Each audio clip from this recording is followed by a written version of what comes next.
altitude. Copy that. This is Delta Bruce Mundy 10, with the up to Pacific go. Islands Fisheries Science Center.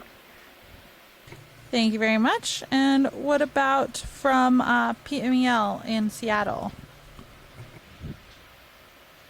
Hi, this is Thomas Morrow with the Geology Department at the University of Idaho. Great, thank you very much. And Stop has at anyone else joined us Zubas, on the line this morning? putting in auto depth. All right, I'm Delta putting in Delta auto 20. altitude. I'm sorry, auto heading. Perfect. I don't have an auto altitude. Okay, so here on the ship in our back row we have Alright, Your friendly Watching you mapping in my lead, type. Michael White. Delta No, 20, and OER. I'll start to back towards you. Copy. I think This I is see Megan your Putz, light your blue on biology my lead shy. from the University of Nice. Hawaii.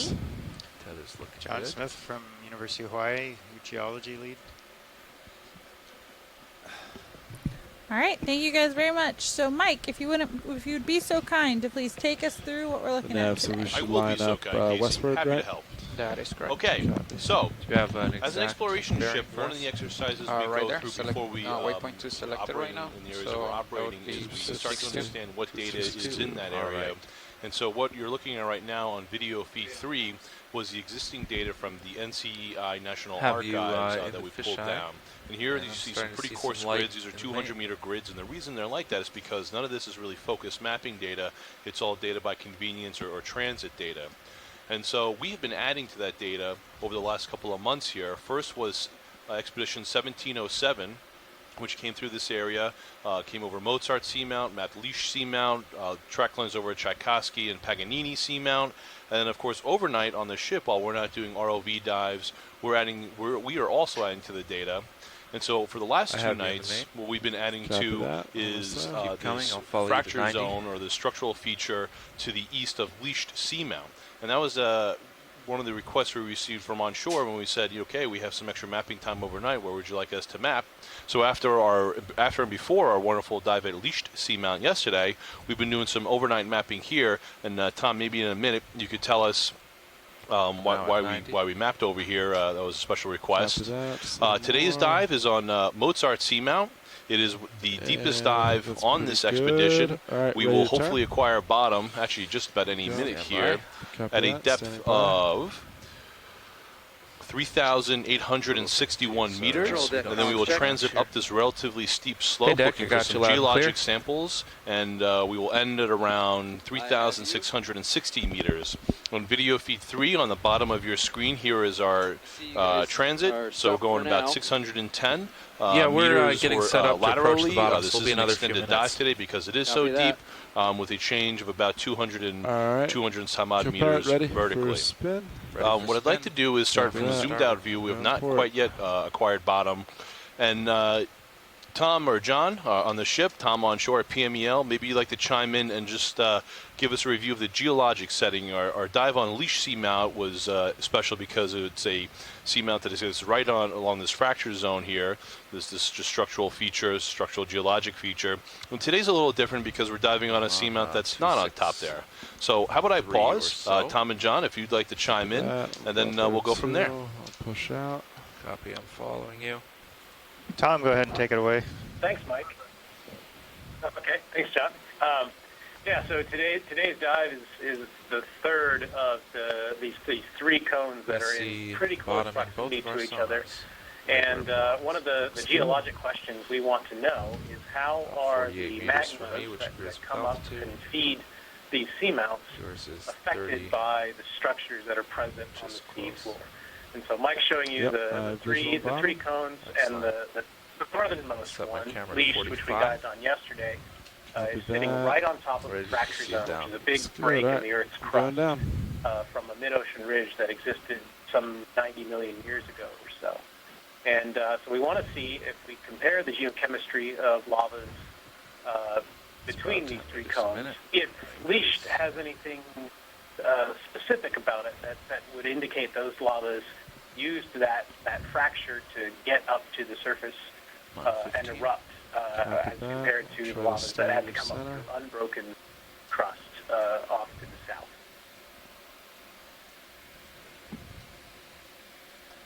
Excellent. Thanks, Tom. So you would say we're looking for distinct geochemical features here? The leash puns are not yet over yet. Excellent. Thank you, Tom. And of course, today's dive, as we just mentioned, is on Mozart Seamount. This is something we've been mapping for the last 2 cruises. It is one of our deeper dives today. So Megan, or maybe folks on the line here, maybe you'd like to chime in, and we're just about on bottom here, but maybe you could give us maybe some guesses or some hypotheses on what we might be seeing today at this depth. To starboard. A little bit above Yeah, me. Mike, so we actually changed where we were going to dive today just to this ridge that we were able to map a couple of days ago. This is a narrower ridge than the one that we had chosen to dive on previously. So we're hoping that this ridge will have more biology, a better opportunity for finding some interesting biological communities. And also with the steeper slope, we're hoping to find better rock. So I know most of you out there are thinking, hey, why would you need a better rock? There's lots of rocks down here, and maybe the geologists can answer that question. Yep, tether is still high, but it's off. Well, there we go. Tether looks good. Alright, I'll start getting my Z bias. So we're primarily looking for rock where we know where it came from, where it's in place. What you're seeing now on the screen is a lot of broken rock or talus. And we typically see that at the base of a outcrop or wall or base of a seamount, something of higher elevation. And you see this on land too, the base of mountains and rock quarries. So we'd prefer to find something from a lava flow that we can pull out. So that's what we're doing. And then also we're looking for a rock that we're pretty sure is basalt lava of some sort, of some form, rather than some consolidated sediment or carbonate rock. And the ridge feature that we're diving on today is this ridge feature running almost west to east off of Mozart Seamount. And we don't always see these ridge arms on Seamount. So maybe, John, why would we see these ridge arms, and why do we like to target them? And then, yeah, whenever you're happy. So these ridge arms are kind of like the arms of a sea star. They radiate out. They're usually the most pronounced ones are rift zones. That's where the volcano basically it's part of the plumbing, and it can pump magma like downslope or away from the summit cone or summit caldera. That's the way that the seamount grows. Those are typically when the seamount goes dormant or extinct, those kind of are solidified. And yeah, we're on the bottom. They're more resistant to erosion than a lot of the material you're seeing here, which are like superficial flows here. I that don't have think we'll broken be up. making any adjustments. So those over time, those areas persist and things fall away from around them, and they're a good place to pick up rocks. They're also a good place that the organisms like the filter feeders, the sponges and corals, there's good hard substrate to attach to usually, we're ready and now. they're also facing, I'll they're call also down if we need to more adjust into anything. the Otherwise, current we're off than stick. other places. So the deep sea high density communities tend to be present there more than other places just let you we've know, found. we're on bottom, and we're ready to begin. On you. So right now in view, we're seeing a number of glass sponges. Chris Kelly at the University of Hawaii knows quite a bit about glass sponges. Take it away, Chris. Copy that. Okay, well, these first 2 stocked ones that you're seeing closest to the vehicle are both in the genus Calophacus, which is in a family called Roselidae. They're glass sponges because of their microscopic skeletal parts called spicules, which are made of silica. So they always have these white translucent appearance. This one right in front of us right now is kind of a curious one. We only see this one very deep, and so we're not exactly sure which species of Calophacus it is. And then the other one is one that could be already known. But I also think you've got a third colony up above this one, and that could be the same as this one to the lower right, which I suspect it is, the one at the top of the screen. And I'm trying to remember which subgenus we're calling this. It's Calophacus, I think it's maybe Oxydiscus or something, but I'll have to look that up. Anyway, Calophacus, glass sponge, family Roselidae. Thank you, Chris. At the base of this sponge, I'm seeing a stalked crinoid as well. So even though we're very deep and this community is not as dense as some of the other ones we've surveyed during this expedition, we are seeing quite a bit of life down here. I know that a number of people, especially in the past, used to believe that the deep sea did not have any life. So we are And there was a off the theory winch called for the a few minutes. azoic That's theory correct. Off that winch stated was that there set was up no Operation Bucket life Rinser. down deep in the ocean. But from our expeditions and many before us, we've seen that there is plenty of life down deep in the deep sea. All right, video whenever you're happy. We can get some other items. Looks like uphill will be about 15 degrees to port for me. 15 degrees port, copy that. I'm also seeing a number of dead sponge stalks, so there must have been plenty of these Caulophacus sponges at some point in and around this area. There's one that seems to have been toppled over in the top left, so it's in the process of just moving on in its life cycle, I guess.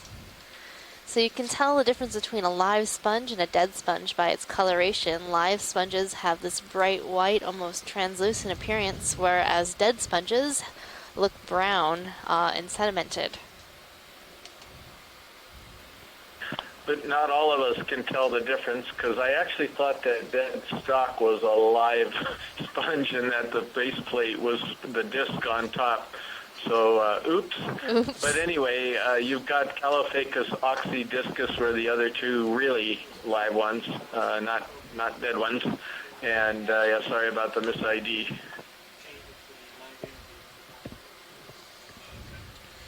Okay, I recorded all the comps. They're all above 30. So right now we're getting in position to start moving upslope, keeping our eye open for collectible rocks and also really neat biological specimens to check out. So hopefully we'll see some corals as well as glass sponges and much, much more. Copy that. If you want to line up, okay, that looks good. All looks pretty cemented, watch it. I don't see any loose rocks, anything obvious at least right now. I was wondering if I could ask Tom a geologic question while they're still settling in. Good on my sonar. Straight uphill at 255. It's a shrimp video. I'm gonna go for shrimp. 260. Go ahead. Yeah, so if one of the things I guess you'd be looking for to try to determine whether or not the lava on the seamount was influenced by the fracture zone itself that it was overlaying, that was yesterday's dive, I guess. So does that mean that the new lava, if it's coming up through the same chutes, if you will, to get to the surface, it would remelt some of the fracture zone walls, I guess, or something like that, so the chemistry would be detected, it would be similar in the rocks, or how would you actually tell whether or not the lava was influenced by what happened earlier? That's a great question. Thanks for asking it. The fracture zones are typically very broken up, and so you get a lot more seawater infiltration into these broken areas, and you get a lot more alteration, mineral alteration of the deeper material. Small white dot going off screen, right? Kind of the gabbro and right about where the foot is. Below is it floating or is it? No, it's on the rock. So centered. If altered Copy those that. rocks, like an anemone or something. Assemblage. The process is usually referred to as serpentinization. That's where we make serpentinized minerals. And usually they have a lot more water content than the salt that we see everywhere else. And so if there are magmas that are ascending through a serpentinized kind of fracture zone area, they'll probably pick up some of that water content, and that will be reflected in the geochemistry. So that's probably the first big indicator we would look for, is the influence of hydrated minerals. Oops, sorry, and then from there, it's kind of a little bit of a curiosity. we'll compare them and see what's different, and then we'll have to look for more reasons if we can't attribute it to just interaction with control deck, the altered fractures of material. Deck is calling. Hey, Deck, go ahead. Yeah, thanks, Tom. That's pretty fascinating. Just the thought that you can just look at the rock and tell that much history, I guess, of what exactly happened. It's really fascinating. I appreciate it. Copy that. Thanks, Deck. Don't forget to fix the starboard deck cam on it and keep an eye on it throughout the day. So right now, John, are we looking at a talus field that has been covered by manganese or a flow feature? Look at bucket, maybe. Well, it looked like, as Thomas was talking, that we crossed a contact or a change transition between kind of two different geological units, either rock type or morphology. And it looked like we went into a flow front, a pillowed flow front of the actual flows that are consolidated.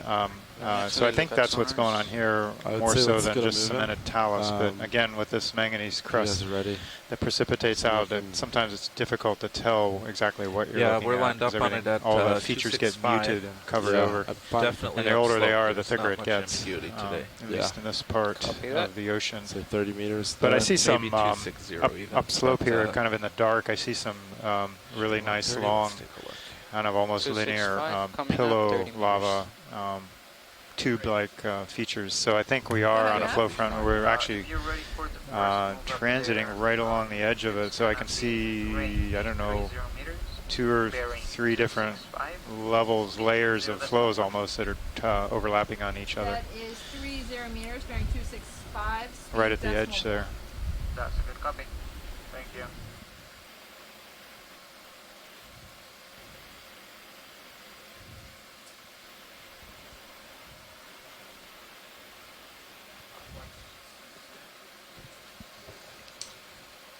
Go ahead, Nav.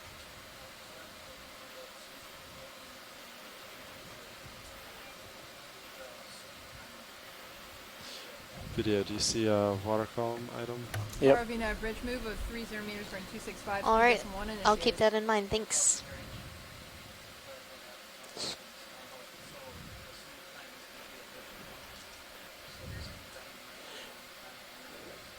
Super close to your camera. Copy that. To the back. Ooh. A little. Control deck, all good down here.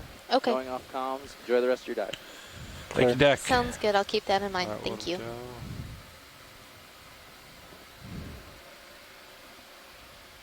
Zoom from here video. An item. I think it's just out of reach right now. I think we're seeing our very first coral of the dive. Looks like a Pleurogorgia, type of chrysogorgid coral. So this is an octocoral in the family Chrysogorgidae. Tether. Copy that.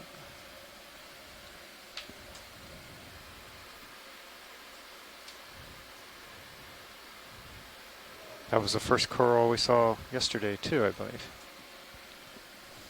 It was the first coral we saw yesterday. Clear. If you're happy, let's see what else we can find. There's a disc right above the lasers. Yeah. Top center. Is it, or is that a reflection? No. Right there. And now we're seeing a scale worm, a type of polychaete worm on this rock here. Call it a scale worm because it looks like it has these plated, well, it does have these plated scales along its body.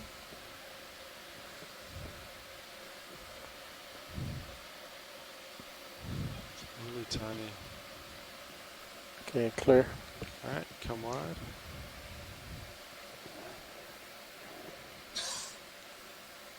I think upslope's really more like 255, but I'm pointed in the direction of the move.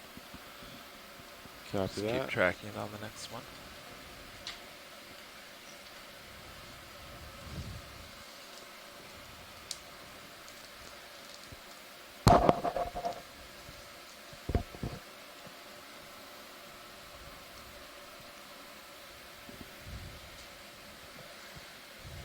Do a quick zoom on this one, come in center video. I think it's the same thing, just smaller. Same thing as earlier. Another one of those Caliphacus glass sponges coming into view.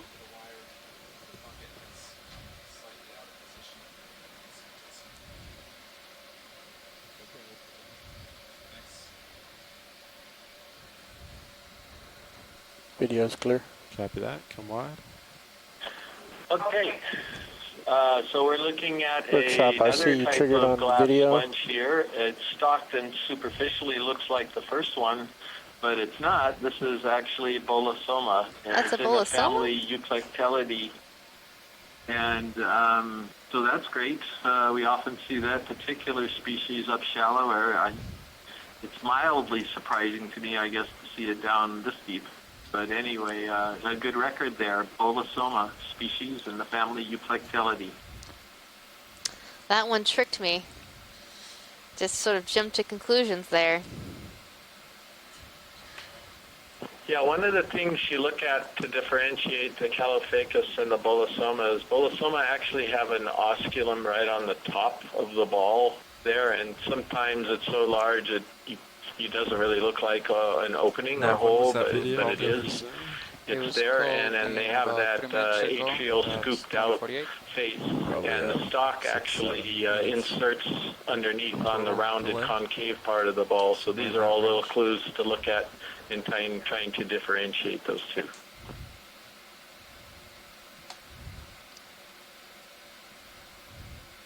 So right now we're looking at a primnoid coral. We're getting a good view of the polyps here. You can see it has a number of plates around the body of the polyp. That's what gives it away as a primnoid coral. This one is unstalked, or unbranched, so just one stalk.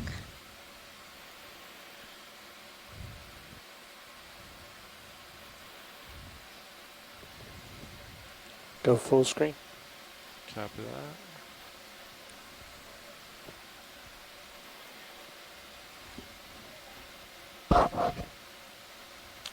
Lasers on.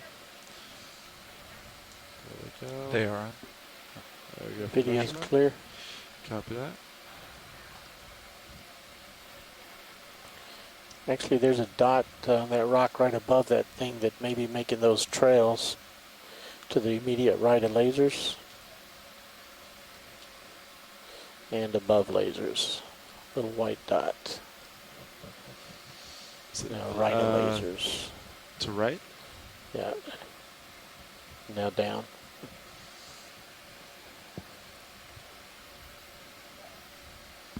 Maybe not. I'm sorry. It's just a spot. That's all right. Sponge ahead to your right.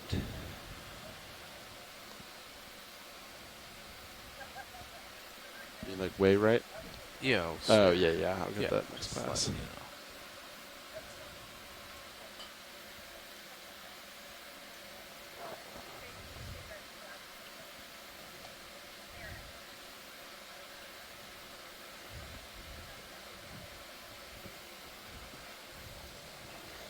Deck, are you on comms?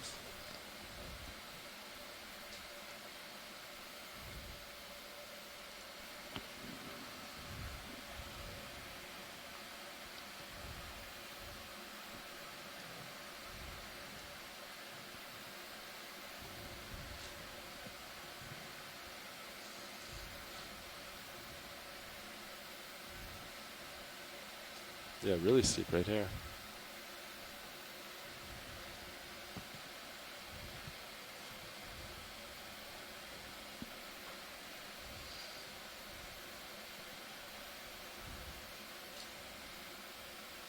Something under that rock at the top.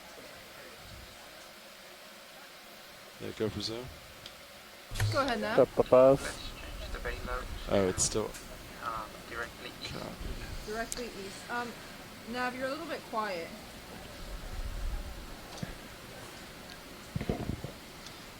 How's that? Oh, that's better. So, Okay. Okay, thank you. Bailout has been changed to east. Copy. That's a curious little so did it come? Let me come wide. little thing in this rock. Looks like some sort of mesh And that rock there, Yeah. I'm not sure what it is. Something sponge related? I don't think it's a sponge. But from dead sponge like? Looks I'm like a not cocoon. sure. It does look like a cocoon. Maybe it's some sort of egg sac. Chris, have you seen this before?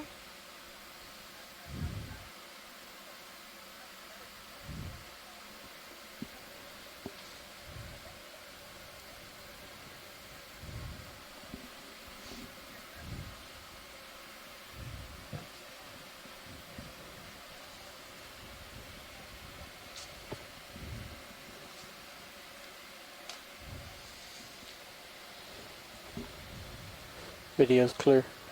Copy that. Science, are you happy with that? Or do you want me to get a little more? Pilot, I was thinking about bumping down your sonar down to 30. Yeah, that'd be great. Thank you. I think I like mine at this range right now. Alright, copy. Good eye video. Normally we don't get much beyond 50, but I can see upslope ahead. So right now, aboard the NOAA ship Okeanos Explorer, we are in the middle of our deep sea symphony exploring the Musician Seamount's expedition. This is the final expedition of NOAA's 3-year campaign to address the Pacific monument, science, technology, and ocean needs, or also known as the Capstone Project. This is a foundational science initiative to collect deepwater baseline information to support science and management decisions in and around U.S. marine protected areas and in the Central and Western Pacific. So Chris, you've been with the Capstone Project since its beginning. Why do we explore the deep ocean, and why is it important?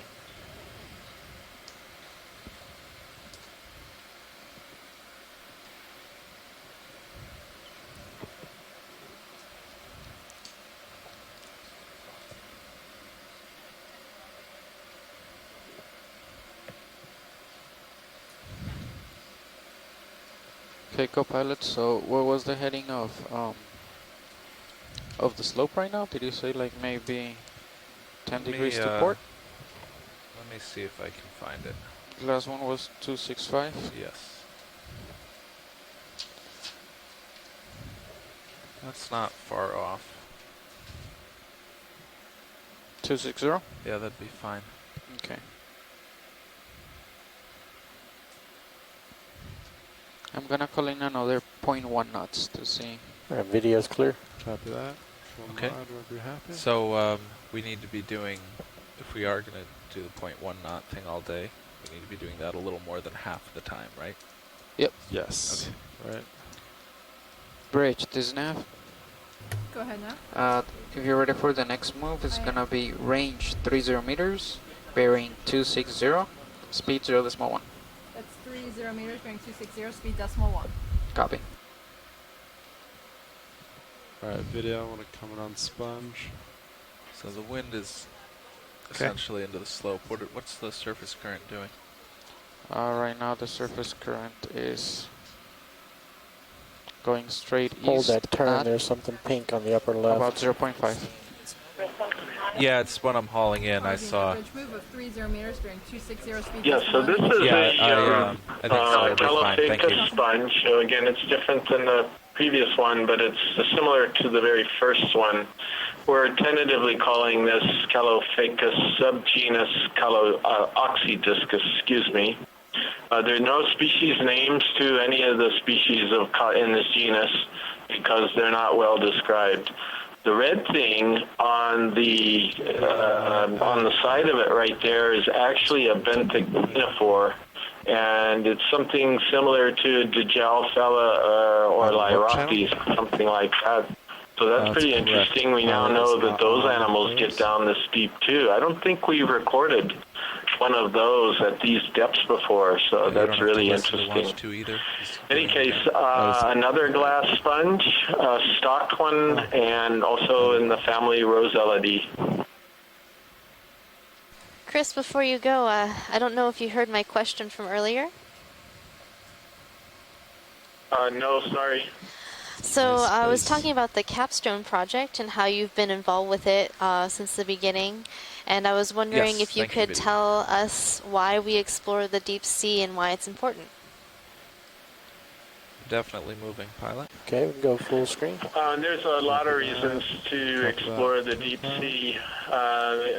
One reason that perhaps makes sense to the most people out in the general public is that the deep sea is a reservoir for some products that may be extremely useful in the future. We haven't really developed the technology yet to extract these products, but oftentimes people cite the possibility of finding anti-cancer drugs in some of these organisms because they're so poorly known, and they are investigating sponges for antibiotic properties. So this is really important, but first we have to get down there and figure out what types of animals are even here. We don't even know the inhabitants down here. The second thing is that you're looking at these rocks right now, and they've got a manganese coating over them. And the manganese coating, which manganese crust is the way we refer to it, is of commercial value. It has a lot of different metals and other minerals that are really crucial to our society. And we all like our cell phones, and we all like our wind turbines and solar panels and things like that, some of the newer technology, and they're absolutely dependent upon certain types of things like rare earth elements, which we are going to run out of terrestrial sources of. And so at some point in the future, they're going to be looking to the deep sea. We need to find out what's down here and what could be impacted by extractive activities. So there's a couple of reasons, but also we don't know our planet if we don't know the deep sea. Basically, 70% of the Earth's surface is deep sea. Now, I'm going to leave it at that because you got a pretty cool animal there. I'll let you describe it. Thanks, Chris. Well, this looks like a type of mollusk and maybe some type of limpet. I'm not sure. I was hoping you would tell me.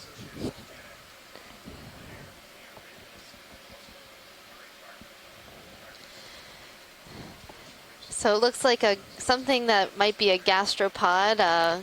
The shell looks like it's in pretty rough shape. Sorry, video compression. Back up. Nolan is saying monoplacophorine, or a type of mollusk that has only you can come back in if you want. one shell. I'm not sure.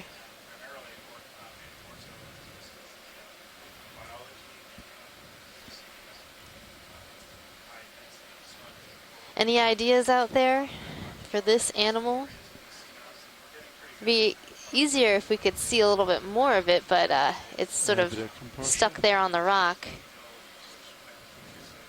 Yeah, there's no way to really... No, that's it. Scrape it. Yeah, you could scoop it, but that's about it. I'm going to go with limpet for this one. Play if you want to move ahead. Copy Don't that. have to. Check out more port stuff.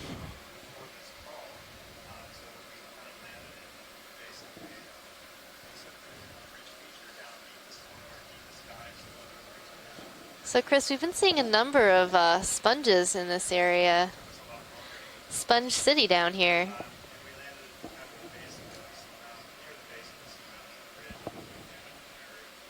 But they all seem to be stocked sponges.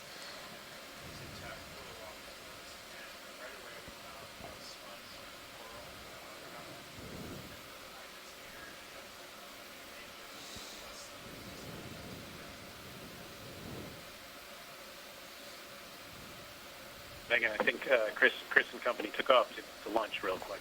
Oh, okay. I guess it is around 11 o'clock. Oh my goodness. How the time flies when you have a deep dive.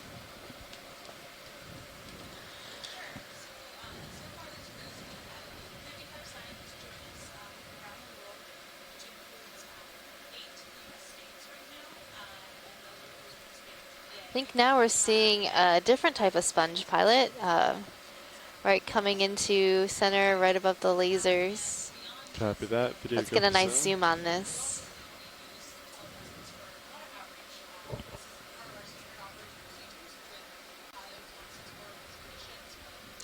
So this looks like it might be a soft sponge in the family Euplectellidae, another type of glass sponge.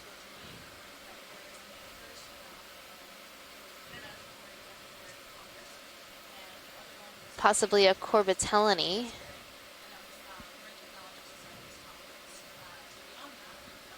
So sponges have all these holes in them. You might be wondering why they have these holes. Well, the sponge actually feeds by having water flow through its osculum, so that top circular part that you see. And the animal will then push that water out through the walls of the body of the sponge and collect food that's in the water. Are you happy with that science? Alright. Video, are you happy? 260 still looks good, Copilot? Yeah, 260 still looks great, but I'm probably only just starting that second move now. Video, can you do a partial zoom? Any of these look loose? Can you bring my sonar into 50 meters? I think that'll be fine now. Thank you. 50 meters. So we're seeing some nice rocks. Thomas, are these something that we might be interested in?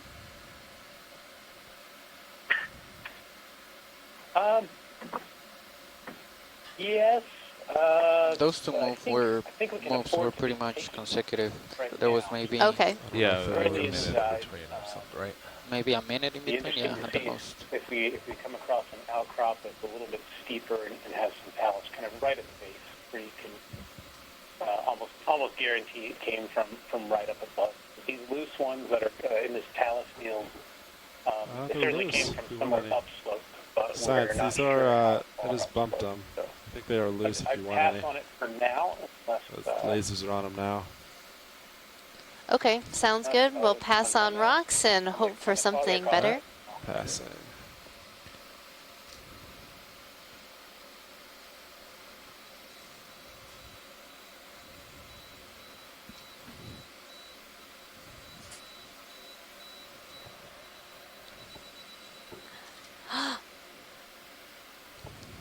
Sea star.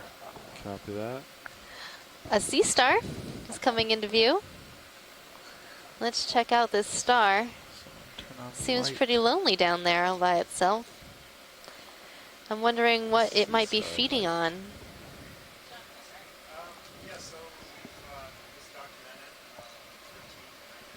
Alright, video, go for zoom.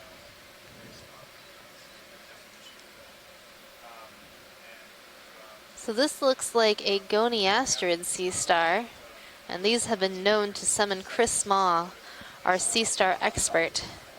He's currently working on describing a number of these species that we've been finding throughout our Okeanos expeditions.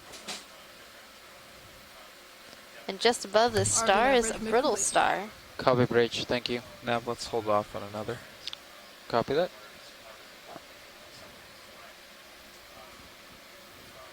There's a couple small brittle stars.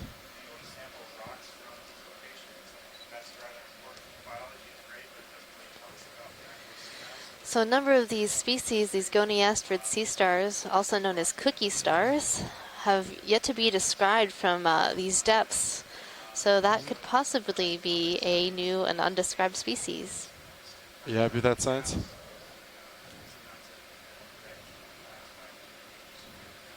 Alright, push forward. Down at you about 70. 70, copy that.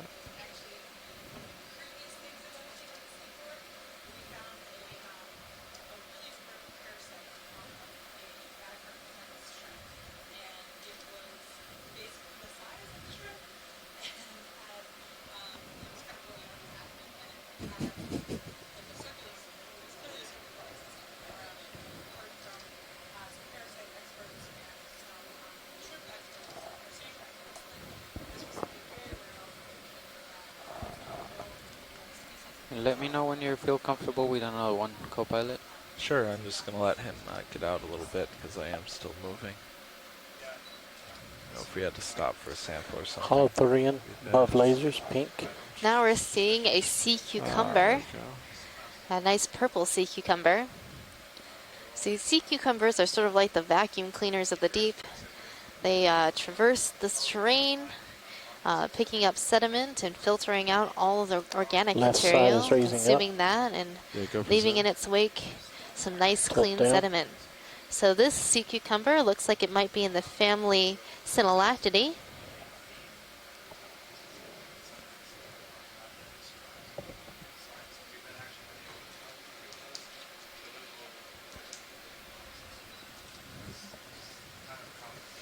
And you can see it has all these sort of fleshy projections and this little bit of a skirt around its mouth. And that's how the sea cucumber moves along the bottom. It's going to let us see its underside. That's cool. Underneath the sea cucumber, there are 2 snails attached to it. It's a little different. That's really cool. It's going to swim. Yes. He's swimming. And now we have the rare dance of the sea cucumber. So these deep sea cucumbers can swim by sort of flailing their body in a very unique manner. One of my favorite dances. What was that? Can you put on some Mozart, please? Right? It would totally go well with Mozart. Lasers are clear. Highlight video of the day. Get rid of those for you. Since he keeps going down, if you could lead it towards the top, so he's at the top. So it looks like these 2 snails are feeding on this sea cucumber. He's kind of flying towards me. Get out of his way.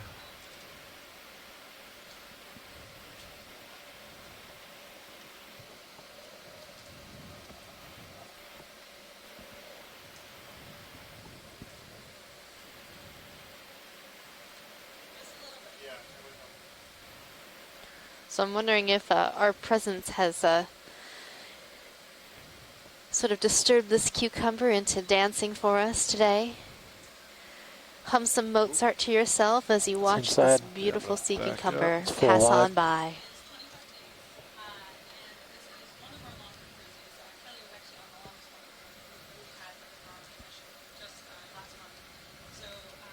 About a craft arm.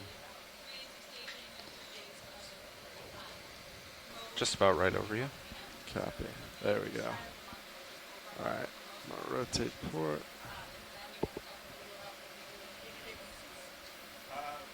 Sea cucumber made it safe and sound away from me.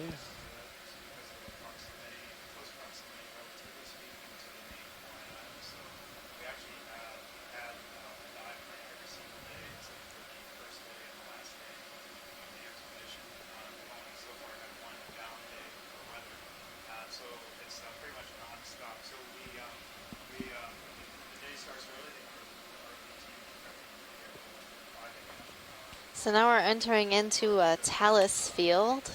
So a field of broken rocks. They're all about cobble size. So in view, you can see the lasers. Those are 4 inches or 10 centimeters apart. Gives you a sense of scale of what we're looking at right here.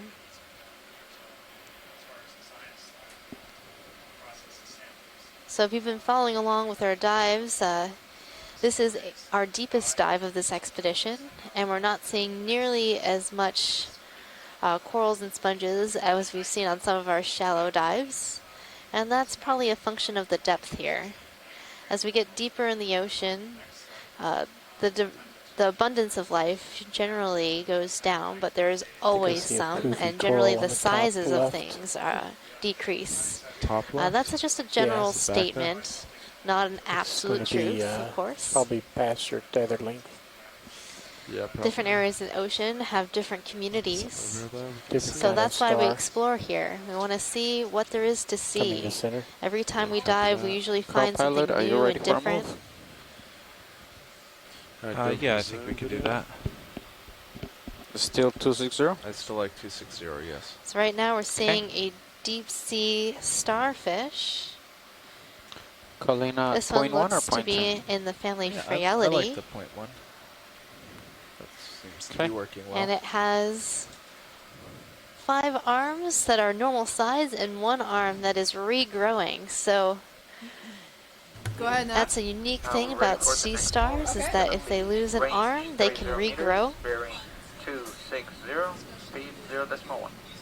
30 meters, turning 260, speed 0.1. Good. So this is the sea star Phreastera.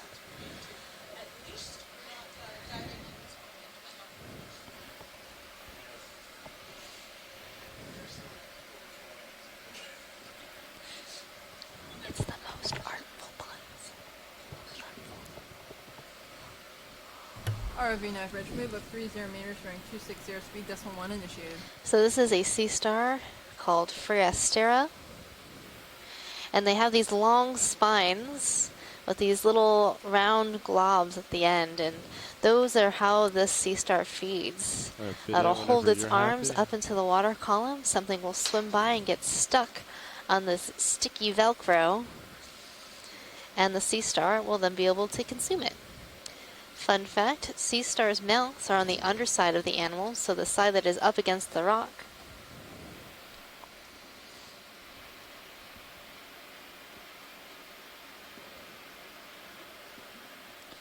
Seeing another one of those primnoid corals and a sponge.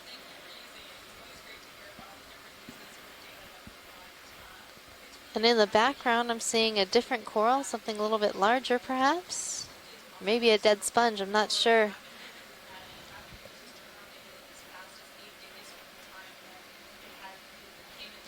Another quick zoom on this. I think it's the same thing. Video, but that's not the one we just so did. This sea star no, this is a different looks almost spot. exactly like the one that we just looked at.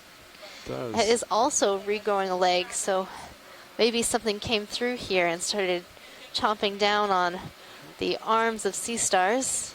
This is also a Phreastera, So type all of his sea arms star regrown. in the family Phrealidae. Different shading. All right. So we usually see this family of sea stars quite deep. They're a deep living species. But in shallower waters, we see something similar, and those are the sea stars in the family Bracyngidae.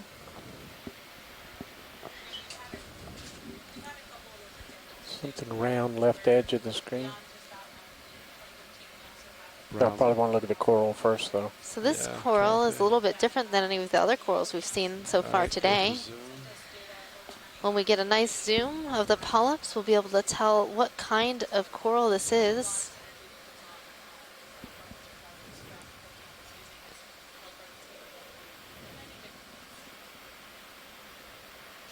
So this looks like a bamboo coral, a type of coral that has a 2-part skeleton.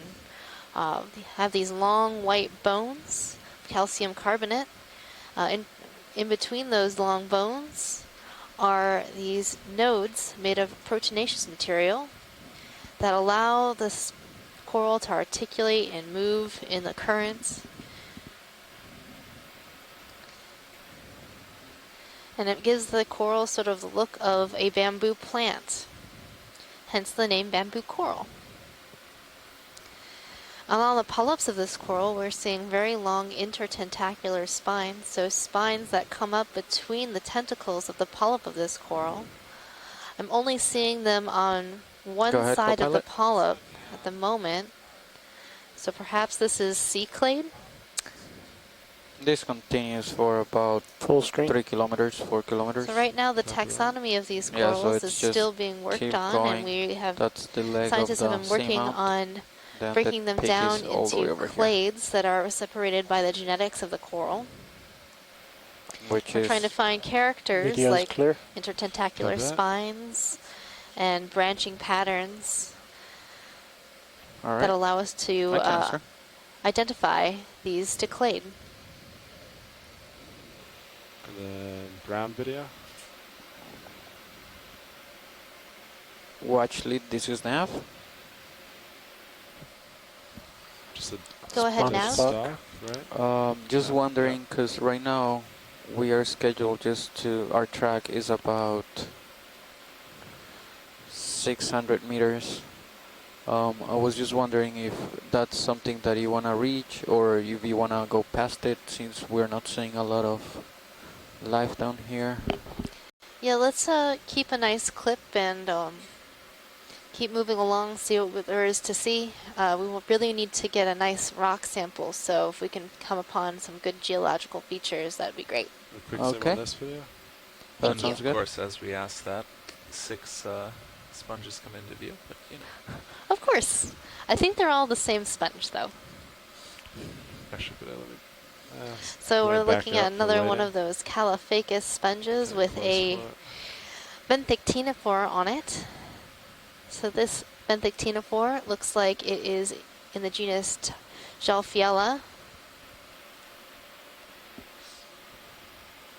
The ctenophore's mouth, just like the sea star that we were looking at, is on the underside of the body, and it uses these long lines as sort of fishing lines to capture prey. It'll track the line.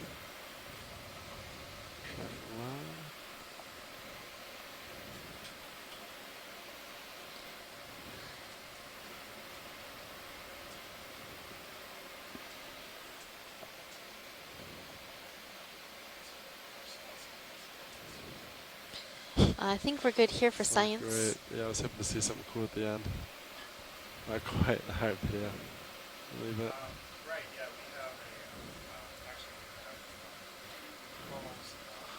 Alright, we got a dead sponge. What else we got back here? So we're seeing a field of glass sponges right now. Looks like it's the same one. And some dead sponge stalks where the top poof has fallen off and the sponge has died. But these sponge stalks have been inhabited by other animals like crinoids and barnacles. So it's not the end for these sponges after their death. They can be substrate for other animals and homes for other animals. Looks like there might be a sea star in the rocks off to the left. Copy that. Or look at the sea star if she's interested. Sea star. Going to centering. Stand by 1. Alright, video, go for star.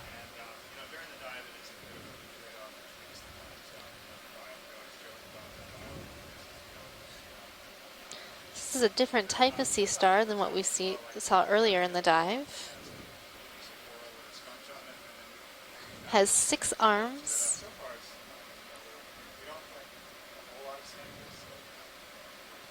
Rotating.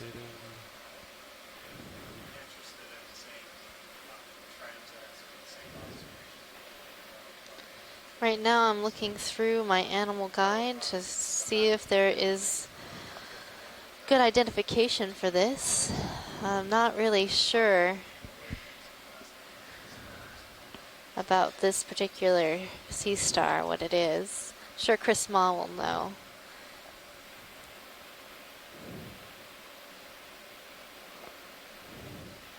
Alright, let's get lasers on them.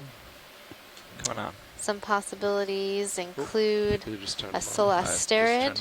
Now they're back on. So a sea star in the family Solasteridae. Small guy. Right. Perhaps an Apanthea.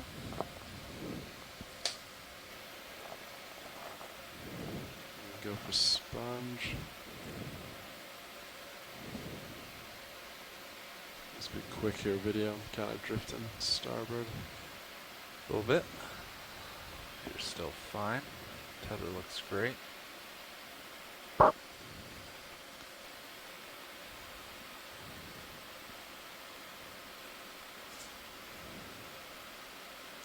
So another glass sponge, a stalk sponge in the family Roselidae, genus Caliphacus.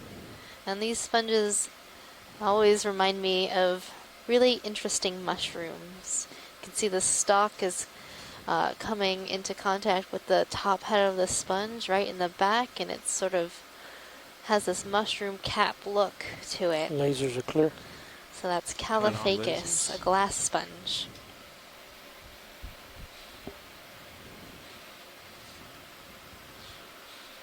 Okay, video's clear. Great. So we've been seeing a number of these stock sponges all along our drive track today, and a number of dead stalks lying on the bottom.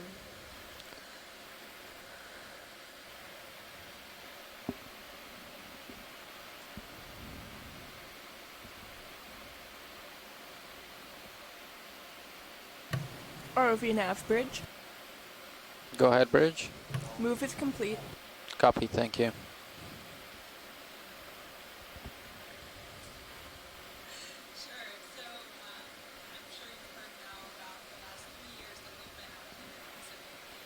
What do you think about another? I'm of course still gonna be moving for a long time, but yeah. As long as we don't suffer a sample, I can keep getting pace. a little steeper. Any concern there? So the terrain looks like it's still see changing a bit. Behind it. Yeah, we're reaching a geologic contact or a change in the bottom that we're seeing. The slope has increased a bit. We go for sea star. We're seeing another sea star. Yet another different one. So fun fact, I don't know if many of you know this, but Mozart actually wrote the melody to Twinkle Twinkle Little Star. And we've been seeing a number of really beautiful sea stars today. So just sing to yourself, twinkle, twinkle, little star, how I wonder what you are. I wonder if this is a goniasterid sea star. And it looks like it is. This one hasn't had a meal in a while. You can tell that by how its center is wrinkly and sort of deflated. When they've eaten quite a bit, they get poofy and fat.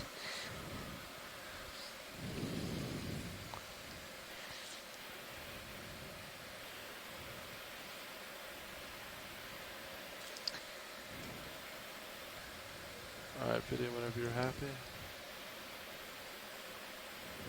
Another great observation of a deep-sea goniasterid sea star. These sea stars are being studied currently, and many of these deep-living species are yet to be described. Yeah, I was going to get lasers, not, yeah. Branching coral top right. Let me know, co-pilot, if you feel okay for another move. Oh yeah, right there. Yeah, let's do another. Okay, 260, 30 meters. Let me check heading. Yeah, 260 is fine. Okay, 30 meters? Yep. Copy. A little off to starboard of that now. We'll center up after this coral. Go ahead, Nav. It's like a rose sponge there on the left after this. Oh yeah, copy that. It's like a belt, one of those belt 30 meters, Yep. going 260, speed So off to the left, I'm seeing another stalked glass sponge in the family Euplectellidae. This one's different than the other stalk sponges we had been seeing. This sponge Is this the same? that we just passed out of view might be a Hyalus Doesn't stylus. seem to be interested. And right now we're looking at a bamboo coral. RV North Bridge, move of 30 meters, going 260. I think we're going to pan over to the Hyalus stylus. Go for glass sponge. You can see how this sponge is different than the Caulophacus sponge. How that stalk is attaching to the underside of this sponge, giving it the look of a small flower instead of a mushroom. So that is a glass sponge in the family Euplectellidae, genus Hyalus stylus. Coming back to you.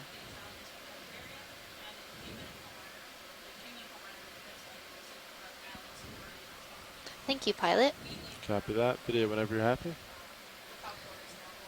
We've collected a couple of these sponges on past expeditions.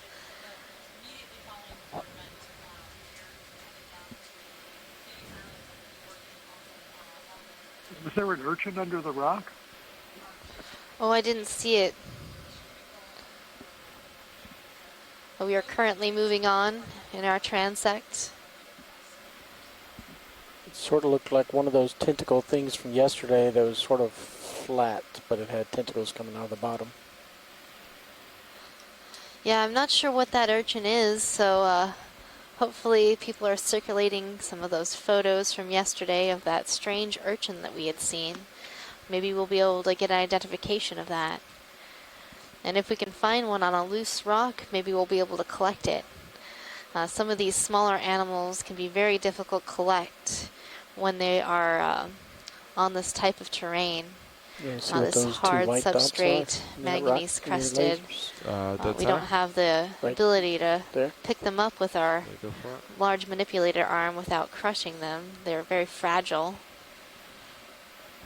Now we're seeing two different types of barnacles on this rock, a gooseneck barnacle and a non-gooseneck barnacle.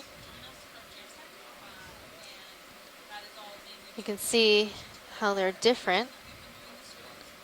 And also some little spiky spheres. I'm wondering if those might be radiolarians, type of single cellular organism that lives together in a group. Any ideas, shoreside?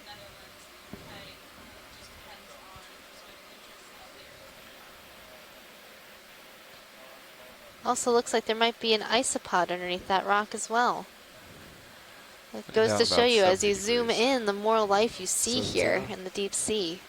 Copy that. Anything else from that you want video? Nope. Good. Copy that.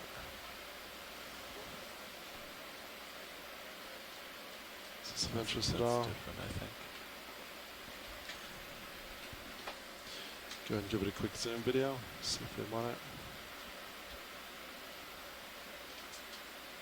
Oh, that's the first one. Yeah. This is Pleurogorgia militaris, a type of chrysogorgid coral, an octocoral in the family Chrysogorgidae. Alright, video, we can probably pass this one.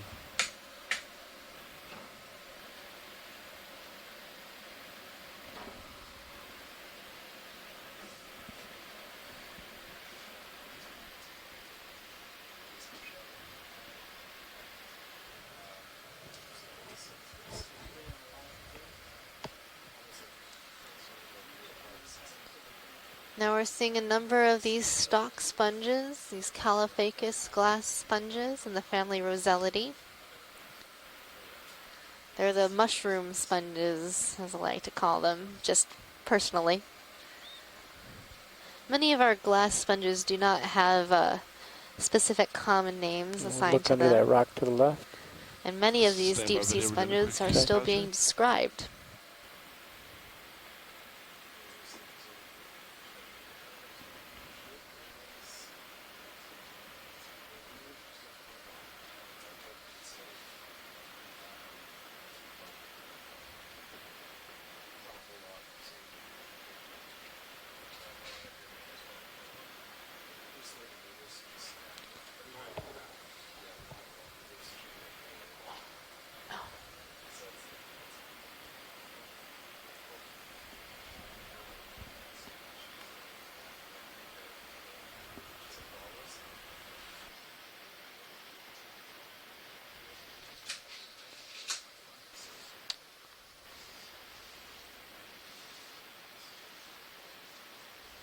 So we're just getting a pilot change right now, floating here, enjoying this geological view.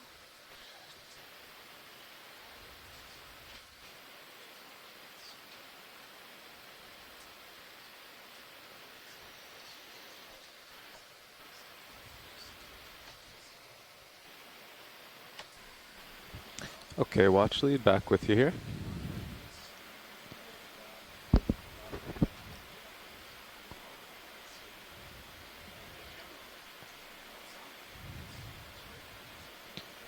Now, what was the direction of that move that we're going on now? 260, pilot. So the musician seamounts where we are exploring today offers a unique opportunity to expand our geological knowledge of fracture zones and hotspot volcanism. So this seamount, Mozart seamount, is unique in that it's really close to a fracture zone, but not directly on it like leashed seamount, which we explored yesterday. So this is a good point of comparison between Leash Seamount and Mozart Seamount to see how the interaction between hot spots, which form these seamounts, and the Pilot. fracture zones. Go pilot. It's odd. He handed off when we were in the middle. I was in the middle of the screen, and then I. Seeing another Not soft moving on sponge, a ground. It's almost like he Corbitellini went sponge in straight the to family port for a while. Euplectellini. It's kind of weird. Was the looks like the ship is moving almost just. Yeah, so Megan, have you seen other ones with that one that just went off screen? Yes. Sorry, we stepped out for lunch really quickly. Yeah, just when you stepped out for lunch, I think we zoomed in on Yeah. one of those, and I was like, "Hey, Chris," and there was no answer. But welcome back. Sorry, we put a message in the chat room, but sorry. Yeah, sometimes my chat shuts down. Students every morning because we try to get our lunch before all the I've been student seeing classes it let sag out, over so time, we can Copilot. get through as quickly as possible. Yeah, very Always had a little true. trouble. I didn't even realize it Enemy was coming 11 up to the o'clock so rock. quickly. Okay. These deeper dives, it takes longer to get to the bottom, so it was later in the day than I realized. Watch lead pilot. Something pink on the bottom left just went off screen. All right, Megan, I think I might put in a request for a rock sample right here in this little talus field right in front of us. There's an angular piece sticking up, looks kind of like a triangle. The bottom middle? That sort of triangular one Video that's right at the switching bottom out. of the screen in the middle. Copy that. Yeah, that's the exact one I was looking at. Awesome. Pilot, I think we want to not, collect a it's rock probably here. further Okay. up. How much is left in We that are ship looking move? at that Constant 0.1. triangular looking piece, bottom middle. About 3 minutes worth, pilot. We just have him come to an easy stop here. Copy that. Bridge, And nav. if that one's not loose, the one the lasers are on right Go ahead. now would also be a good. Bridge, would you come to an easy stop, please? Okay. Coming to an easy stop. Thank you. Okay, watch lead. So we are just bringing the ship to a stop, and we'll get set up to collect this rock. Do you think the one with the lasers on it is loose? So the other backup rock would be the one that the lasers are coming RV nav onto. bridge, easy stop. Thank you, Bridge.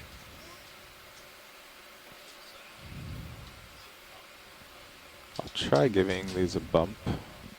Oh, was he talking about the one just to the left of the triangular one? Yeah, so pilot, we were talking about the rock that is just coming into the lasers right now, that angular sort Okay. of blackest of rocks right there in the middle. Blackest of rocks. Okay, I can set down and try giving them a poke. Hydraulics are up. Okay. Yeah, I'm not sure how much layback we have Copilot, so we'll just... Copy. We have a question from a visitor here who actually Yeah, uses what some of samples the we got? mapping products What boxes? that you produce on the Okeanos. 0 And samples the so question far. is just, Copilot. give a little bit of information about the technology that you use for mapping, please. So we have a number of different sonars that we use I for got your mapping. minis, So our main Okay. multi-beam system, Pretty that's steady there. what produces our Hydraulics are up. very beautiful They are ready to go. bathymetric maps. And we also have a Knudsen sonar that surveys underneath the sea floor. So that's Okay, our sub-bottom hydraulics coming on. profiler. And we have a number of EK60s sonars that survey the water column. And we use those a lot of times for our water column dives to find the deep scattering layer and see. We can also see the vertical migration in the evening and in the morning using that sonar.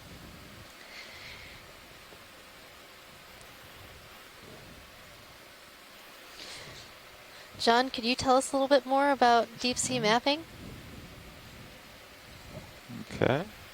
Let's open the box. We bring a port in. Oh, Port wing coming aboard. hello everyone, I'm back. Had another Hallway. call. Yeah. Okay. What was I supposed to talk about? Deep sea mapping and the sonars that we Alright, use it's all to the way. map the Okay. bottom. Bring Thank you. lasers down and help you out. From this ship, Holding or well, we use multi-beam sonars. They are it's a very specialized sonar system. primarily used to generate topographic or bathymetric maps of the seafloor, different elevations. They also collect backscatter data, which is something like a aerial photograph, only it uses sound instead of light, and you get the intensity of this return, so you can tell differences between say hard rock and sedimented areas. Helps you map habitats and other things like lava flows. So they're good for making geological maps or benthic habitat maps. It's a system that measures, that uses a swath of sound, and we go back and forth and collect hundreds of depth points just triangular, so it kind of slipped. And Looked like it broke to me a little bit. Doing that, so typically we're doing that at night on this cruise and transiting to the next dive site, preparing maps for the current dive or future dives, or just to add to the database as we go. Try that. Okay. Camera up. How's that look, Thomas? In terms of video, rock? want to zoom in? Looks pretty good, nice and angular, so it's probably not been broken off of the outcrop for too long. Just past the squeeze test. Okay, I'll rotate. Looks pretty solid to me. All right, looks good. That's got a crazy little nubbin. How's Sirius doing? Looking down at you, 86. It does. Okay, I'll put it away. Want to bring Mini Zeus around? Bring Mini Zeus down. You're going to have to figure out what this rock looks like, John. So I've got to say Darth Vader rock wins. Yeah, that was a pretty good rock. Do you want to close the lid or do you want me to close it? Can I just call this rock in the field ID? Nice. Angular I'll close talus. it. Okay, fine. Okay. You could call it, start with rock.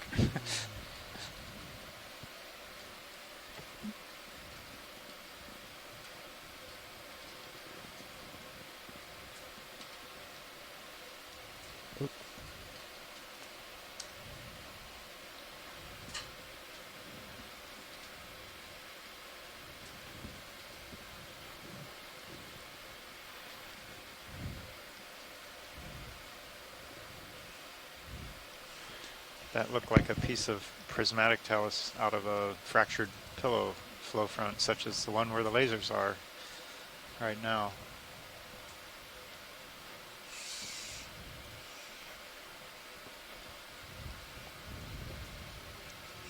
Nice grab, pilot. Thank you. Okay. Arm coming off.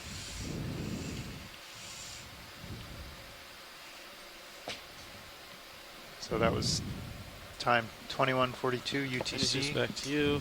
Take my Depth line of back. 3794. Perfect. Hydraulics coming down. Meters. Hydraulics secure. Got you at 86. Okay, I'll jump ahead. My sonar looks okay.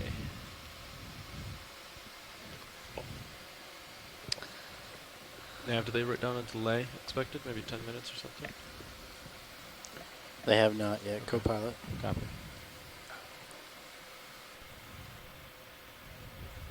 Can try and do it this time. Yeah. Okay, we'll have to do a quick jump ahead. Get back in front of Sirius.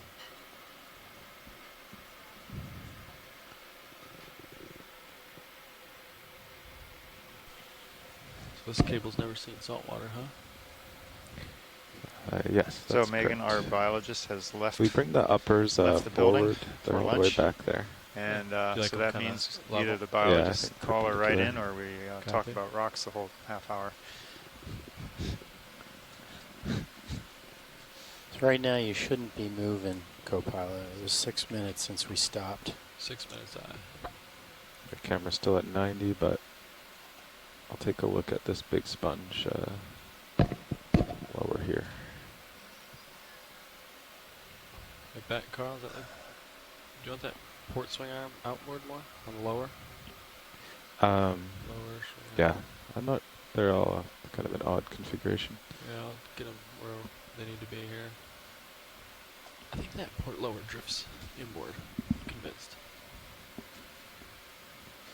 you want them straight out, or do you want them towed in like that on the uppers? That's good. Okay. Watch lead Have we imaged the sponge yet today?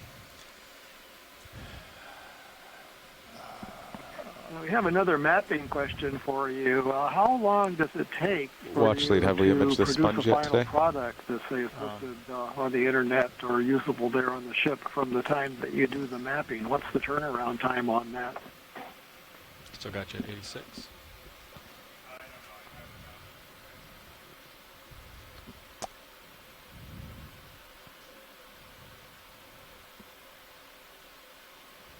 Well, we'll do a quick You pirouette on apparently this. stunned him with that question.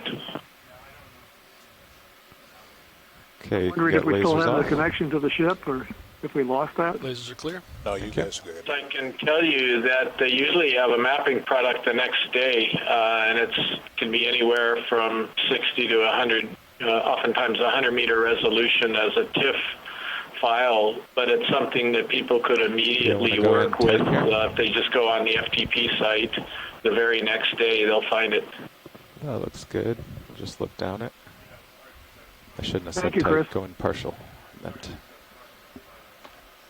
So I don't know who's listening here, but in any case, we have a stock sponge and yet a different stock sponge. Yeah. So this is in the genus Sacocalix. It's a stocked euplectellid. And it's very distinctive. You can see all those bumps coming out the sides, which is one of the characters you look for with the sponge. Not only the fact that it's on a stalk, it has a large osculum. We're looking right down into the interior of the sponge right now, and living underneath it, it looks like there is a feather star. They're also known as crinoids, and there is a crab nearby. Star. So beautiful picture. Thank you very much, pilot, if you guys can hear us. Yes, we can hear you, Chris. Yeah, sorry, Bruce. I was talking with the pilots about this sponge when you asked the question. So Chris answered most of that fine.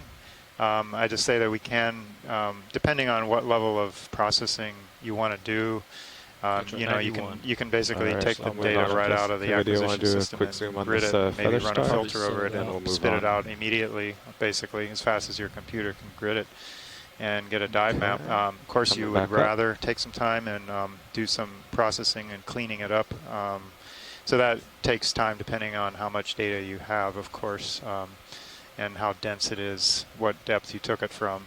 So that's kind of variable, but on the order of hours or so, or many hours for a night time's worth of dive. Can we go wide video? Mapping.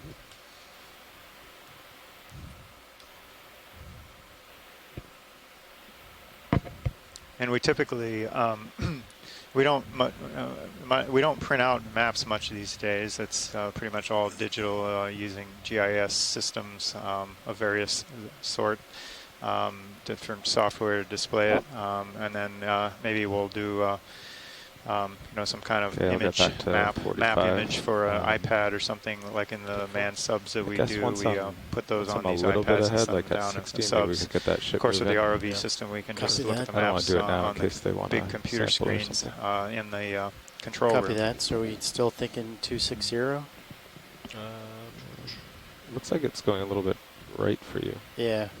More starboard. I do see that right there. Yeah. It's maybe due west. I'll lateral that way. Let's go line up with due west here.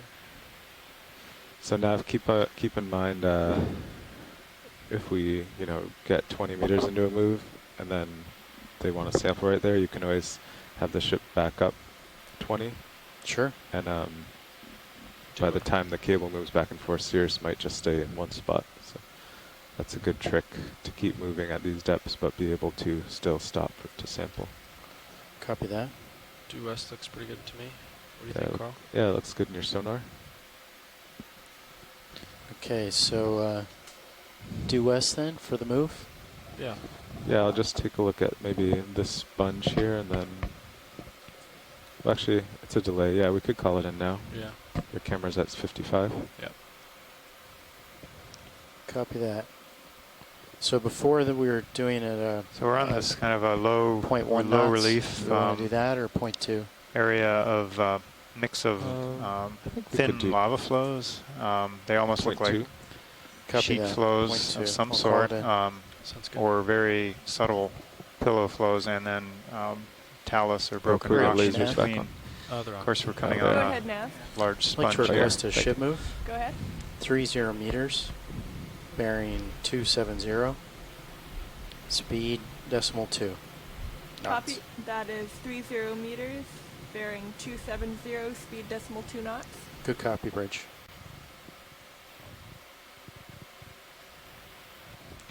I'll just do a slow flyby on this and see if there's any interest from shore.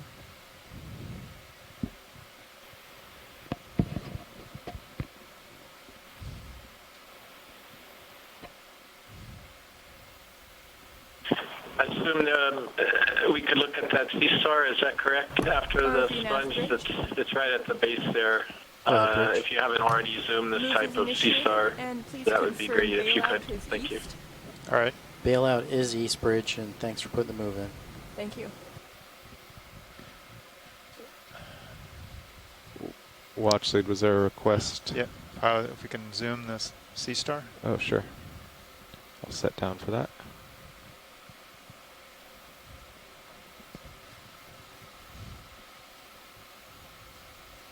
Watch lead, Nav.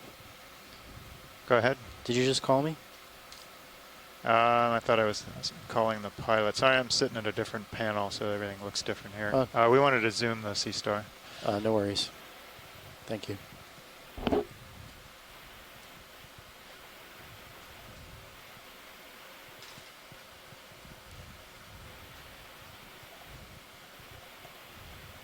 Okay, video, free to zoom.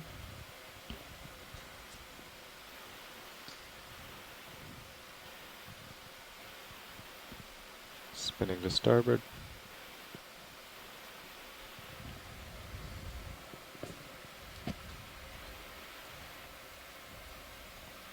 Go.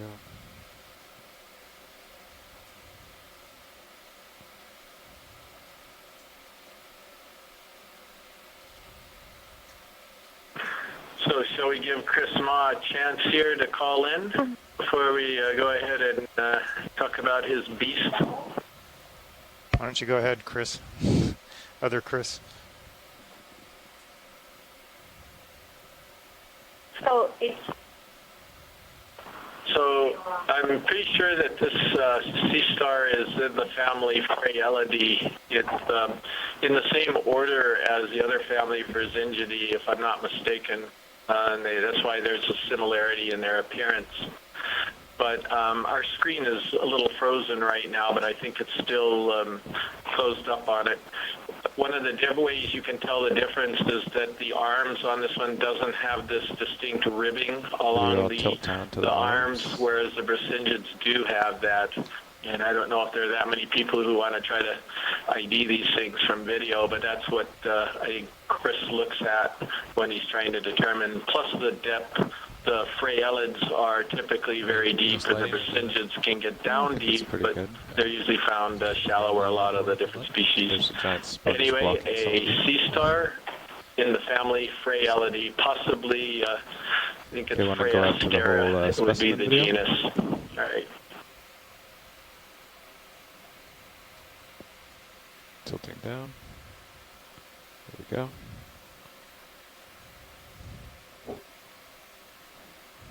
I'll let you know when I feel that move, Nav, then might have an idea of the delay. Okay, you can go out to lasers. Chris, did you want a zoom of this sponge? Video, can you go out to lasers? Sorry. Perfect. And I think we can pass on that. Tina spotted something under the rock to the left that we were curious about. Could be just an anemone, but if you just pan left a little bit right now, I think you'll see it. To the left. Is it that? If you go in right there? Nope, it's over to the left right there. I see. Oh, I see. Well, there's one center if you go in right there. Just while we're here. Yeah, that's it under the rock. Even a snap zone. Could be another sea star, but we're not sure. That one just... that one's kind of hidden. Yep. Yeah. Yeah. So, I'll go. Oh, there I see the anemone to the right. Yeah. Right. Probably. But there's another one to the left. I'll go for. Yep. Yeah. Underneath the rock, the ledge. Okay, tilting down and going over. Actually, if you come wide, I'll have to take off. And we got another mollusk on the boulder behind this. permission to move the port lower string arm a little bit? Oh, sure, that'd be good. Get light on it. Deploy it further and bring it inboard. Sounds good.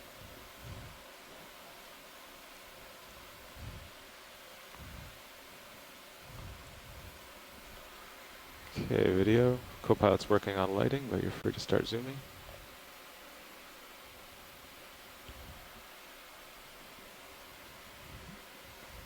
Did it get better?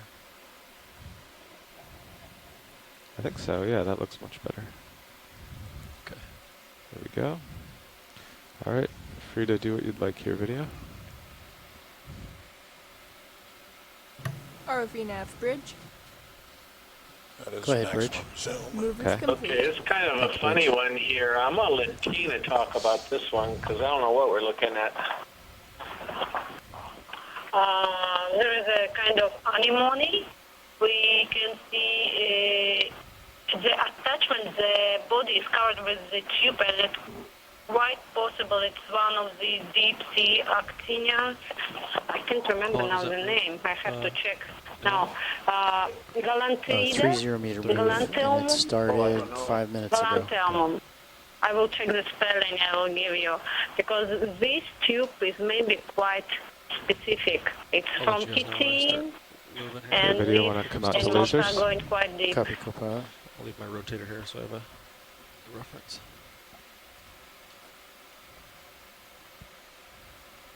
There's lasers.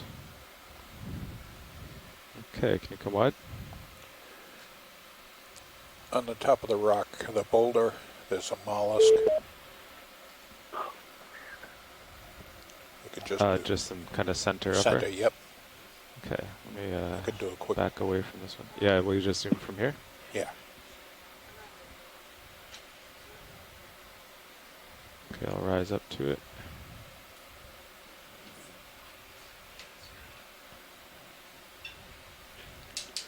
Just to document the species. I think they've looked at it before.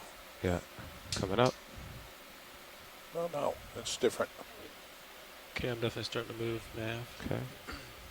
Oh, actually, he came back. It's not a Yeah, it's mollusk. like a little anemone. Yeah. Starting to move. Yeah. So that's a 7-minute Okay, delay. well, I'm then. drifting Okay. back. Can you come wide and we'll do a slow flyover?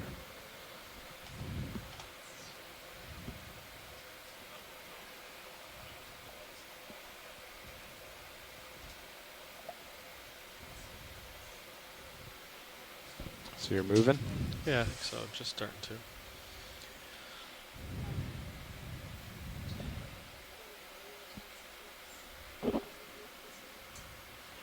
And just behind the sponge there is a small transparent colony of Chrysogorgia, just wanna in do the a middle of the screen for now. Quick zoom from here.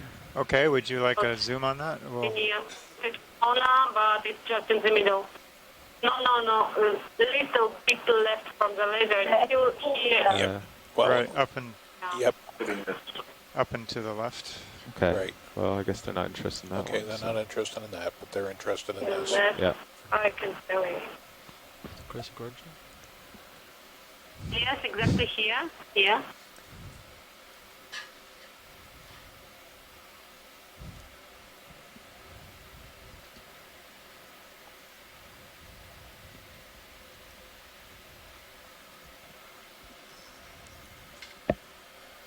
Max zoom. Okay.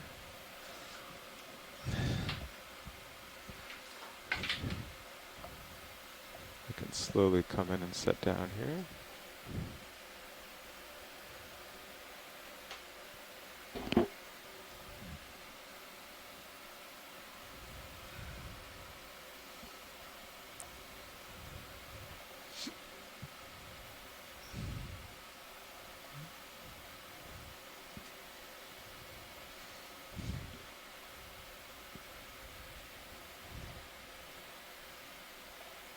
Thank you. It's good.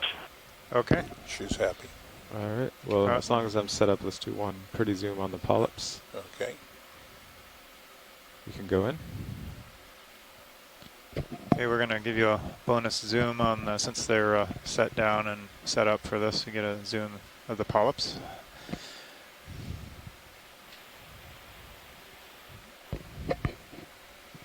Yeah, being so deep here, there's significant delay with Sirius, so sometimes we have to move quickly when it starts moving, and sometimes we have time. So we'll try to take the extra time to do nice zooms. All right, I'm going to start coming out. Okay. Yep.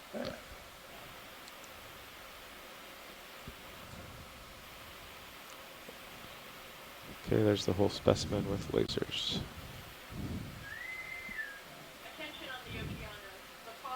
All right, whenever you're clear, video.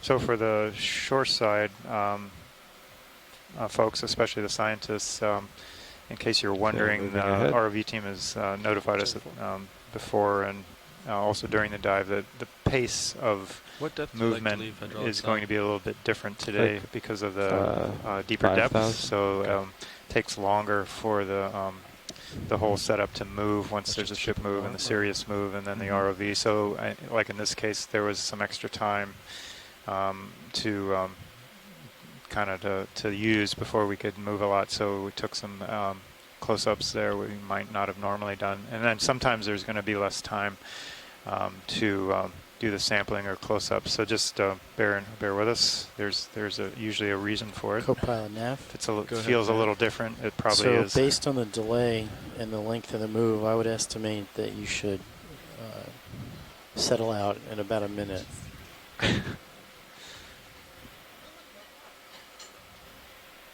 All right, Megan, your trusty and friendly biologist is back to educate and enlighten you and entertain you. And as she popped back in, the corals appeared. It was just sponges. It was just sponges, now there's corals. It's a lot of pressure, John. I have to enlighten and entertain at the same time. Yes. Oh my goodness. And educate. And educate. Well, I guess that goes along with enlightenment. Yeah, that might be a little redundant, but. Well, you can enlighten us to the composer of the day. Towards the waypoint. Maybe you already pilot? did when I was out. So yep, right so now for those of you just joining us, the composer of the day is Mozart. We are currently diving on Mozart Seamount. Could we zoom out and we are at a depth of like 3,780 meters. This is our deepest dive for this expedition.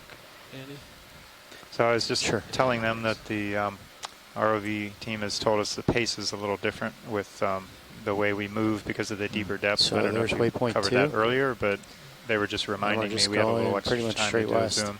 Okay. But sometimes we won't have the extra time. Yeah, west still looks good to me. Yeah, so the way our vehicle system works is we actually have 3 moving parts. So 30 meters we at have 270? the ship on the surface, the Sirius ROV, which is sort of like the middleman, and then D2, which is giving you the nice view that you're seeing of all these animals at the bottom. And so we have to move 3 vehicles separately from each other. Thanks, Nav. Bridge, Nav. So first we need to move a ship. Go ahead, then Nav. the Sirius can move, and then D2 has the range to move along the bottom. Bearing and what was your analogy, John? You have a really great analogy for this type of operation. Copy oh, that. so I meters, say that if you were, imagine if you were walking your dog in a very down in a high-rise district, and your dog was on a 50-foot leash, and you were wearing a harness, and you were strapped to a helicopter that was flying about a mile overhead with a long line, and then you had to go down this twisty road, and you had to coordinate everything with a radio, and then control your dog that was interested in looking at all kinds of things back and forth. And try to coordinate that as you move down between all kinds of outcrops and everything. So it's a bit of a dance. So that makes the ROV pilot the dog. That sounds complicated. Yeah, that's correct. That's good. But we have a great ROV team that's from the Global Foundation for Ocean Exploration. Video, we going on these pull-ups while we're here? I don't think they've introduced themselves yet today. So if they have time, would you guys in the front row like to introduce yourselves? Sure. In the pilot chair right now, Carl McCletchy from GFOE, the Global Foundation of Ocean Exploration. And to his right, Levi Unima, currently sitting co-pilot. And to the pilot's left is Andy O'Brien at ROV Navigator. Tucked over on the right corner is Bob Knott on video. And in the back is Caitlin Bailey on video clipping. Well, thanks, guys. So right now we are looking at a bamboo coral. This is an unbranched bamboo coral. The last person is supposed to say from GFOA.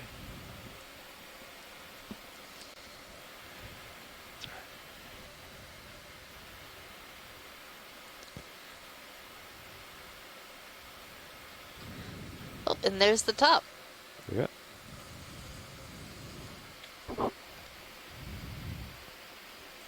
Okay. Moving on.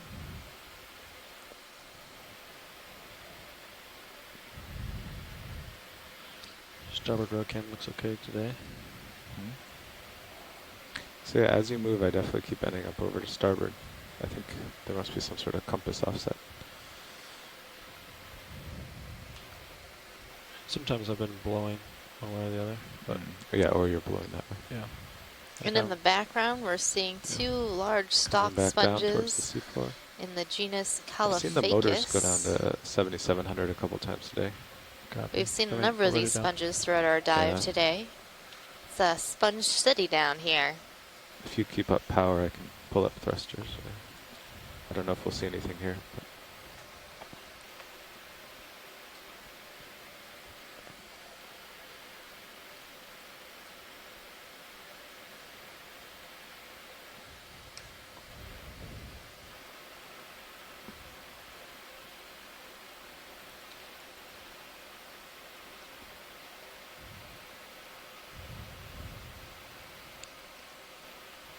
said 7 megs.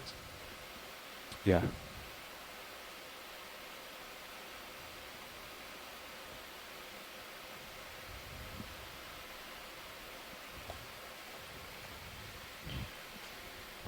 There's something in midwater, a little shrimp or something. Yeah, there's a shrimp or some sort of crustacean swimming midwater in the middle of our screen. Perhaps a mysid shrimp. It looks quite small. I don't see it here. I see a star and a Down, sponge. tilt down. Lower right. Oh, I see it, yeah. It's somewhat difficult to capture some of these images of the it's just midwater animals. Yeah. Oh, Okay. it's just Can some go wide. schmutz. Schmutz. Nothing interesting. Or is it? A minute ago I did see So a lot of that a shrimp, marine maybe. snow that you're seeing, that's what feeds these animals down Got a here. star in the front of the Contains organic sponge. material from the surface waters that has slowly sunk over time. And that's what these sponges are filtering from the water column. And these corals are feeding on.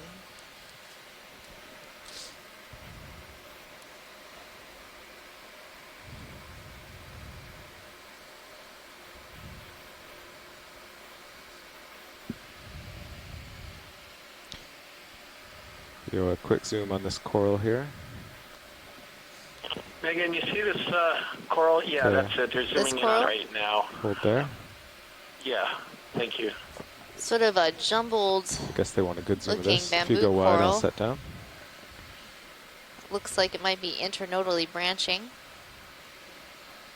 Well, actually, would you like a good zoom on this coral?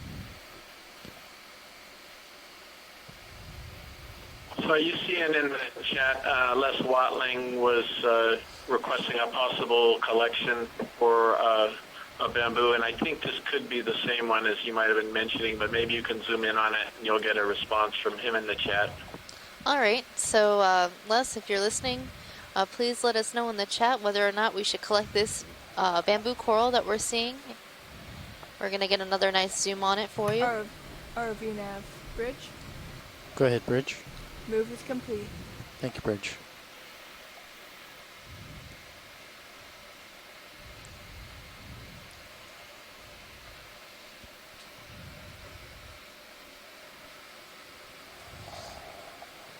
Co-pilot, you should have another 6 minutes before you settle out.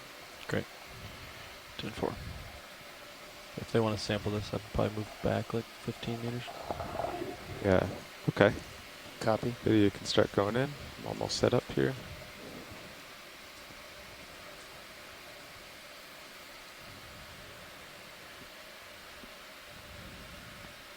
Spinning to port.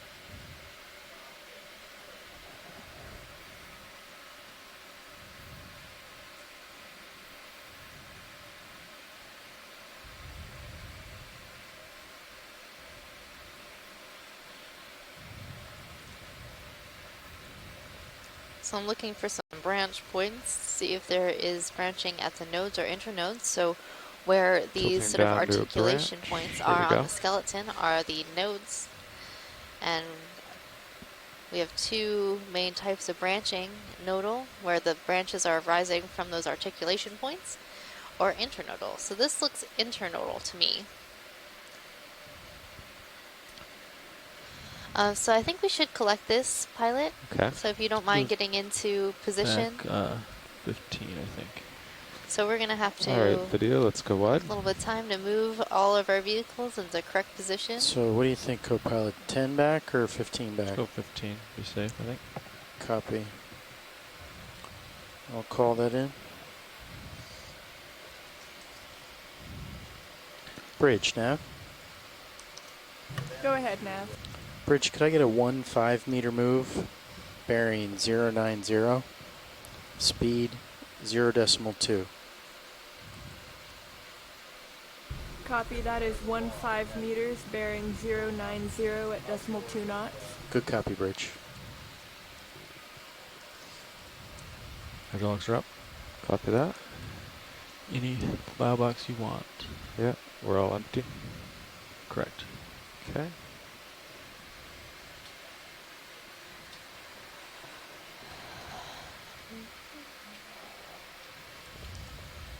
RV nav bridge, move initiated. Thank you, Bridge. Okay, seem to be pretty stable here. Hydraulics are spun up? Correct. Okay. Yeah, just Nav, if you could keep an eye on Sirius cam. Maybe, actually, co-pilot, maybe spin a little starboard now, because you do keep disappearing off that way. 10-4. Will do, pilot. I have your mini Zeus. So watch lead pilot. Watch lead pilot. Go ahead, pilot. This is a pretty small specimen, about 15 centimeters across. Do you just want to try to get the whole thing? Yes, please. Okay. Okay, arm coming on.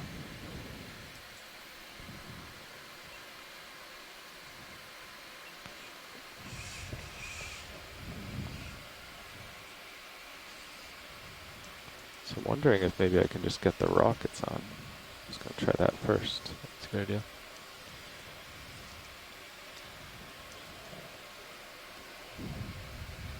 We bring a pilot cam around too. It might be right in the way of Mini Zeus.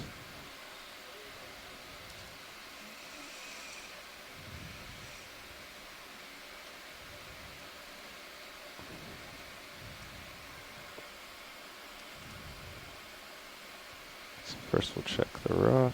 Video, will you zoom on main HD? Okay, that's good. Hold there.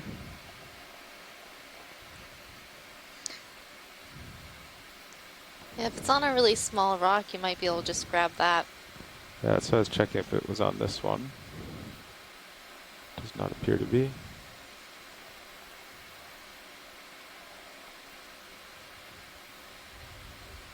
No. Oh, it's not on that one either. What a confusing right, little coral. Yeah, I'm confused where its base is, actually. I thought it was going to be there. I thought it was there. Do you want a full zoom? You can go in a little tighter, yeah. I think it's right over that first rock that you pushed aside. Must be on that small zoom in on Mini piece. Yeah, zoom Mini Zeus. Yeah, I'll move the arm out of the way. RV nav bridge. Go ahead, Bridge. I see. Thank you, Bridge. That's not a very small rock. Oh. I mean, that won't really fit in the bio box, will it? Might be able to get in the bio box, break it off the rock. Okay, well, let's see if it's loose. Will you come out partial on both cameras? Okay, that's good. It might be sort of a crumbly crust. Looks thin. Yeah, I think you're right. Sirius position looks great. Good.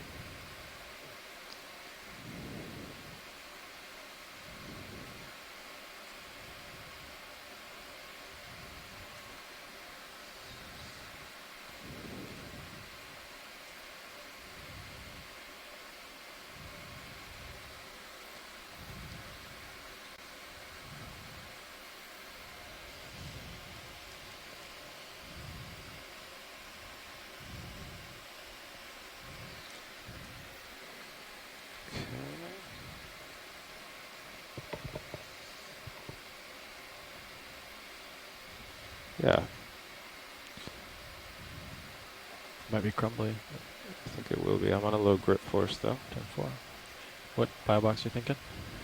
I guess port outer is the, yeah, bigger. Copy. I think the drawer can extend here. Looks good to me.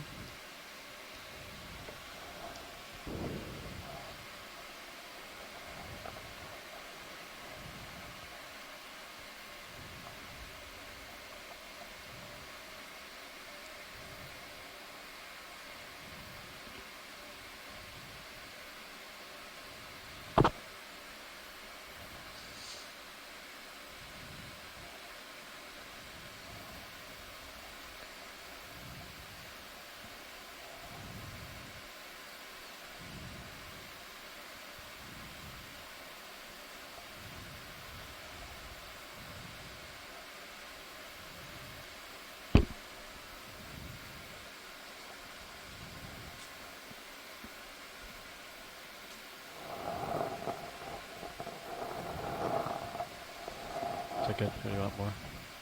That's good. Okay. Okay, video, want to zoom here?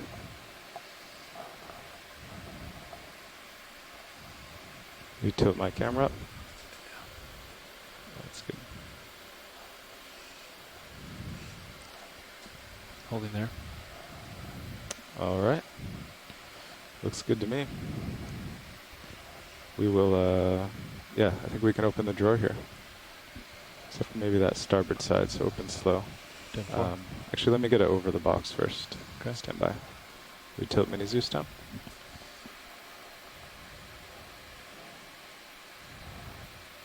Is that good? Yeah. Okay.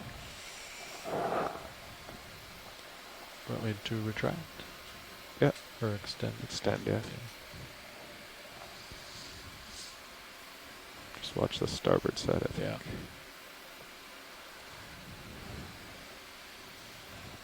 Could wing in too. Starboard wing in, maybe.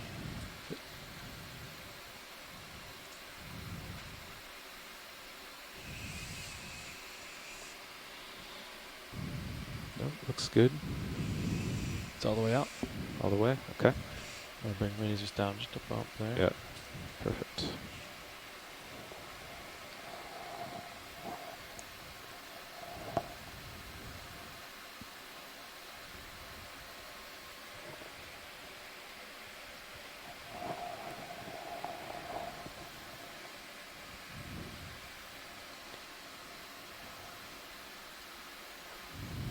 Clearly it will sink. Yeah, it should fall right in. Oh, perfect. Do you want this rock in there or not? Nah. Yeah. Okay, you can close up. It'll just crumble apart Yeah. and be a big mess.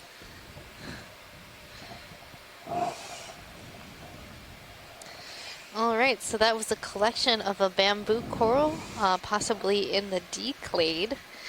We collected that at 2218 at a depth of 3,775 meters. Back the westbound nav. Just go ahead and call it in now. Yeah. Copy. Make it. I just make it 20, I guess. We were doing 30 before. Okay. Yeah, I'd be okay with 30.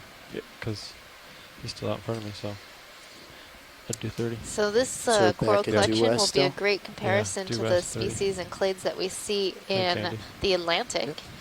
So it's a really interesting Bring it down collection, and hydraulics. the rock really Super secure. helped us get this coral in the bio box without being too damaged. Perfect. Nice sample pilot. Bridge, Nav. Yeah, it's good to get the base. Go Don't ahead, usually Nav. get that. Like to Yeah, we request don't a usually ship get the move. base. Go ahead. Bearing. So now we can see the whole colony 30 morphology. Bearing It should be 270. very informative to taxonomists Speed studying this 2. animal.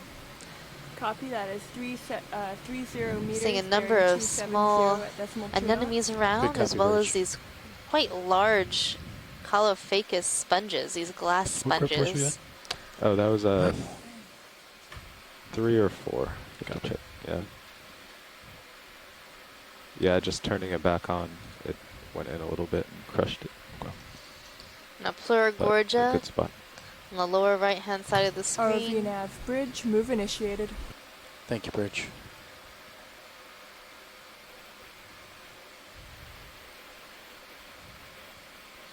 We're seeing another number of animals and things floating in the water column in this area. Probably would have been okay without moving us back, I think.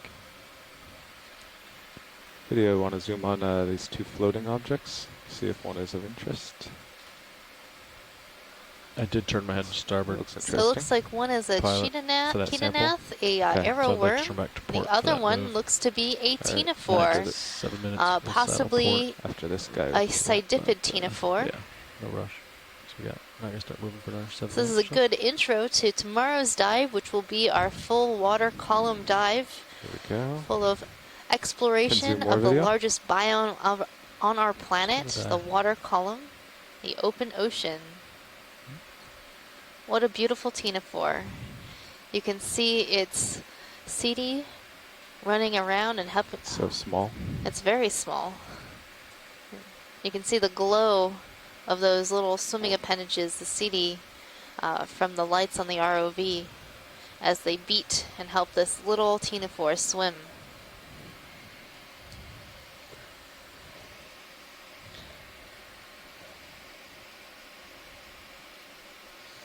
So I made the identification of sidipid because it looks like this ctenophore might have 2 long feeding tentacles, which is typical of that group. But other than that, that's as good as I can go on some of these animals. But tomorrow we'll have our water column experts on the line to help tell us more about these water column jellies. Okay, so the common name for the ctenophore is the comb jelly, and that name comes from those beating cilia that you saw. It looks like small little combs. Yeah, let's try to think about the compass offsetter. Okay. Try to figure out why they always go off your starboard side.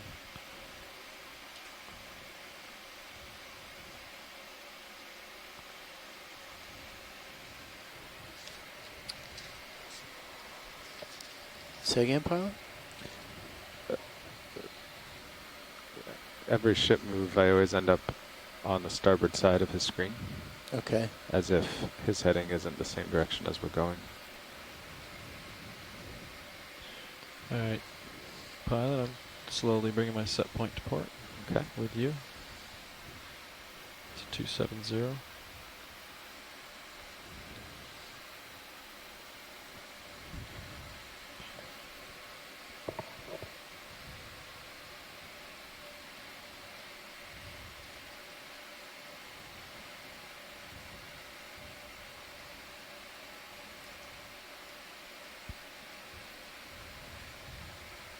Yeah, so either Sirius is blowing to port, or my compass offset is to port, right?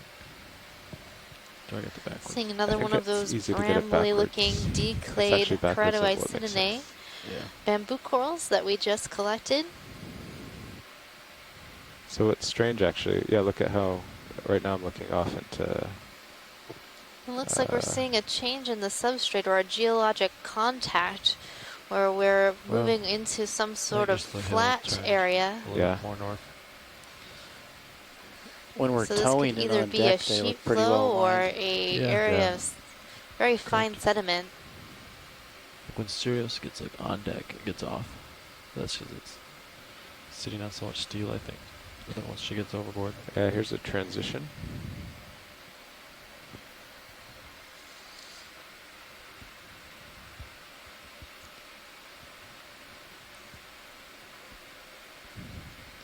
You'll notice as we transition into this flatter area, we're not seeing as many organisms. 2220. And that's likely because so you should the settle flow out at pattern here is a bit 2232. different. So this Copy. looks like a relatively hard substrate. I'm not sure if it's consolidated or like fully hard, or if it's a bunch of small pebbles and sediment.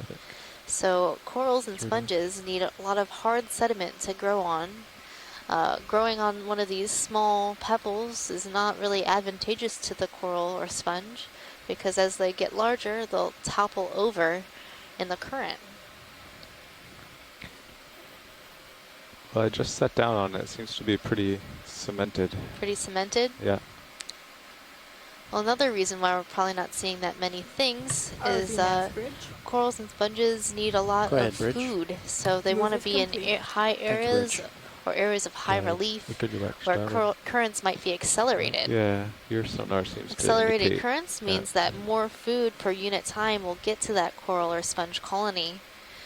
And more food means that that coral and sponge can grow better and stronger and faster. Well, maybe not faster. Out here, when you're not getting as much food, it's really hard to grow. The general trend on USBL kind of shows that too, like Sirios kind of moving at a 256 almost. D2. Maybe there's like a... I can give you some more tether. Moving at 270. Well, looks like maybe. So how far into this move are we now?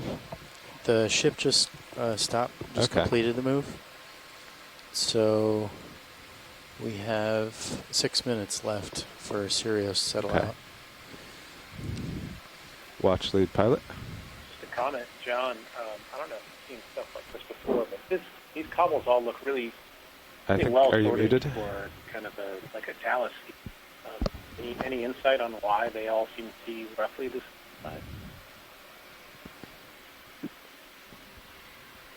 I can't.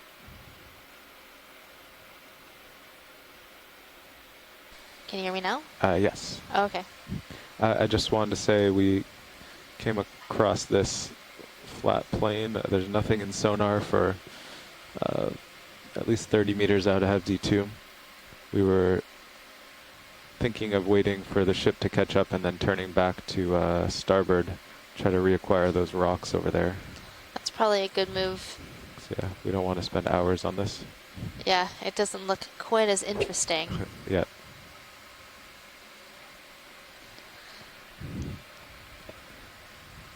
So it seems like that field extends quite a ways, so we're going to stay with the more interesting substrate. I can turn starboard with you if you'd like. Yeah, let's do that.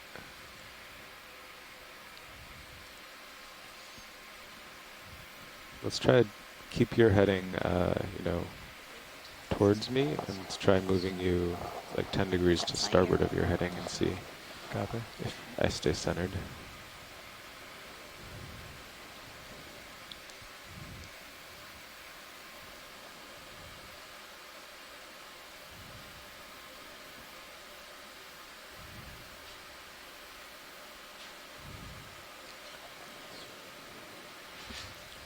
So we're thinking...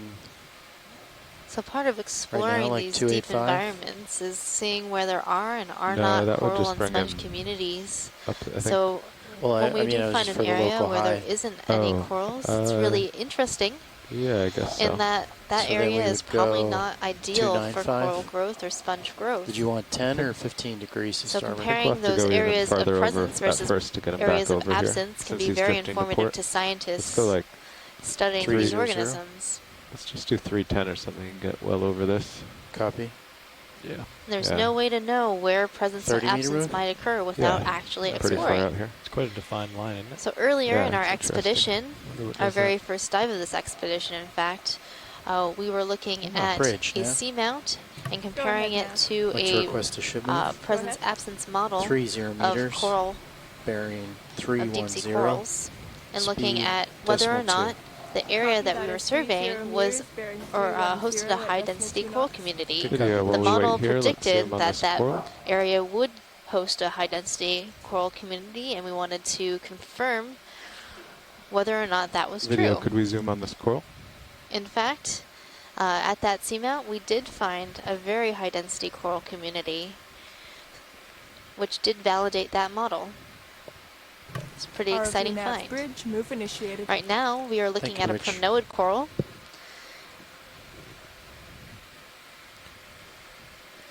You can tell it is a pronoid you were coral, still swinging from that previous in the move, family so Pronoidae, I'm going to kind of swing in that it has these pinnate tentacles, which identifies it as an octocoral, and then along the polyp body, you see it. There are many scales, which is typical of the family Pronoidae. Sounds good. Okay, whenever you're clear, video.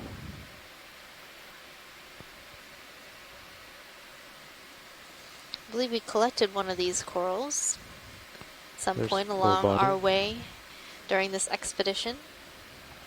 It could possibly be a new species or new genus.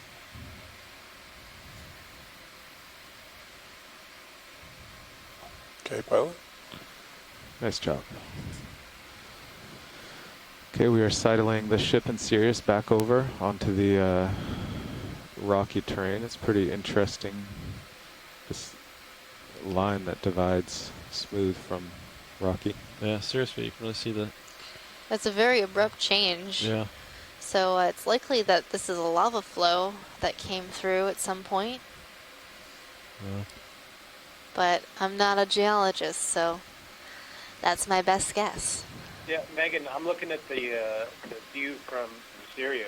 That is a really strange contact. It's almost perfectly linear through the whole field of view, and then the substrate in that area on the left is very oddly sorted. That it's all the same size. So I was hoping John was going to get back from lunch pretty soon, and maybe he could speak to whether he's seen something like this. Some hesitation in the kind of strange to me. D2 type. Yeah, it looks pretty odd. So I did some surveying of the lava flows on the Big Island of Hawaii for a project I was doing for my master's thesis. And even on those lava flows where in the bathymetry data we could see a very distinct change from on and off a new lava flow, there wasn't this very obvious contact when we transected across a lava flow in situ. So I think it's pretty interesting. And here's John. He just said, "Wow."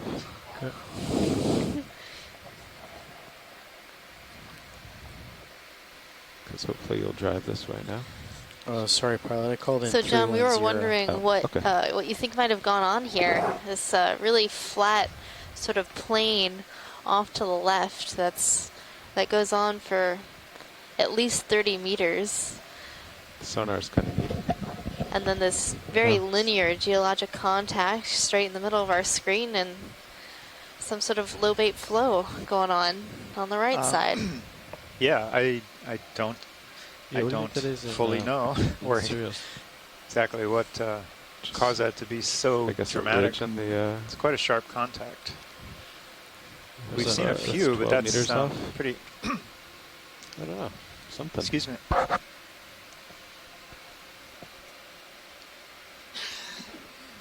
If we're headed that way, if we could try and just hang out near this contact for a See while. that, Andy? Am I sonar?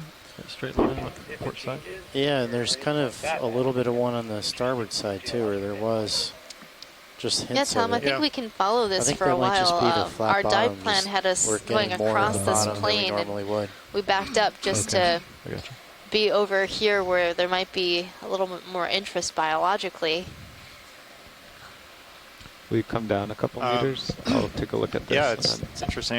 I mean, it looks like the slope's basically flat here, and then these rocks pretty much transition from pretty good size to gravel without any kind of so as low as I want to go, I think. Any kind of gradation from that. So I'll do it.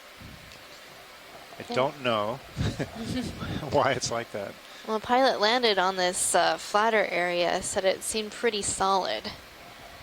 So I'm not sure if it's been consolidated by manganese crust or what's going on here. If it has, we call that type of deposit a hard pan. So it's kind of crusted. Yeah, maybe a bit of a rise Could as be well, co-pilot. Like if you look at this, it looks like it's all loose, but the know, it's material about 20 over meters time, away. because of the manganese and We're other kind of getting processes, closer to it a little bit. it can become a crust and be 10-4. very hard.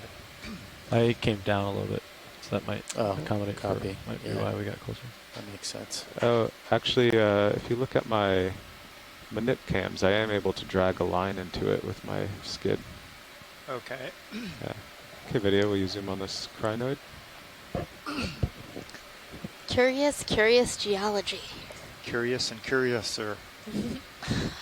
Oh, look, we're seeing a Cereanthid tube anemone living in one of these sponge stocks. We saw this in another dive before. So that's really an interesting observation. We were able to collect that tube anemone by plucking the sponge stalk. We also have hydrozoans living along this stalk, and a crinoid perched on top. There's a lot of this. Yeah. Okay, if you're a clear video.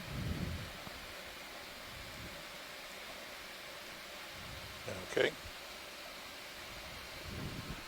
Yeah, video can pull wide on my Sirius HD too. Thanks. Got a cool shot.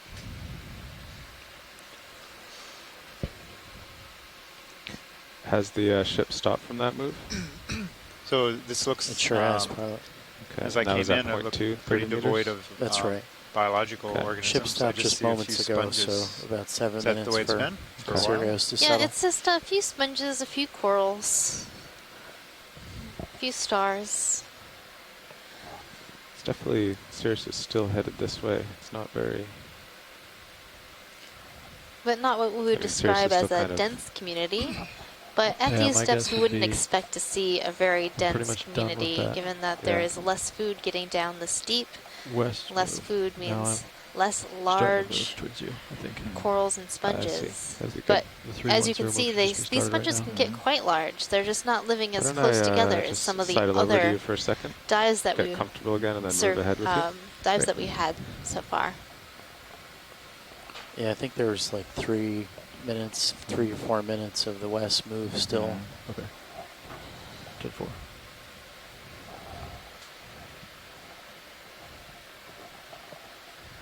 So, Megan, why do we look at the places where so we're getting pretty good at prospecting or predicting where these communities are. So, how come we look at places that we come up as you get closer to think that they might not be? What's the value in that? Well, sometimes, John, you get surprised.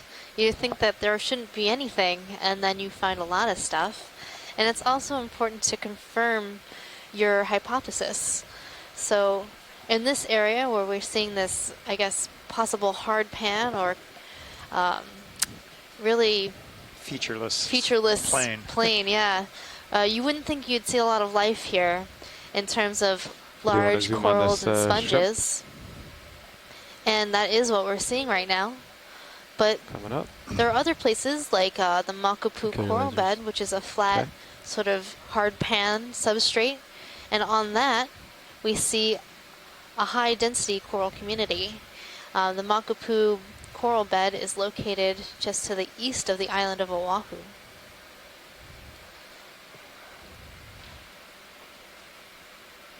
So we're seeing a really interesting shrimp, possibly a mysid shrimp.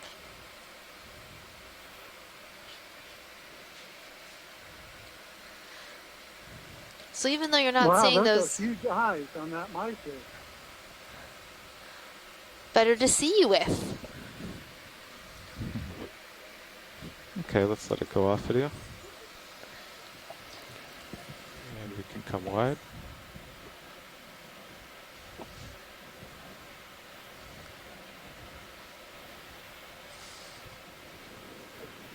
Alright, now you seem to be moving in a better direction. Yep. I'll get your lasers back on for you. Thank you. There they are. Definitely, you know, choosing to change direction down here so deep is challenging. Yeah, it takes time. So even though we're not seeing that much big over? stuff out here in this flat plain, I'm sure there's plenty of The animals. ship move completed probably in the form of smaller invertebrates such as 35. polychaete Yes. worms, small crustaceans. And so we have another 3 minutes and for others. Sirius to settle. Right. Let's call in another. I don't think there's much here. Let's do another 320. Does that seem good? Yeah. East Coast 320. Copy. About that it's Actually, they were asking about it's today's rising dive. a lot. Said, well, this Oh is no, you're just not as biologically dense or diverse, but it's it's kind of also steeper off your important to look at port these side, areas isn't it? because you want to find if we're Something talking like about other uses of the seafloor. Maybe we should turn that way. But it's strange, a similar return off to, I mean, to port. Yeah. As well. Actually, let's turn ourselves to port and see go uphill that way. I think because HiPAC wants us to go due west, so maybe we're like a local feature. Yeah. In areas like this that are flat, might be an easier place to collect the minerals that you're looking for. Yeah, definitely, and assuming you know that the minerals are there in that place in abundance, and you know I think we're all besides prospecting. Do you want me to range out on your sonar pilot? Yeah, that'd be good. Biological communities are. I think we're getting an idea where the crust areas would be that might be of most use to that activity. That may be hopefully lesser impact as well. I think I'm seeing a fish, so middle right side. Looks like it's pretty much flat. I don't see a clear hill in sonar.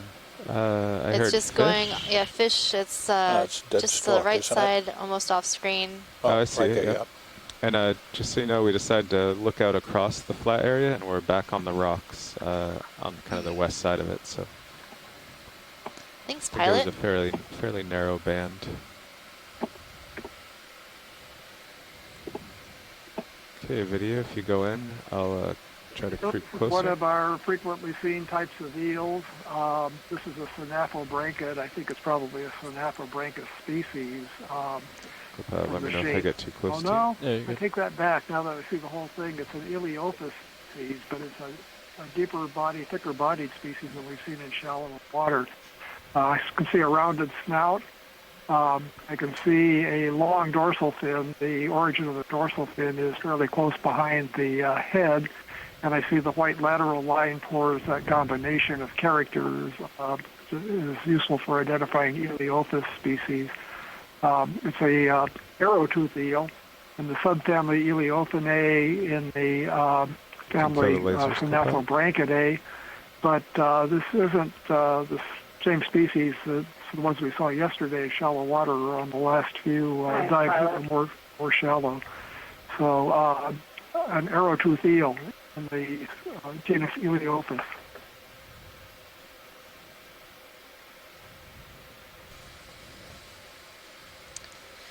So we see this type of eel quite a bit in our deep dives. How deep do these species usually go, Bruce? I'm going to have to look that up. I don't know what the maximum depth range is of these. So we did not call in another move, interesting right? We color decided to pattern on the reorient. fins, too. That's right. not something that we've seen on other species, recent dives anyway. I'll get back to you should be in a close little to bit about stopped, the and depth you're range looking of down these. on me, so that's good. I'll have some room. Yep, Sirius should have settled out about a minute ago. Great. Oh, fun fact from Asako. She says that some of these Synaphobranchid eels are edible, Okay, whenever and you're it's said clear to of be the pretty tasty. I'd give it a try. Yeah.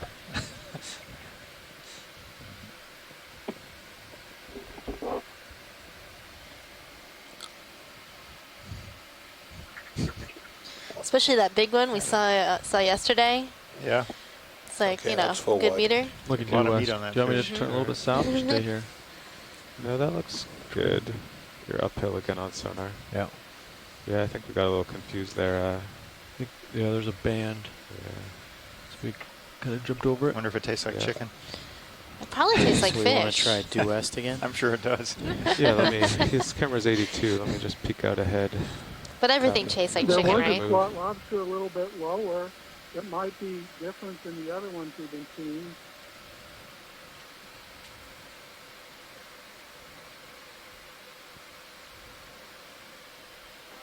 I see that one of the Iliopus species, Iliopus robinsi, is known from 4,800 feet.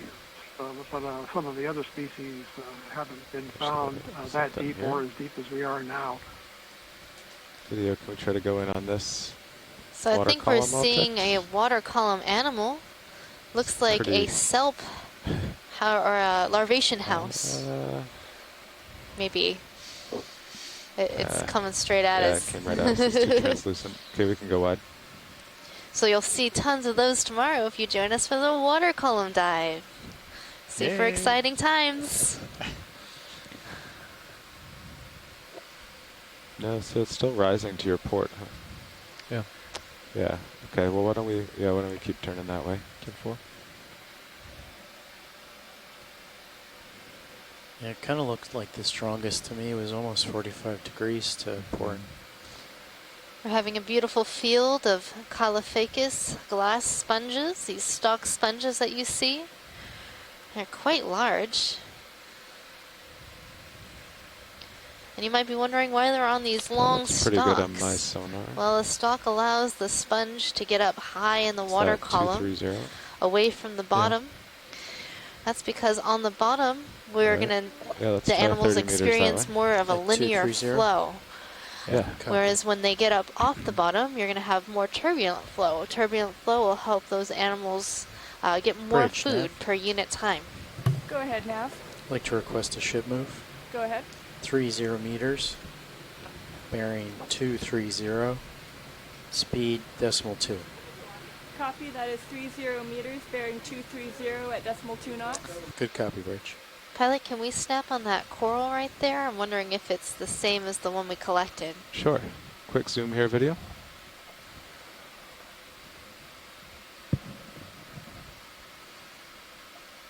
It does look like it, very similar to the bamboo coral that we collected earlier, and this one has a couple associated gooseneck barnacles. Thank you, Bridge.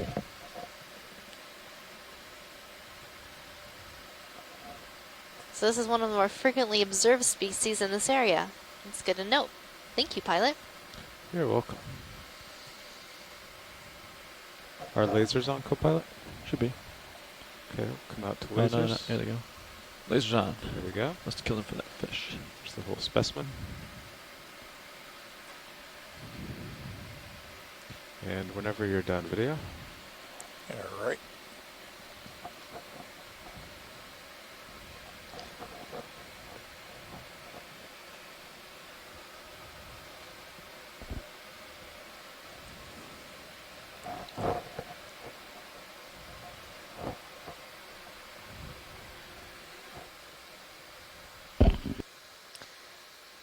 Chris, are you on the line?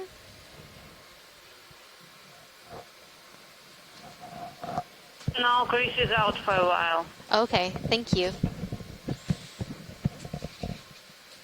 I was sort of curious how these stalk sponges grow, if they grow their stalk first or if they grow later, so I'll put that down to ask him later.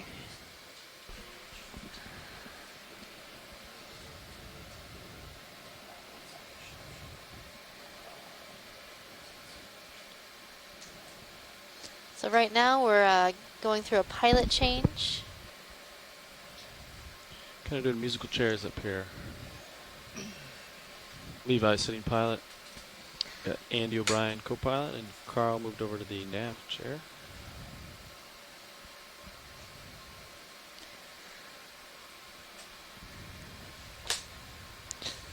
So it got a little strange there, right now we're having a smaller Caulophacus come into view with a crinoid on the stalk of the sponge. Some little valley full of sediment. We've seen this behavior a number of times with crinoids clinging on to the stalks of other animals that have stalks. Good. Just want to, what I was going Yesterday we collected a couple stalked crinoids, and they had associate unstalked crinoids on them. Like so these little unstalked crinoids are free swimming, and they can move their arms in sort of an undulating fashion to move from place to place. And they have these small cirri, which are their little feet that are clinging onto the sponge. We've been noting those in the log. I noted when we got to the bottom, but if you see any changes, you can note. Copy. Okay, video, I think we're probably pretty good on this, so when you're clear, we'll keep looking. Go ahead. All right.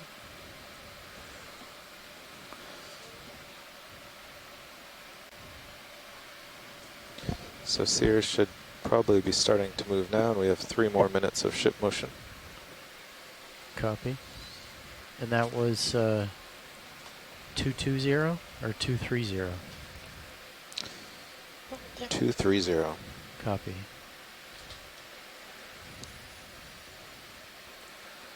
Looks like those sponges are swing a about the little end bit of to their the life right. cycle. See, even off in the distance, I can Copy. see a number of those tall Caliphacus sponges.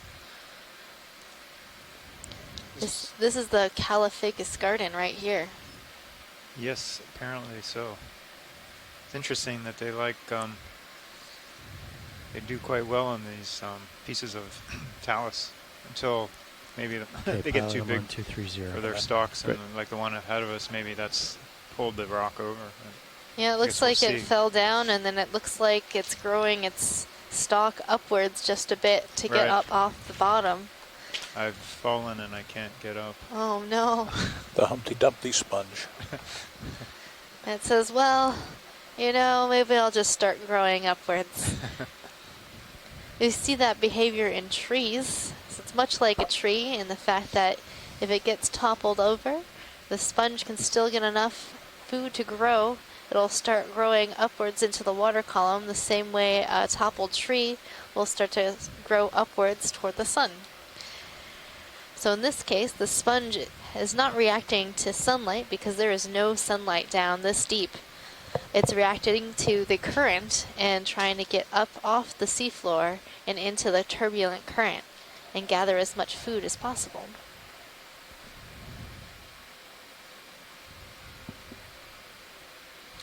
In front of us, we're seeing a Pleurogorgia coral, type of octocoral in the family Chrysogorgidae.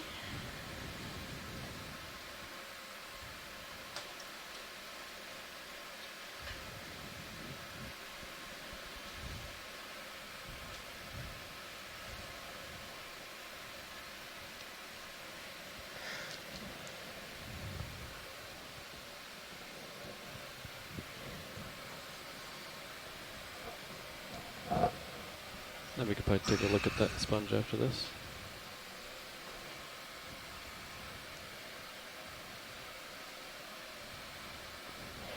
I'm hoping we'll see another one of those strange urchins we spotted yesterday. Oh, the small one with the kind of flexible tentacles? Yeah, the crazy flexible spines all around the base or the oral side of this. Come back in on this sponge while I wait for some tether. Crazy sea urchin. And the top spines, the ones higher up on the dome, were very short. It's quite interesting. Yeah, you can see the piece of talus has sort of pulled up off the seafloor just a bit. Surprised the sponge got that big. That's not a real big piece of rock. Surprised it got that big before well, maybe it's been growing, you think, since quite a while since. I think so. You can see how it's starting to curve upwards. Yeah, I guess so, yeah. So it's probably been a bit of time. A lot of these deep sea corals and sponges grow very, very slowly. So this sponge could be a couple of decades or more old. Could be older than you, who knows? We don't know that much about the growth rates of these types of sponges, but given their size, we could probably conclude they're quite old.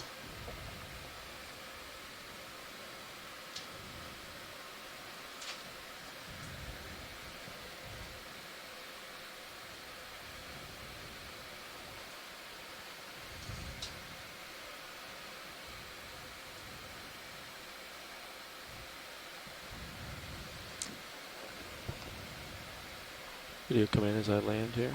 Megan, we're getting some reports on the chat of frozen feed. We don't have anything going on here at PMEL as far as video, but we still have you on telecom. Okay. Have you tried refreshing your browser? RVNAV Bridge. Go ahead, Bridge. Move is complete. Copy that, Bridge. And we'll let our definitely moving, Nav. ET guys Great. here know about it and see if they can do anything to fix the feed. Rotating down. I have, based on your notes, the ship would have stopped 2 minutes ago, and Sirius will stop. So we're looking at a Sea Star. Got some more zoom video? Were you doing the ship In the takes 5 family minutes on its Fraility. move, and Sirius stops This might be a 12 Frey minutes Astra after? I Sea was Star, planning for a given that it 5-minute has ship move 6 and a legs. 7-minute Sirius. Oh, after the ship stops. Yeah.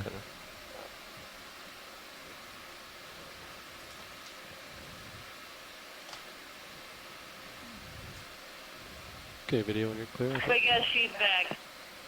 Oh, it's back? I think science is clear. That's good. All right.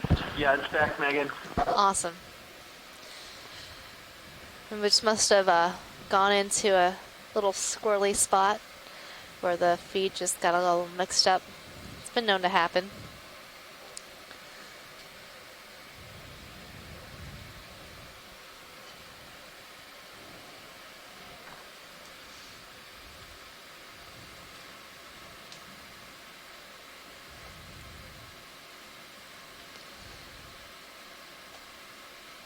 So a nice beautiful field of these Caulophacus sponges. I think it's really interesting how they're almost all separated by the same amount of space.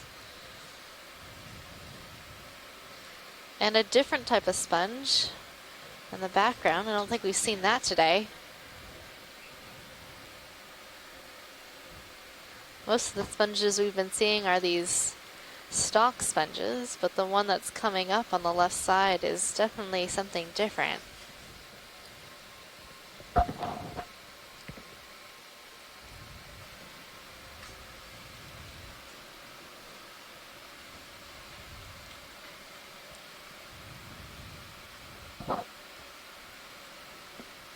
I'll bet you know what this one is, Megan. Oh, I think I do. It looks like a Poliopogon sponge, a glass sponge in the family Pheronematidae. And I'm making that identification based on the way it's attached to the substrate. It has these long basalia, these little spicules that are attaching to the ground. So we're and making that's called a Lophophytus pretty attachment. good progress. We have to average 0.058 to make it How to waypoint typical 2. is it to see a Poliopogon at this depth, Chris? Can come in on the spicules. We have seen at least on 1 or 2 other occasions Poliopogon that were really deep, around 4,000 meters. I remember one off of the Marianas, I believe. Anyway, it was kind of a strangely shaped one, so it was different, and I assumed it was probably a different species. This one kind of looks like something that we've seen in shallower water, the Poliopogon species A. I think it probably has a convex surface on the backside, so that's unusual, just because it doesn't look weird. So, but yeah, they're not super common at this depth, that's for sure. Associates, do you video?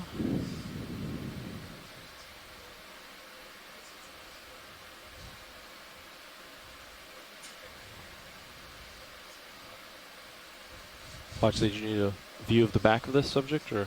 I think I might have saw something on the rocks below this sponge. Yeah, take a peek.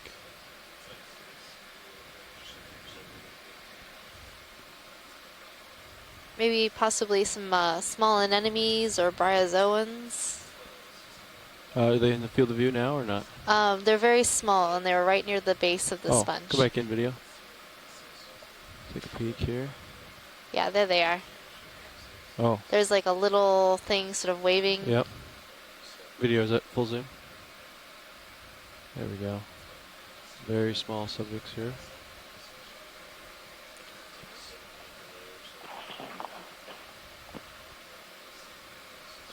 If you don't see life, you just gotta zoom in. I guess there are bryozoans here. So Megan McCullough is an expert in bryozoans, and I think she might be calling in to talk about these. How much left do you have in that moved Copilot, would you expect?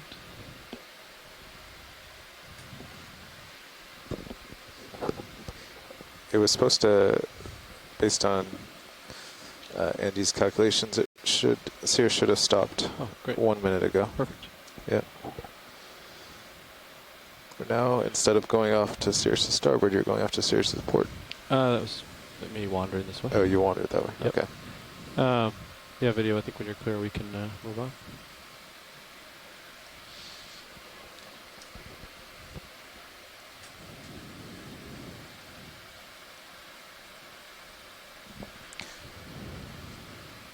But yeah, I think I'm still. Well, that was a really interesting observation of polyopogon sponge, 7 minute glass delay sponge, at this depth isn't quite some enough. actiniarians It might or end up being anemones, most of the move, and but I a feel possible like bryozoan.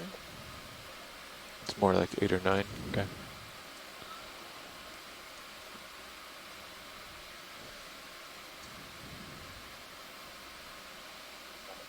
Yeah, we just did do a drive-by here. One kind of test. Actually, video snap in real quick. Might be. I don't know if that's a associate or. Oh, it's got Yep, a long. on the head of this sponge, we're seeing a ctenophore, a benthic ctenophore, Oh yeah, it's got a long streamer. with its feeding Settle in tentacle video and out. I'll rotate you up.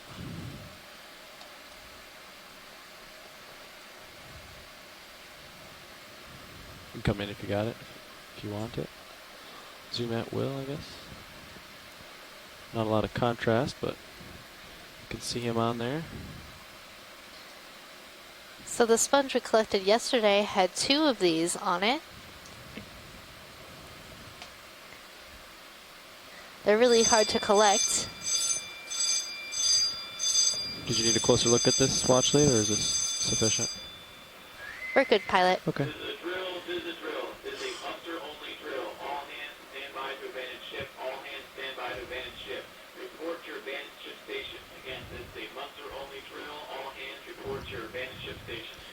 Okay, video, I think when you're clear, we can... I think I've settled out. I'm almost directly to your port, or starboard side, pilot. Great.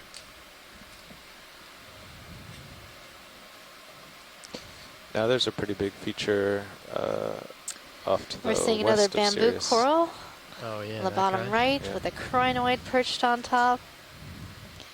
So this looks like the bamboo coral Or at least that we at collected least earlier. a big feature relative to what we're on now, Possible which is very declade. flat. There's another coral back right at the... And again, this behavior of the I'll crinoids move perching it themselves on top of a Kinda gotta coral move or a ahead anyway, sponge to get up into the water column to feed on small particulate matter and animals floating by. They go up and over. I saw a streamer, kind of streamer. Yeah. You see that too? Yep. Yeah, it's pretty faint. Surprised we were able to see that. All right. Hi, Megan. This is Megan. Hi, Megan. Hey, I know we've gone past the bryozoans already, Pushing over. but pushing I forward. just wanted to call in and Will talk one a of you little bit pull up about those. the ground fault page? Yeah, go ahead. got it. Okay. Let's learn something about bryozoans. All right. So bryozoans are little colonial animals, so that kind of like corals in that sense, but they're a lot smaller, and they have this. Great. Each individual Definitely, has this yeah, looking at Sirius sonar, it little definitely ring looks of like west will tentacles once called a again be the lophophore, direction. and the mouth is in the See in the middle, background again, there. kind of Video, like come a in. Let's see what coral associates polyp. we have here. See if they And they live want in a these closer little look. calcified Looks like skeleton crinoids. houses. And And I think that one was a chylostome bryozoan, which just means it has a zoanthids, calcium carbonate skeleton. And when we see them here in the shallow waters, I'm in Maine right any more now. Zoom video? They're typically encrusting a want. rock or Don't have to, something, but it seems to be in the deep sea. They form more Try to branching structures, These here. just like a lot of the other stuff we see here, probably to get off the rock surface a little bit and get some extra food.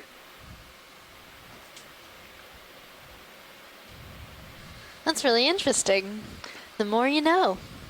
Yeah, video when you're clear. Don't hear a lot of talk about these. And there's a ton of they're really cool. Sorry. They're pretty cool animals. Bryozoans. All right, video, I'm taking off. So what kind of research do you do with bryozoans? I actually did some work on Japanese tsunami Well, it debris. might be an interesting rock over there. And that work is Certainly is currently uphill. in the process Starboard. of being published. Yeah. I was a Saw it in the background. taxonomist for Video, the can you bring out the bryozoans. background of D2 real So quick? again, mostly Over there. shallow water I think bryozoans it's living still on 25 fouling from communities Sirius. or man-made So that'd be structures. 270, right? Okay. Yeah, you all right, video. Thanks. And then just some work around New England as well. Go back to Or 2.5s. All right. Yeah. That's pretty exciting stuff. Let's head over there. Get your headings lined up uphill. And so how did you get do it. interested in these Copy deep that. sea bryozoans? Coming to the right, Pilot. Great. Well, I just started watching the Okeanos dives one day and happened to see them and thought I might join I in. think I see a if I possible could. star. So now you're left. I'm gonna hooked. grab it on the way over. Okay. That's all right. Stars are always good. That's how it Oh, started yeah. for Can all we of us. snap Unfortunately, zoom they're super on possible small, star? so it's hard to Like collect sand. them. What is that? I'll have to be happy with just looking at the moment. Yeah, sometimes if they're associated with something else, we might be able to get a collection, but plucking it with such a large manipulator arm, it's quite difficult. But next year, hopefully we'll have a Come out suction video as I get device closer.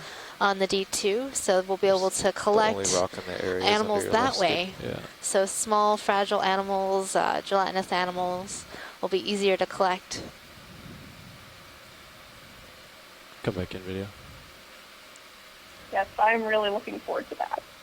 We collected some last expedition. They were large branches, and I think we ended up getting a few pieces. And here's a crazy looking sea star. Wish Chris Ma would call in and tell us about this one. I don't know what it is. Rotating down, holding. That's a beautiful view, though. I think it might be a goniasterid sea star. And it has this really sort of smooth, almost translucent top Rotating to up it. about. I wish it was on a rock. Yeah. You'd collect it? Yeah. Chief Engineer, please call the bridge. Chief Engineer Gabona, please call the bridge.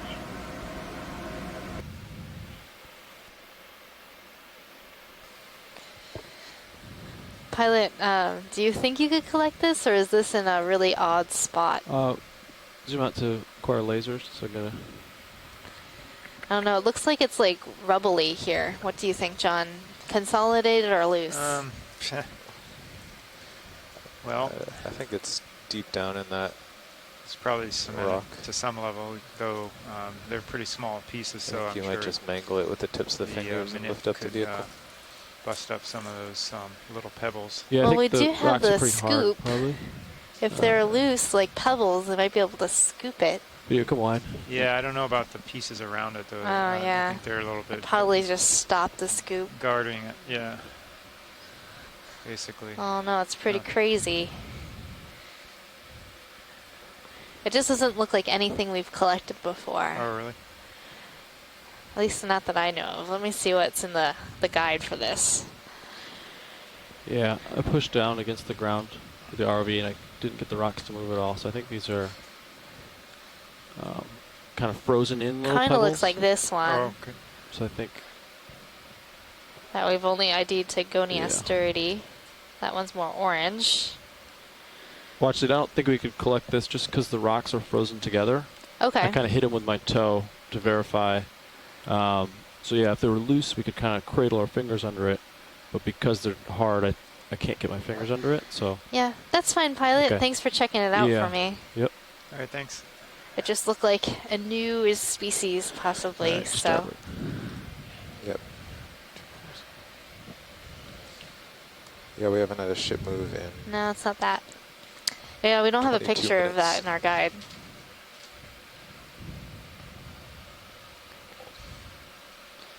Maybe we'll find some Say other again? sea stars we that are more haven't had a ship move in cooperative. 22 minutes. Oh, copy. I think So they know how to hide from us or get into places uphill we can't looks get around looks to Yeah. be about 255 to me. Maybe Okay. it was their plan all along. Oh man, check out this! Check out good. this! I'm It's like lined up all. on it right now. Do you agree? Yeah. I like Yeah. that. What do you? like that, It's like pilot? round. Yeah. Everything looks so round. Yeah, they do. Take a look at the Sirius field. Looks like a bunch of bowling balls. Yeah. Yeah. I was about to say the same thing. Looks Or like That's cool.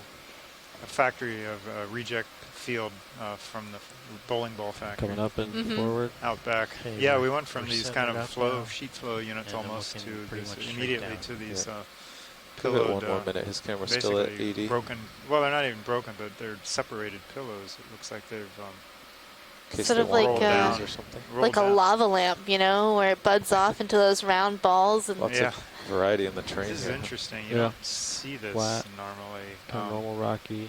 Usually they break up Alright, into looks pieces like you're getting those ahead. wedges. Or, And these you're are getting not underneath. You all ready for a move? 30 meters, 255. Yeah, I'm comfortable. some of Sonar these. They can don't see necessarily out. look like Okay. they've formed Bridge in place, nav. but maybe wrong there. I have to get Go a ahead. better look here. Could I have a move? 30 meters, bearing It looks like a 255 riverbed degrees almost, you know, at big 0.2 rounded knots. rocks, and they're all just piled on top of each other. Yeah, it looks like they've rolled down here. They don't look like 255.2. they've erupted here. But Good they copy, couldn't Bridge. have probably gone too far without breaking up. Yeah. They it might all provide look- an explanation though for that gravel field we were seeing further down. Come in, video. This is just a place that things roll down in general. Yeah. It's strange.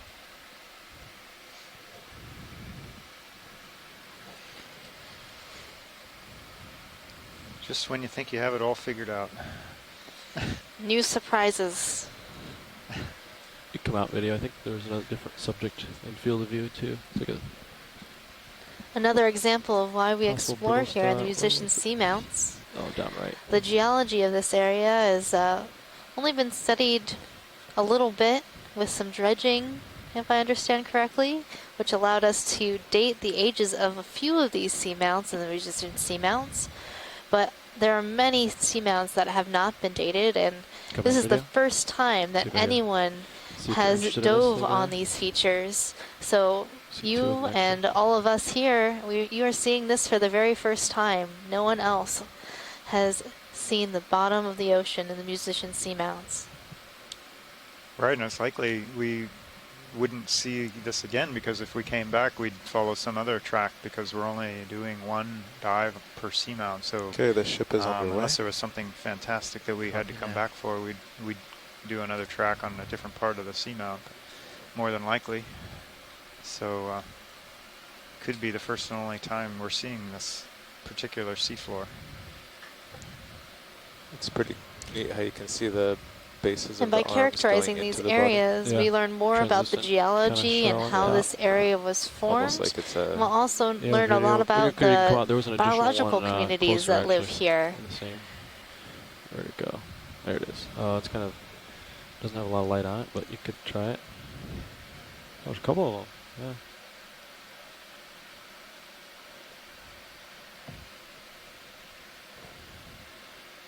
I think there's even an additional one down here.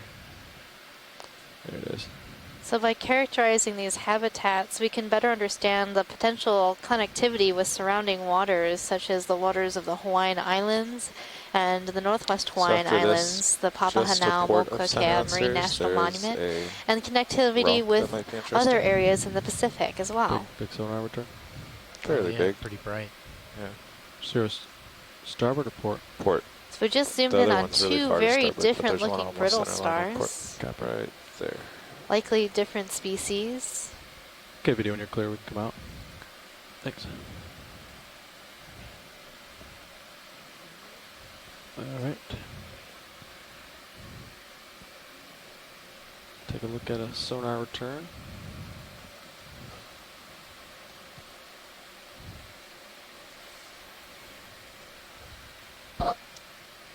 Should be a line of rock crossing your view with a shadow behind it.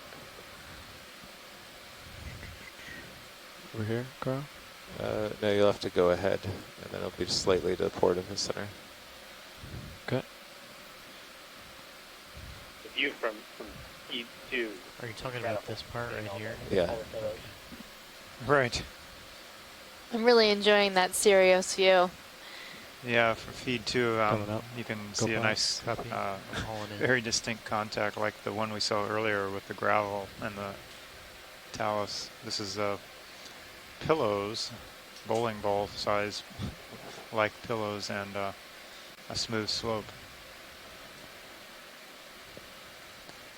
Yeah, there's a different sponge coming up too. There's not much in your sonar though. I know, that's what I was looking at. I'll go for the sponge while you do it. I'm going for this sponge. Watch lead. All right. I think this sponge might be a hyalostylus type of euplectellid glass sponge. Has a very thin stalk and a bell-shaped main sponge mass. Good view. Frame it up. Go for associate on. Now there seems base. to be an associate near the base of this sponge. Yep. I don't know. I don't know. Maybe an aplacoforan? One of those anemones that's closed up. I don't know if it's an anemone. Chris, any ideas? I was afraid you were going to ask me. I always ask you. It's a Stump Chris Day. I honestly don't know, and I think Tina was pretty much saying the same thing. We don't really know what this Top is. of that bridge. It's Okay, ship move is complete. Yeah, he's just thinking it could be a mollusk, perhaps. Looks like the surface of the stock That's changes it. I from one honestly side don't to the know. other to this guy. It kind of looks like our little kidney bean shaped organism that we found on the other sponge that we collected. Possible aplacoforan. Looks like I'm seeing small little glass-like hairs. It looks a little bit fuzzy, even with the Copy. the nice focus that we have on this HD camera. So maybe it's that?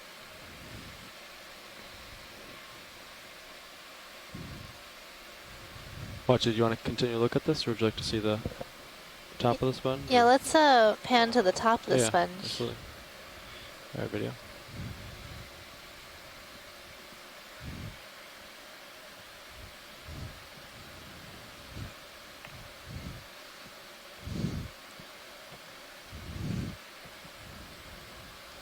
I think it's around here somewhere.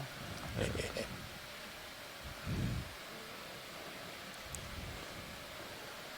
Such a small stock for such a big sponge at the end, huh? Yeah. Yeah, these are pretty delicate sponges. They have a very soft sponge top.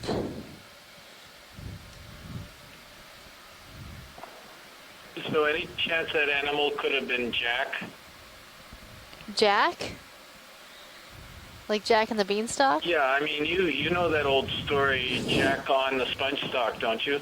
Oh, yeah, of course, Chris. It's my favorite story. Why don't you tell it for us? Well, it involved a magic sponge bean, but I'll leave it at that. Oh, okay. Okay, video. Let me clear. We'll keep moving.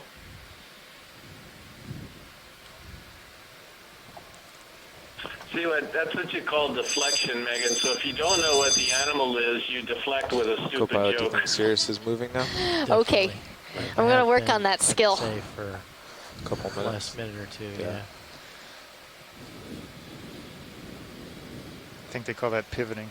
Pivoting? Is that the technical term? I think that's the political term. All right, well, I've got another question for you, Chris. So do you know anything about how these stalk sponges grow? Does the stalk grow first and then the main sponge part grow second? Or does the main sort of sponge head grow, and then the stalk just gets longer and longer to intersect the current better. Boulders with that stalk on it might be what we saw in the Sirius sonar. Yeah. Yeah, so that's a really good question. Not very exciting. I thought about some as well. I think the stalk gets longer and longer and the head gets larger and larger, and I think they're just adding more and more threads or these elongate spicules to the stalk, and they're coming out from the bottom of the sponge where it connects, and it just provides more support as the head gets a little bit larger. But this particular species has such an extremely long, fragile stalk that it makes you wonder, you know, whether that's really going on. But it seems like in the older individuals, the relative size of the stalk remains the same between small and larger individuals, which would imply that both parts are still growing. I think I might be seeing a different sea cucumber on the left side, middle. A sort of squishy looking thing. You know how I like my squishy looking things.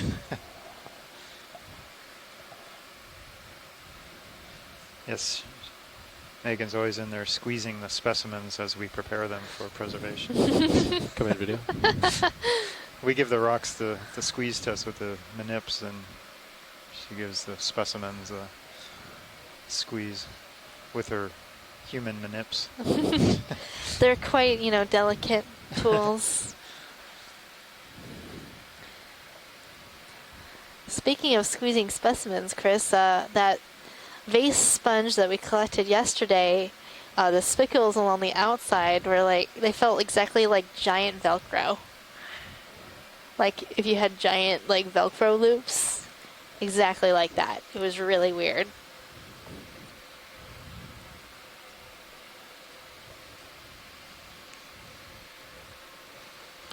So this is a sea cucumber, possibly in the family Synallactidae, and we are seeing its back end right now. The front end, the mouth end, is on the other side of the organism.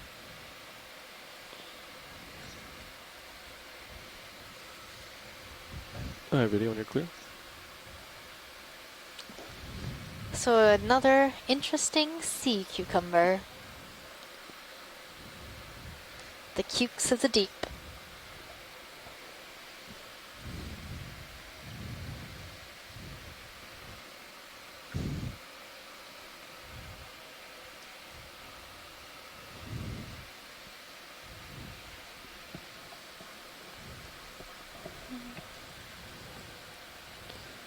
So we're seeing a number of bamboo corals and stalk sponges along our transect today. A few Pleurogorgia corals, as well as some primnoid corals.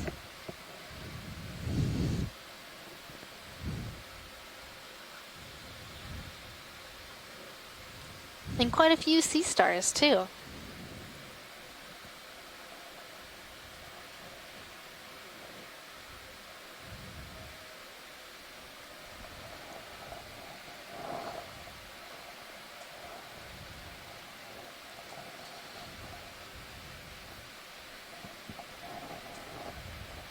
You can probably settle out from that move or not? Yeah, based on the timing, it should be 1 or 2 more minutes. Okay. Thinking I'll make another. Yeah. Same heading. Looks like maybe a few degrees to starboard. Copy that. So maybe 260. That sounds good. Yeah, I was watching the slope of as far as the rocks go, trying to figure it out. At first, I wanted to say it looked like we were moving into in-place pillowed flows, but I don't think so yet. In some cases, they're. Copy. I thought there maybe were some 260, 30 meters in-place outcrops, but sounds good. Not really. It still looks like we have a jumbled collection of bridge nav. This is the bridge. Go pieces. ahead. Perhaps they're Could we have a ship overlapping older move 30 flows meters, bearing that were, 260 in degrees at 0.2 knots? That's Eventually range, that would be the 30 case anyway, meters, but I think bearing we're seeing some poking through. 260, speed 0.2. Video, you can zoom Good in. copy, Bridge. Zoom in. up. I'm just curious what this kind of stuff is here. Video, you can zoom in. Some gooey stuff between some rocks. Looks kind of dead. So we got some of this, I don't know, schmutz. So it's the word spooge. Spooge. RV nav move initiated. I do like the word Copy spooge. that, Bridge. Yeah, video, you can come wide. It's fun to say. That's my go-to biological biological spooge. of unknown origin. Well, it's not an animal.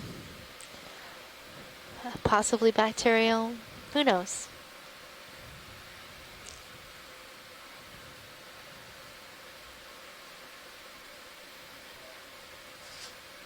Video, can you snap zoom on this orange? Not sure if it's one of those. Just rock or if it's. Yeah, you can come wide. That's not what I thought it was.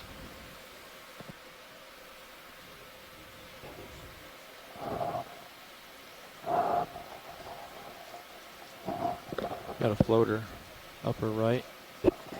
Possible fish. Yeah, come in.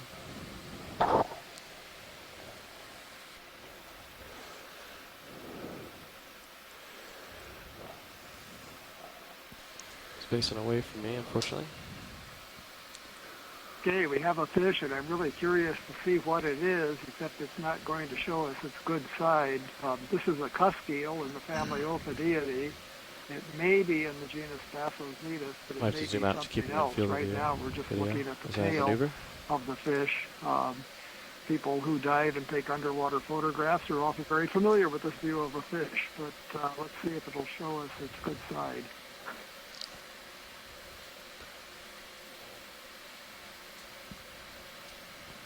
Yeah, I think this is a Bassozetus species. There are a number of species in this genus found at different depths. They're characterized by an elongate body, a very rounded, smooth head, and rather small eyes. This one does not have a bilobed pectoral fin, the fin on the side behind the head. There's another genus, Eretmictes, that has a bilobed fin, and is quite similar to Bassozetus, but this one is not not in the genus Eretmictes, it's in the genus Bassozetus, I believe. And you can see the distinctive pelvic fins, the paired fins on the lower part of the body that are reduced to just a couple of fin rays without membranes between them. So I believe it's a cusk eel in the genus Bassozetus, and we often see these drifting in the water or swimming in the water rather than cruising along the bottom. I'm going to let them go. Okay. Next video.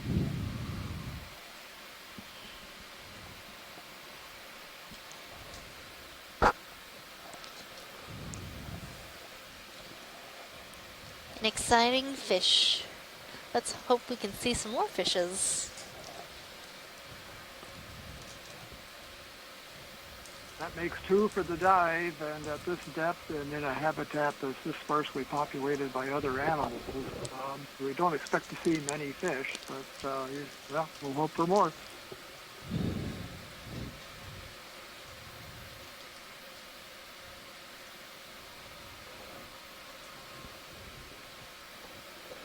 So I'm seeing a few coral colonies, these unstalked or unbranched stalks.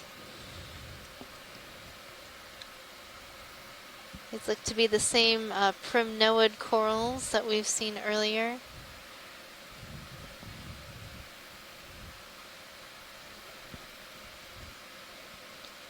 So these corals are octocorals in the family Primnoidae. And they have these body scales along the polyps, and that identifies it as a primnoid coral. And a lot of primnoids have a branching form, but there are a number of species that do not branch, and this might be one of them. We collected one of these earlier in the expedition. It may be a new species or a new genus. co-pilot, do you feel like you're moving yet? I'd say so, Nav. Yeah, it's about time. Okay, video when you're clear. There's a... Come back in, actually. There's a little anemone. See if they and want a to tube. close up with this.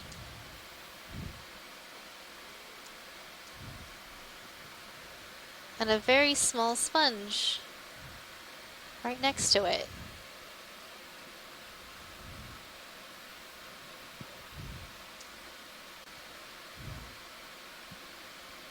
Okay, Meg. Right actually, I can't see this mark for the moment. After this shot, you'll have If there to is jump any to center chance and go ahead. for Yeah, I'm even a better little zoom, bit to I the guess right of what I should not. be. Great. Copy. RV nav bridge. I'm not Go ahead, Bridge. really sure that Ship it's move is complete. Copy that. anemone because we can Watch, see did you the need a mouth. closer look at this or not? Well, we can't see the the mouth parts here. Can any you more get zoom up video? a little bit No, higher? Or Maximum. Yeah. You can zoom out video. I'm gonna try to look down a little bit, and then I need to go.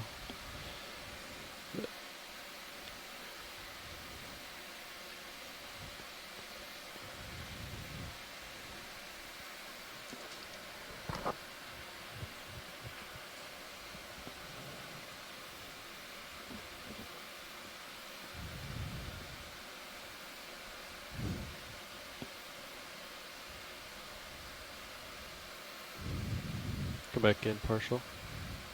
Is this where it was? Yep, that's where it is.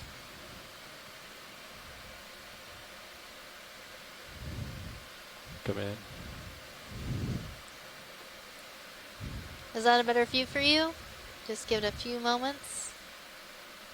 Yeah, I'm not seeing tentacles around the mouth, so it's probably not a tube anemone.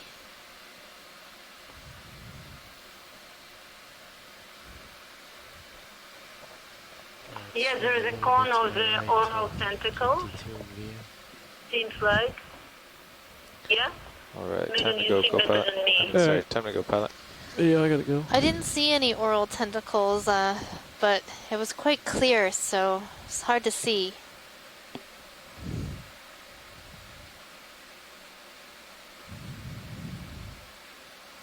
Maybe when we have a still, we'll be able to see it a little bit clearer.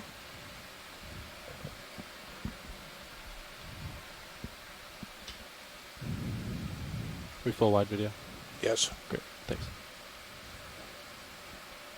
Alright, co-pilot, come back into the dive track. Copy that. Can rotate to port. Where we're at, 6-0? Yep, that's the last Yep. one. 260. So what do you think now? We'll center up on the... So if you're just joining us, Local this is high? your biology Yeah, I think it should be lead, 260. Megan Putz. And your geology Was lead, a few John minutes Smith. ago. We're coming to you live from the Okeanos Explorer in the musician Seamounts. Our expedition is called Deep Sea Symphony Exploring the Musician Seamounts. It is the last expedition in NOAA's 3-year campaign to address the Pacific Monument Science, Technology, and Ocean Needs Program, or CAPSTONE program, which is a foundational science initiative to collect deepwater baseline information to support science, management decisions in and around U.S. marine protected areas and in the central and western Pacific. So what do you think now? So right now we're in an area of the ocean that's generally called No, I guess the high 270 looks seas, good. Won't make much of a difference. which is an area of the ocean that belongs to no one.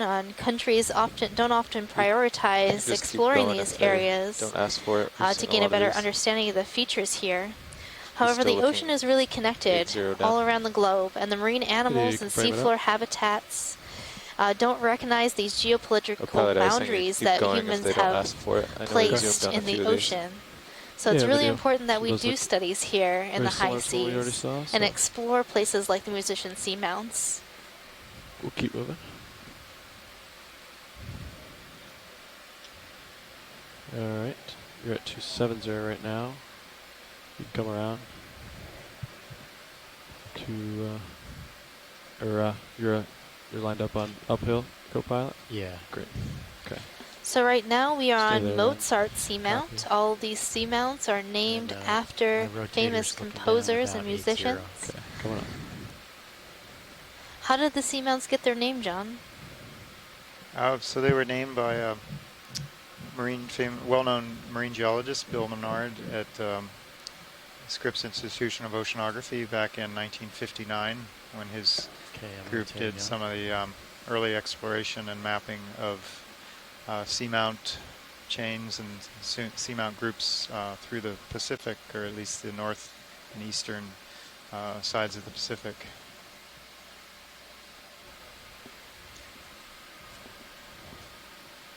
If I call another move, bro. You still not? Well, we're gonna wait for a second. Sirius should still This be dive moving today for 2 or 3 is the more deepest minutes. dive that So we'll be I can doing call on it. our expedition. Great. I'll We're get it currently ready, though. at a So this depth heading, of yeah, 3,739. Yeah, that sounds good. And we are currently chasing some sort of strange water column animal. Swam right by. Keep drifting away. Yeah, it was moving pretty fast. Yeah. Wasn't sure what it was. But we can do snap zoom on these, make sure these are similar. So on the left we have Pleurogorgia coral, and on the right a bamboo coral in the family Isididae. And the Pleurogorgia is in the family Chrysogorgidae. So these are both different octocorals. We've seen a number of these today throughout our dive. They seem pretty characteristic of the area. Thanks, video.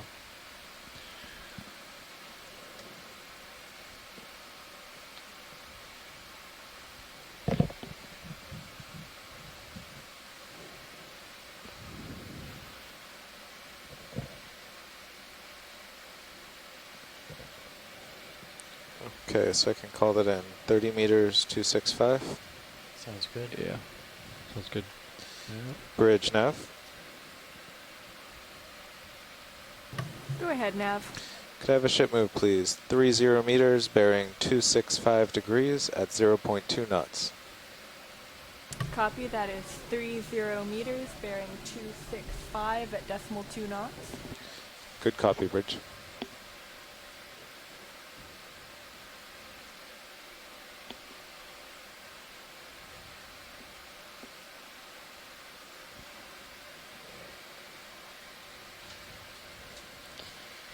Here we're seeing a Caulophacus glass sponge. It's a type of stalked sponge.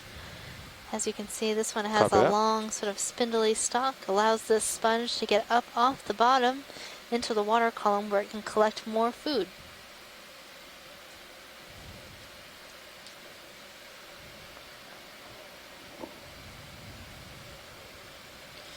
But the dive today is unique in that it is got a very interesting geology here. So John or Tom, would you like to tell us a little bit about why we're studying the geology of this seamount?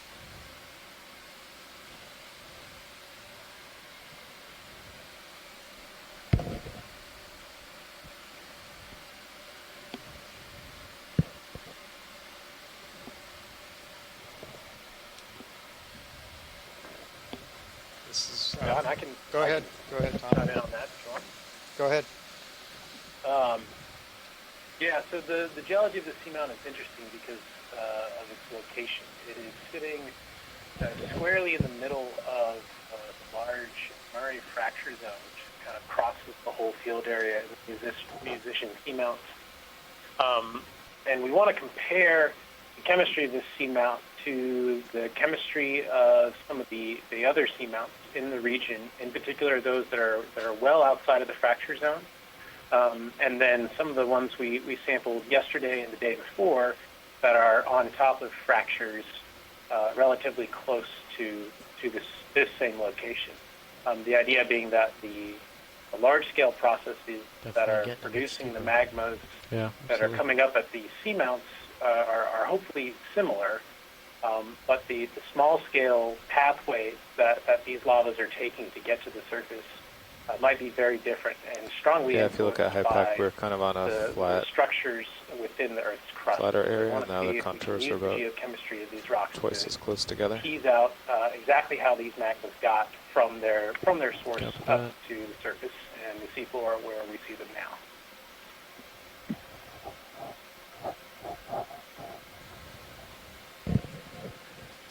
All right, thanks, Thomas. Maybe we can zoom on sponge while we wait for the ship.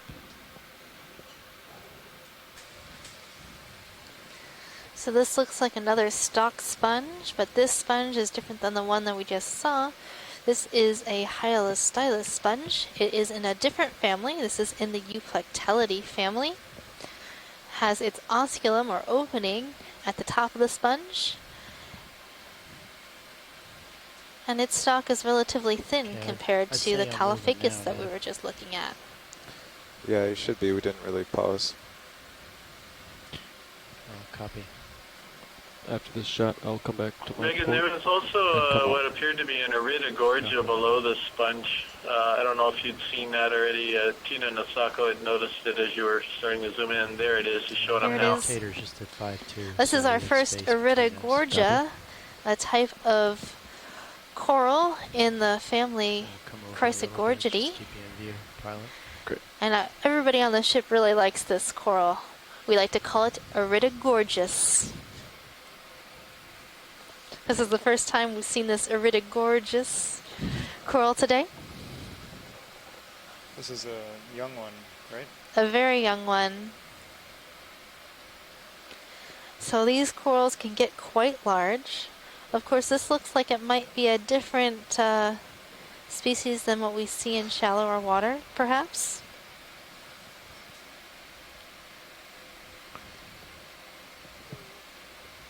Okay, yeah, definitely time to move after this. Okay, video when you're clear. Thanks. Okay, I gotta see the rocks in his camera off to port. His light pool's hitting the ground. Copy that.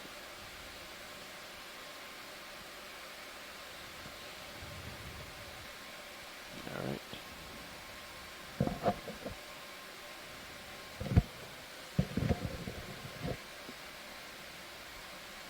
Okay, I'm going to rotate down and then swing back to port. Okay. Line back up. Great. We're coming up. Copy him. Hauling in. Great.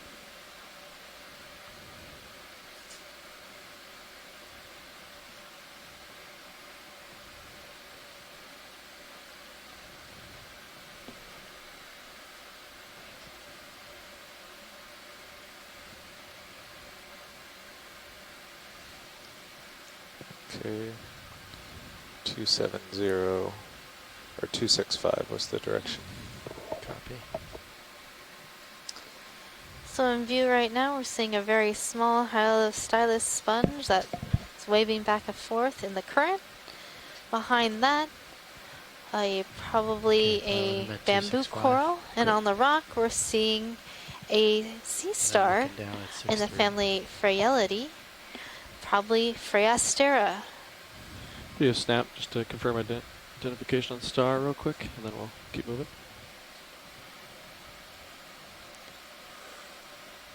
Coming out. So it does look like Phragastera. Has 6 arms. And it has these long spines along those arms, and that's how this star feeds. Those spines act like sticky Velcro. They will put them up in the water column to catch anything swimming by. Okay, video when you're clear. Pilot, I'm ranging in your sonar to 20 meters now that And we're on the steeper just part. Great. up from the star, I saw some barnacles as well.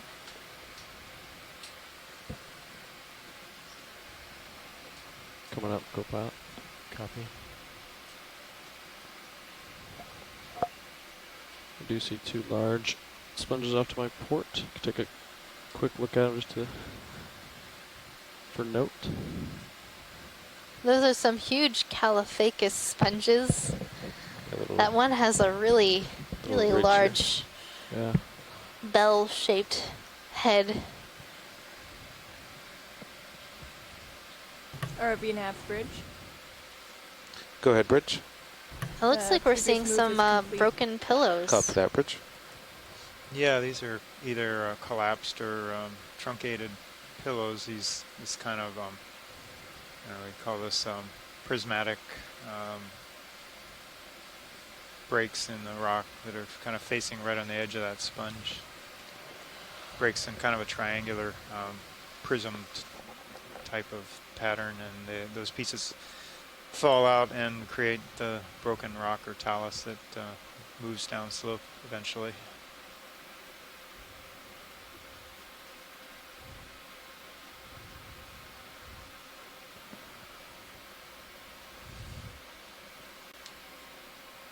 It looks like there might be something on the base of that sponge.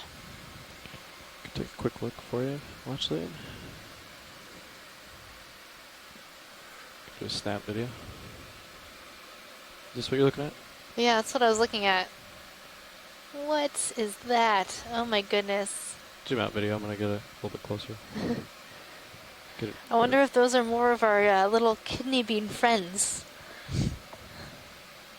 Port swing arm looks okay.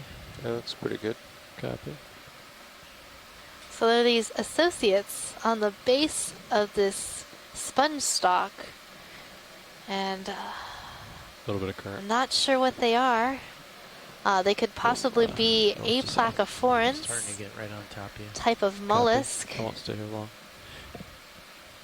Sorry, video. I was looking at. There are quite a number of them. Yeah, not a lot of time here, video. I'd like to keep moving. Okay. You better not ask me again, Megan. Oh, come on, Chris. You're not going to guess? All right, coming up, Kabot. I don't know. They look. Those ones. Let Tina and the Sacco guess. They have a theory. What's your theory? Maybe egg cases? Egg cases? Yeah, that was one suggestion, or more aplacophorans, possibly. It's like the local high is kind of moving a I don't little know. bit due west. 10-4.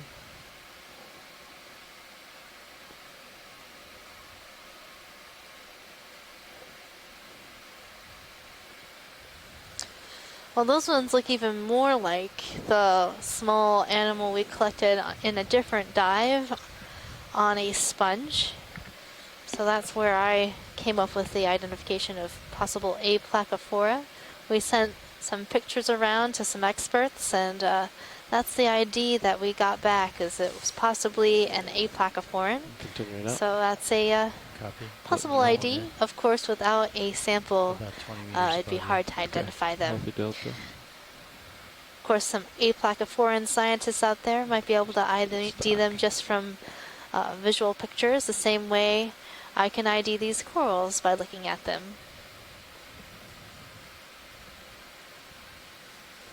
So we're seeing some more of these bamboo corals like we collected earlier in the dive, possibly in the D clade. So there's been a bit of work going on trying to get some taxonomic information about bamboo corals. Yeah, kind of came up on a little shelf, kind of. And using the genetic testing on those corals, we've come to break these animals down into certain clades, or small groupings. Here's a different type of stalk sponge. I'll ask you what this one is, Chris. You can do this one.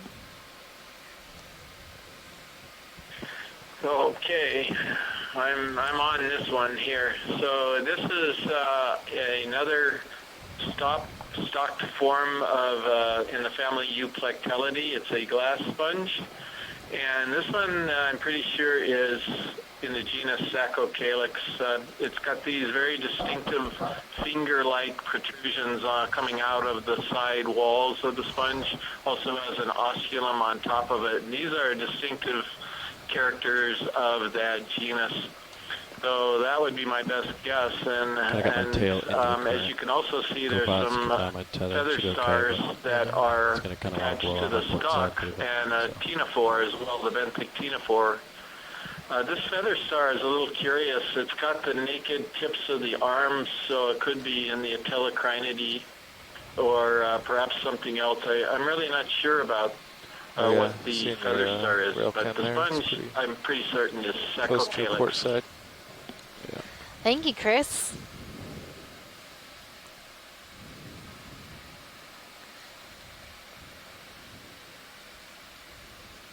To set up on the down current side. Megan, can we These guys zoom after the sponge? There is just behind it, there's a critical sheet and a little bit curious. Pilot, do you see that coral that's just in the distance beyond? Yeah. Yeah, we'd like to take a look at that. Right, video. Couple wide.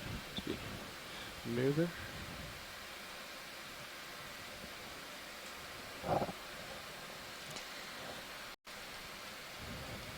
So Cirrus is probably still swinging, looking straight down at you.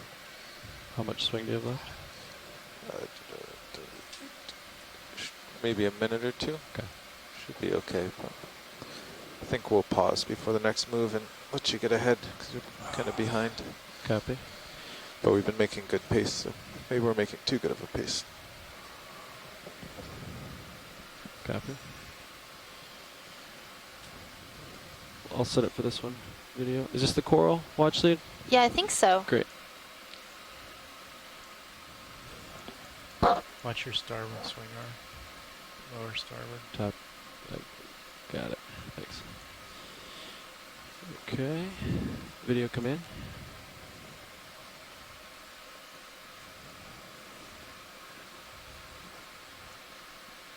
So this is a different type of chrysogorgid coral. It's this really interesting planar form. Can really see what the current's doing here. It's blowing from my starboard to port, kind of north to south. Yeah, big time. Yeah. And there are a couple associates on the branches. Looks like the current is blowing pretty good here.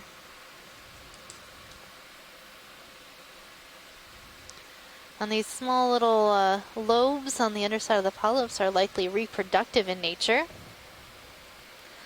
So that's a planar form of chrysogorgid coral. All right, I'll take off then. Well, actually, did you need any additional zooms of that subject, or is that good?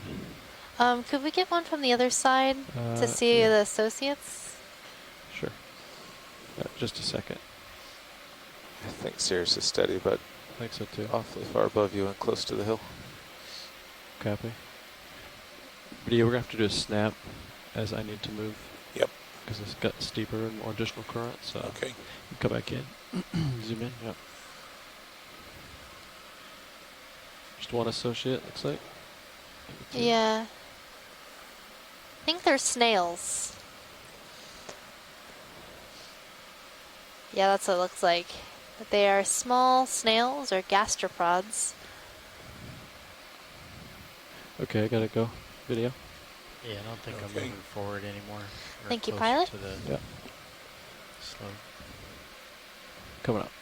I'm pretty far above you. Copy. Coming up.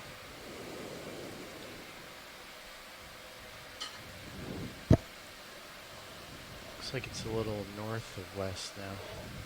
I saw that. That agrees with HIPAC. The target's a little north or west of us. Should I line up? And then we can kind of... Yeah, go ahead and line up with the sonar. I'll stay near field of view.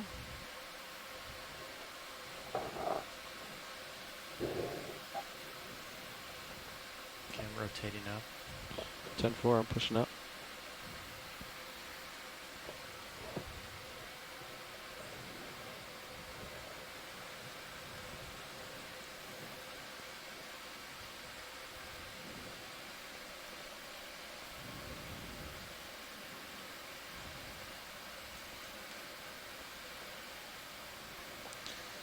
It's a strain. Oh, is that a dead sponge there?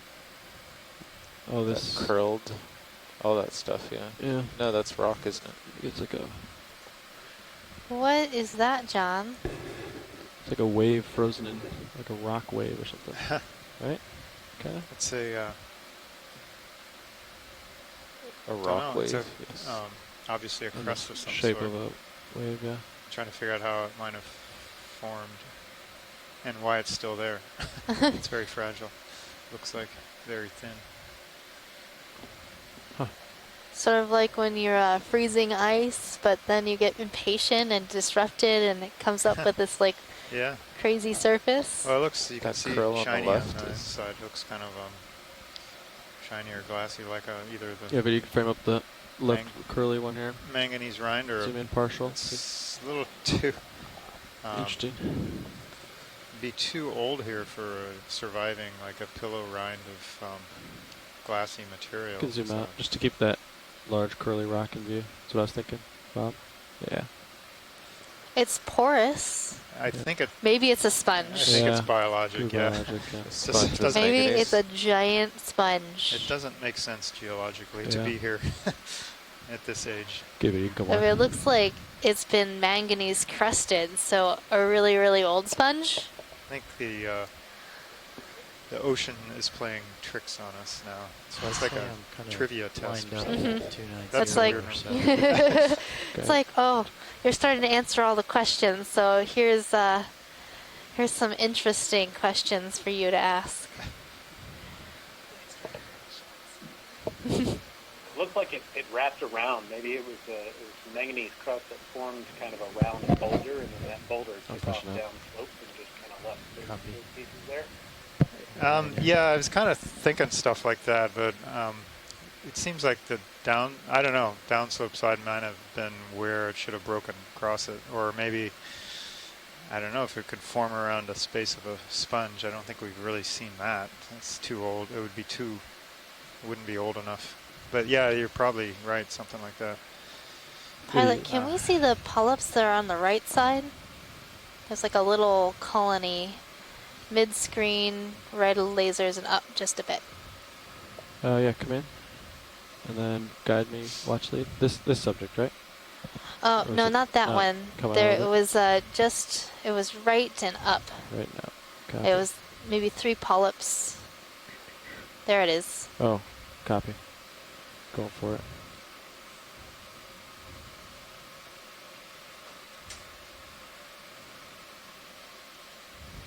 Coming up video. I think this might be a soft coral. Possibly. It looks like kind of antamastos, a little bit whitish, but still antamastos here. Can we zoom a little bit more? Yep, zooming in. Yes. Yep. Max. Copy. Kind of floating, so do my best. And gonna touch down soon. Well, normally when we see anthomastus, they're more pink in color. There it is.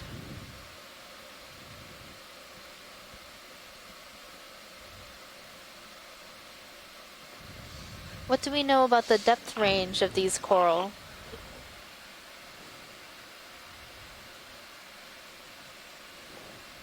Yeah, it's a little bit deep, but they can live quite deep. And in the same time, they can be of different colors, pinkish or whitish color, or sometimes orange. And sometimes the same species can be more pink and more reddish. But yeah, thank you very much. It's tremendous mackerel. Thank you, Pilot. This is a great view of this coral for us. So the common Maybe get name it for with this lasers? type of coral is mushroom coral. The lasers are on. It's a type of soft coral. Also an octocoral, you can tell that by the pinnate tentacles. Pilot's clear. Coming up. A great find. Yep. So Sirius should be settled out, but still looking at 75 degrees. 10-4. Coming up. Copy.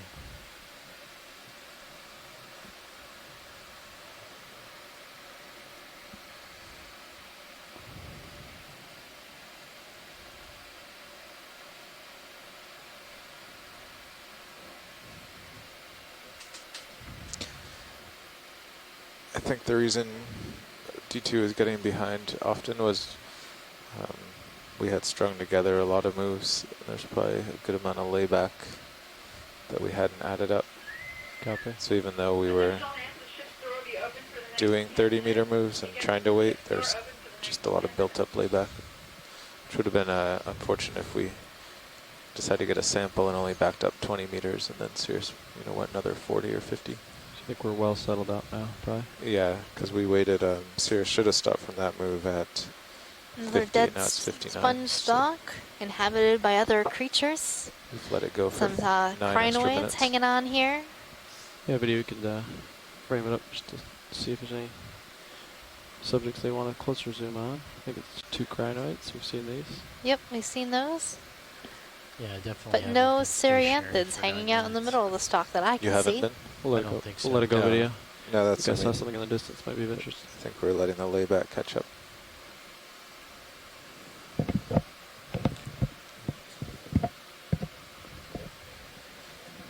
Good snap zoom. I think this Couple is. of stars in there. Is there?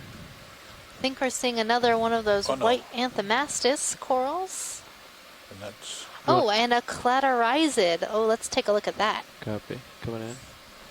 So right now, we are going to Like a squat zoom in lobster. on a carnivorous sponge. Come out a little bit, video. There it is. Type of sponge in the family Should've always where it Clatorizidae. was. You can come back in. I got It my uses toe these down now. special spicules to capture prey. And right We're gonna now go we're to the also left. seeing a squat lobster. Oh, look at that. Gonna be thinking Oh, that's about the maybe Cataracid. it's possible to get this Antamastus if the rock is moving. Okay, we'll check that out.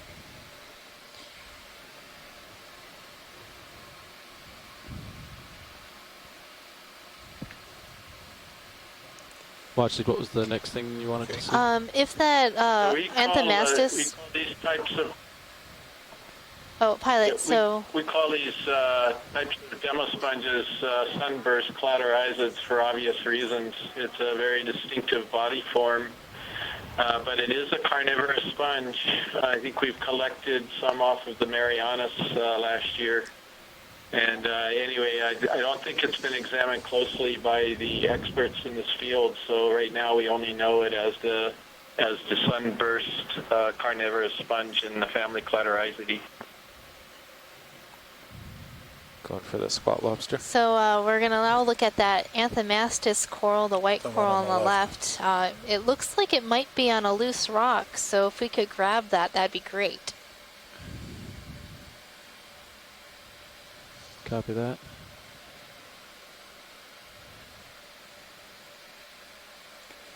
Let me back out and get some lasers on there. Yeah. It's quite large. 4-inch. Yeah. Yeah, we can give it a poke and see how large the rock is. See if it's frozen. If it's loose and that as small as it looks, then it's doable, for sure. Come wide, video, as I get the vehicle closer. Good news, Sirius has stopped and the camera is 45 degrees. Perfect. Actually, 70, but still good.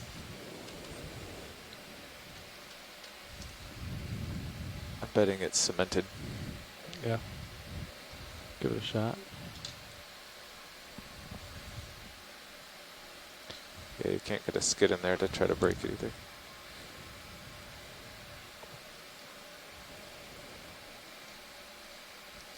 Go pilot, I'm going to need you to hit my joy lock in a moment. Not quite yet. Standing by. Wait for it. Go ahead and hit it. Engaged.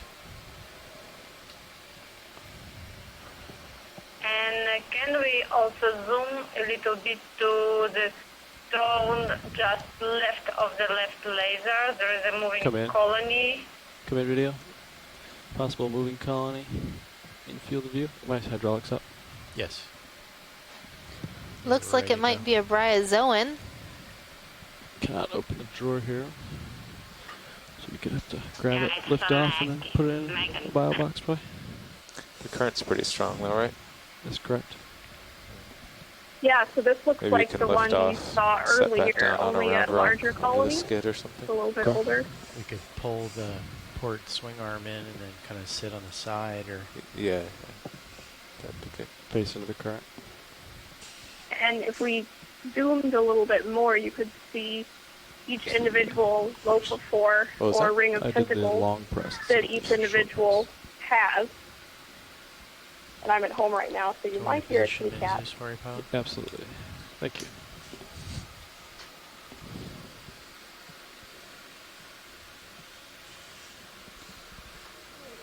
Mini Zeus is kind of dark. There we go.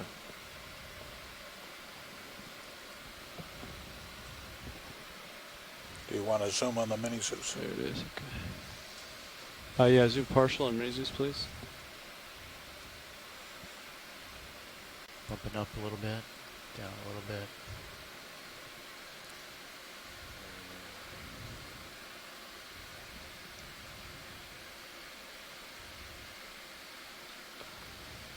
Oh, nice. And it's loose. So I think I left grip force on 4. Is it still that? Yeah. That should do it. Okay.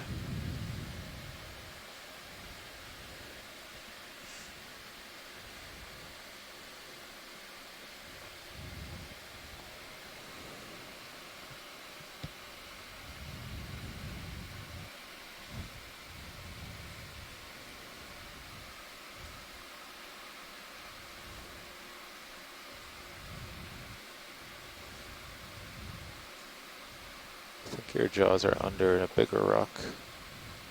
The far one. Might have to go in with them feathered closed a little. Yeah.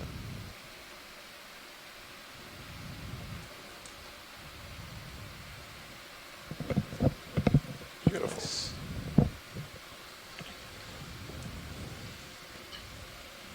That's a little guy. Look at it. All right. Get a nice zoom on it for you.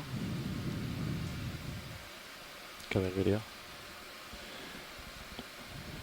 Okay, what do you guys think of for stowing options? Probably, I'm thinking turn into the current. Go ahead and stow that port lower for me. Copy. Would you go full wide on Mini Zeus as well, video?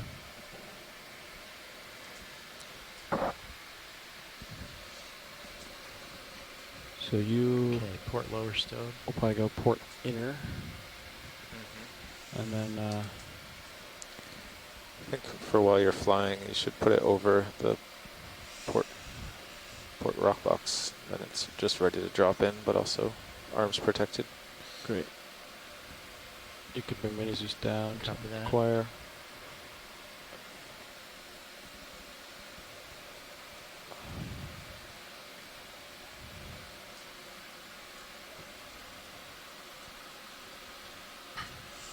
Okay.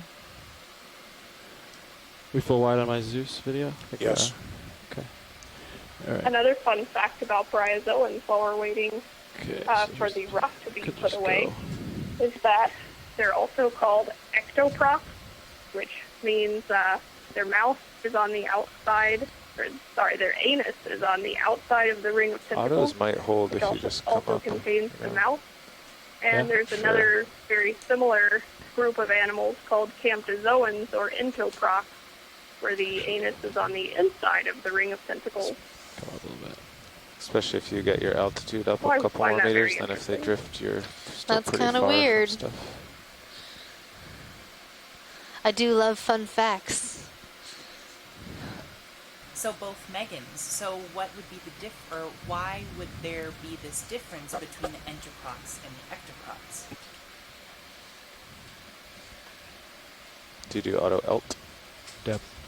That Try, is a good altitude, question, 'cause then and the I don't auto have XY is in the same, an exact using the same answer for sensor. that. But one benefit to having your anus I on the think outside of the ring of tentacles where your mouth is so you're not pooping into your mouth. Yeah, that doesn't sound pleasant. That would be pretty nice. What do you think? So it seems to suggest can leave that set point just one on it, right? has, or the entoprocs and ectoprocs yeah, will have you can.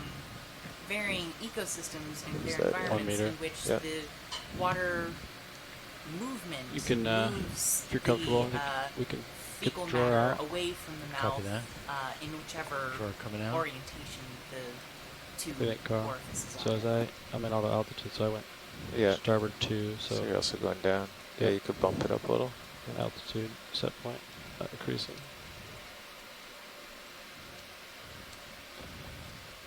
The entoprocs are a lot more mobile. Yeah. Their port side. stalks can move, they're muscular, so that probably helps out a little bit with that as well.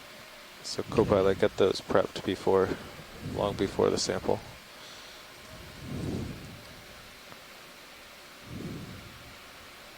Nice. There it is.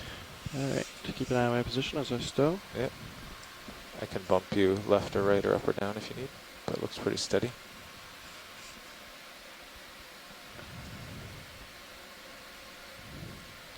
Okay, good. Yeah. Yes. Thank you, Megan. Would you be able to tell us about the group of organisms that includes the bryozoans called the lophophorates? Good, go ahead and wait. Your drawer in. Okay. It's in the corner. It's very good and very neat collection. Thank you, pilots.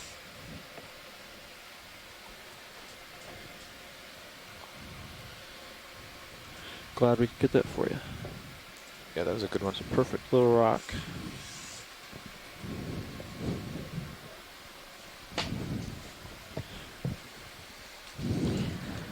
Well, the geologist should be happy.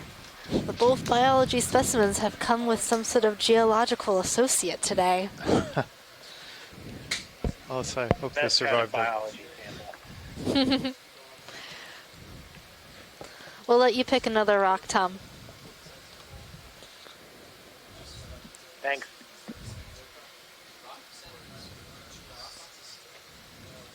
Sorry, was there a question? I kind of missed it about lophophorates. Oh, I was just we're wondering just- if you could tell us about the group of lophophorates because they are bryozoans are contained in that group. That's all hands. We'll be operating out in the forward lounge for 5 minutes, or be operating out in the forward lounge. Yeah, so that group, the lophophorates, are interesting because they have, like I said, they have a lophophore, which is really just a ring or a fan of tentacles around their mouth. And what's neat about the tentacles is that they're ciliated. So that's really what's creating water current flowing into that ring of tentacles, bringing food particles to the mouth. And that includes not just the bryozoans, but also brachiopods. Pilot, just so you know, we had a pretty strong and current also from north to corroded south. worms. So from your starboard So to all port, of those have and the this ship has been stopped for a lophophore while. ring of tentacles, but We did build up a they're lot not, of it's not layback, always so just a ring. Sometimes it can be horseshoe shaped, depending on the group. that is all of gone the now, though. species. Okay. And we're making good progress. Copy that. What's happening with the USBL today? Is it Well, thank you, Megan. crazier than normal? Yes, it does seem to have systematic erroneous commands. You are very welcome. It seems to have lost track of where it is. Some exciting times in invertebrate taxonomy here. Yeah. I doubt that's it though. Yeah.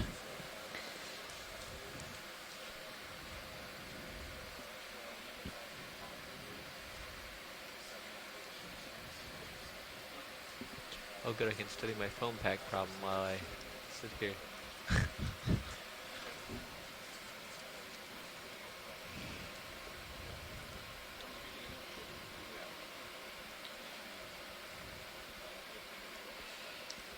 All right.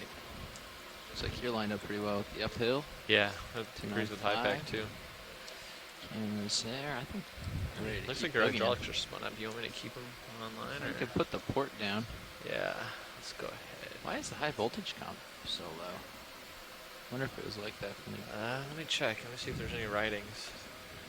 Okay. All right, so far so good, right, John? Here we are at Mozart Seamount in the Musicians Seamounts, currently at a depth of 3,690 meters. We have collected 2 biological specimens today. So One just recently of a soft coral, a mushroom coral, and also a bamboo coral. Each with a rock. Each with a rock. And we've also collected one rock.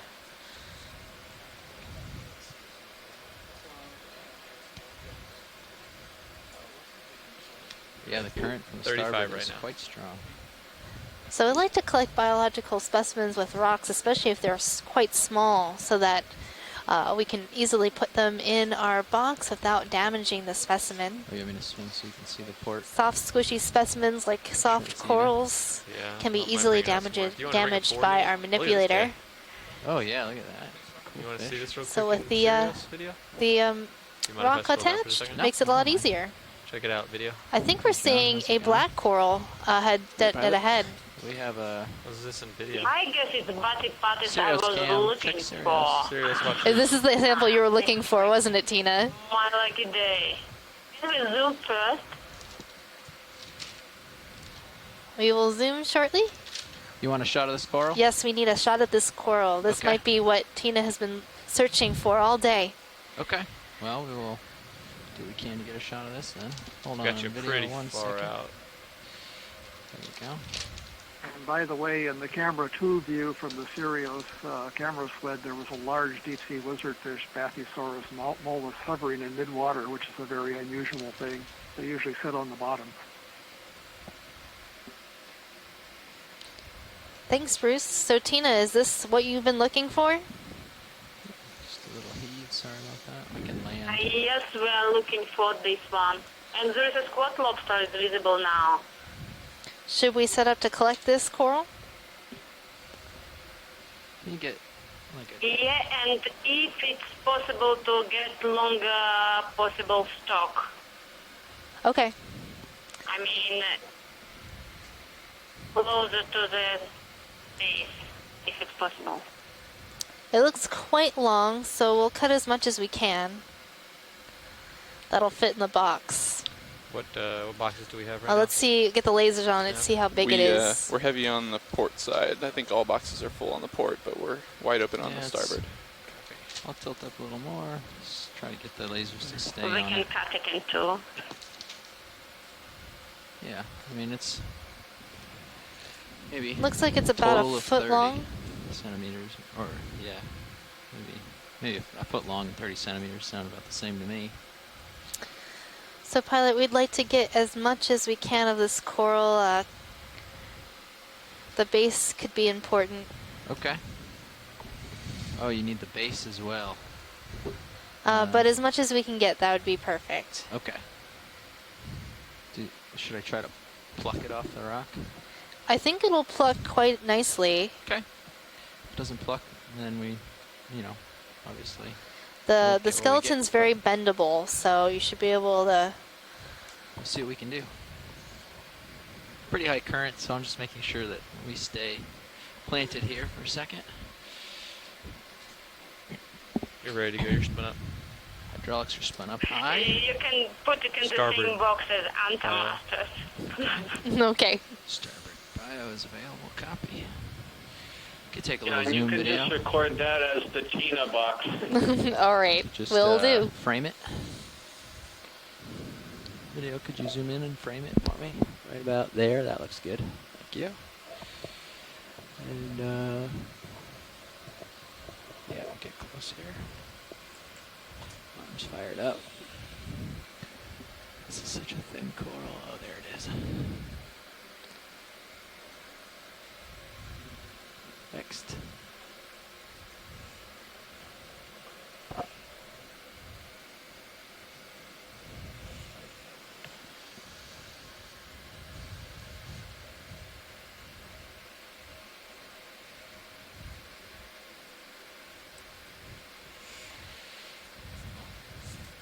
Add a little bit more of an angle.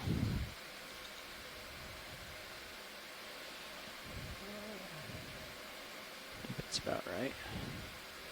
Close slowly. Let me see my grip force is at. Grip force 4, that's probably fine. Oop. It's dancing around a little bit.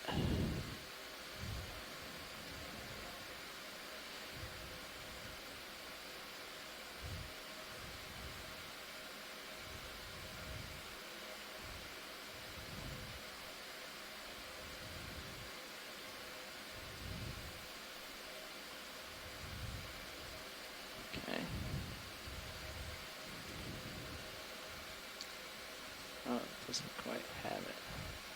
Oh, look at that. It's so thin it doesn't quite fit in that part of the jaw. So I'll open up, get closer to the fingers.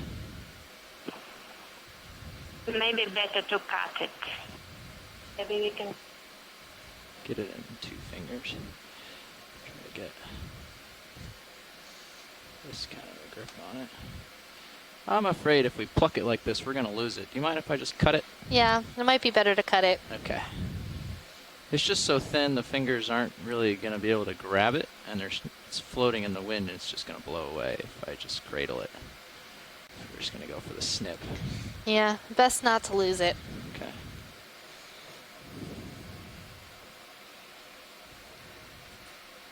Okay.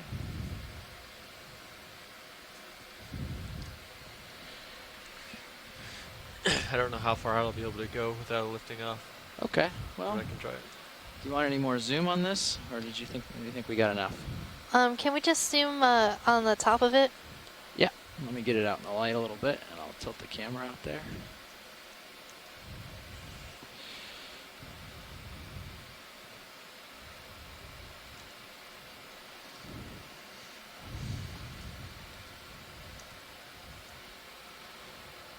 It's blowing in the wind a little bit, but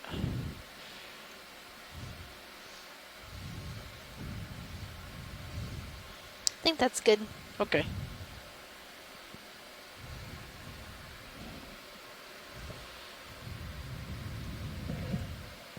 Okay, and I need to go starboard with this, huh?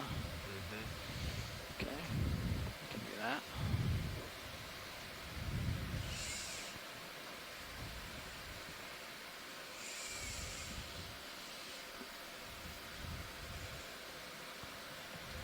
Alright, do you mind bringing up my mini Zeus instead of my main HD since I can't really see? You want it on mine? You can put it on this one. Well. There you go. Thanks. Perfect. And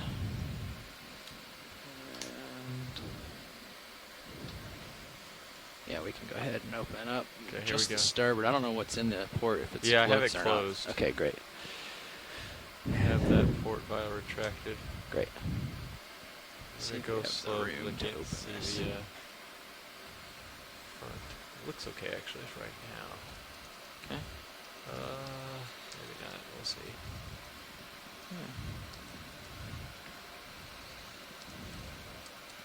That's it. That's it. I'm hitting. Are you hitting, or are you? I can push a little bit more though. No, don't hit. Don't push anymore. That's it. I'm hitting. Okay, so that's what we got for open. Let's see if I can sneak it in. If I can't, I'll pick up. But okay.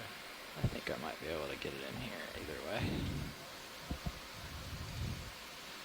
Just pull the head around this direction.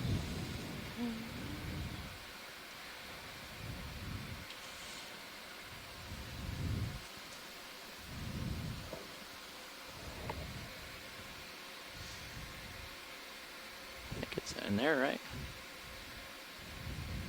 I can tilt down. We can do a zoom. Actually, looking at the port manip, you can see a couple little fuzzies sticking off the top there, huh? Let's just make sure it's properly buried. Bring this around this way. There we go. Now it's in.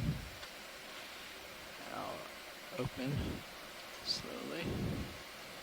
Make sure that it drops. Can't quite see my jaws, but I think I'm clear of it. There we go. Yeah. Alright. Ready? Yep, go ahead and close.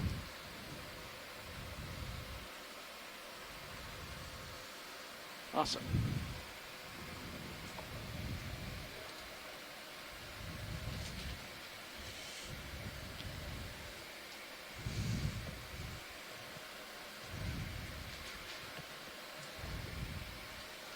So a beautiful black coral specimen collected at 3,682 meters. In the box.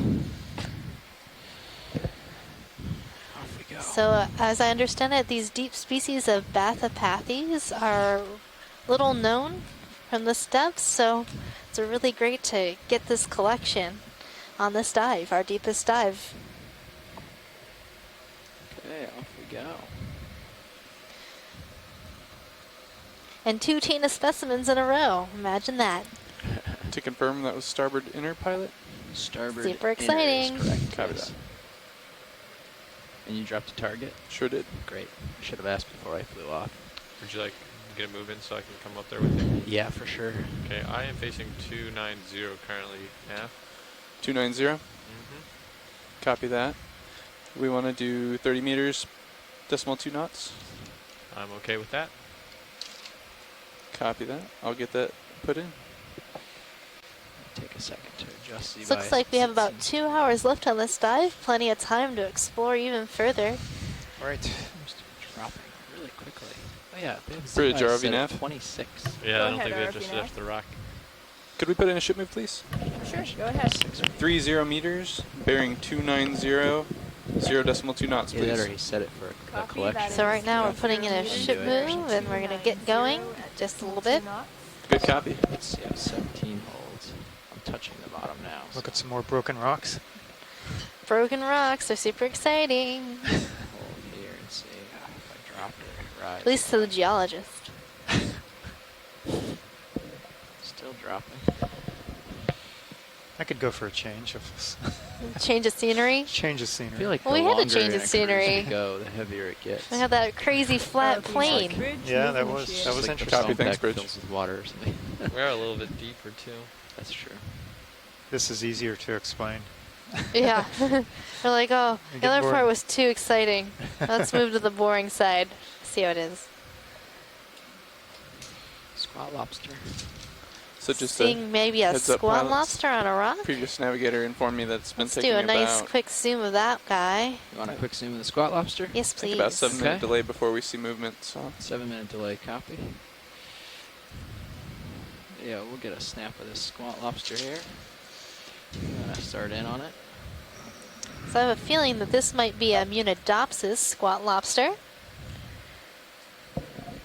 You can tell that by its sort of robust front claws, its chelipeds, the upturned rostrum, and white color.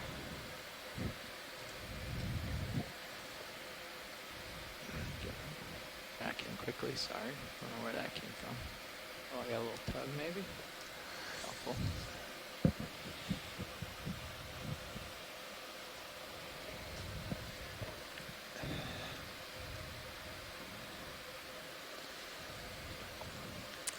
Alright, I think that's plenty of views of him unless video needs something else.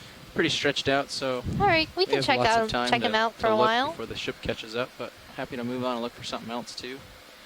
But it's not holding us up. Yeah, there's probably plenty of stuff in and around the rocks in this area. Okay. Let's We'll go keep find him a coral. exploring. Yep. Pick him up and take him back. There's a lot of small things. I like to hang out in these cracks in the rocks, small invertebrates, find homes here. Just, yeah, this is cool. You can keep this zoom, see if we catch anything that we wouldn't see maxed out. Yeah, sometimes the corals can be quite thin and Scroll these around, animals zoomed in a quite little, I small. don't mind. I do see a sponge coming up ahead. I'm sure you guys saw that sponge already.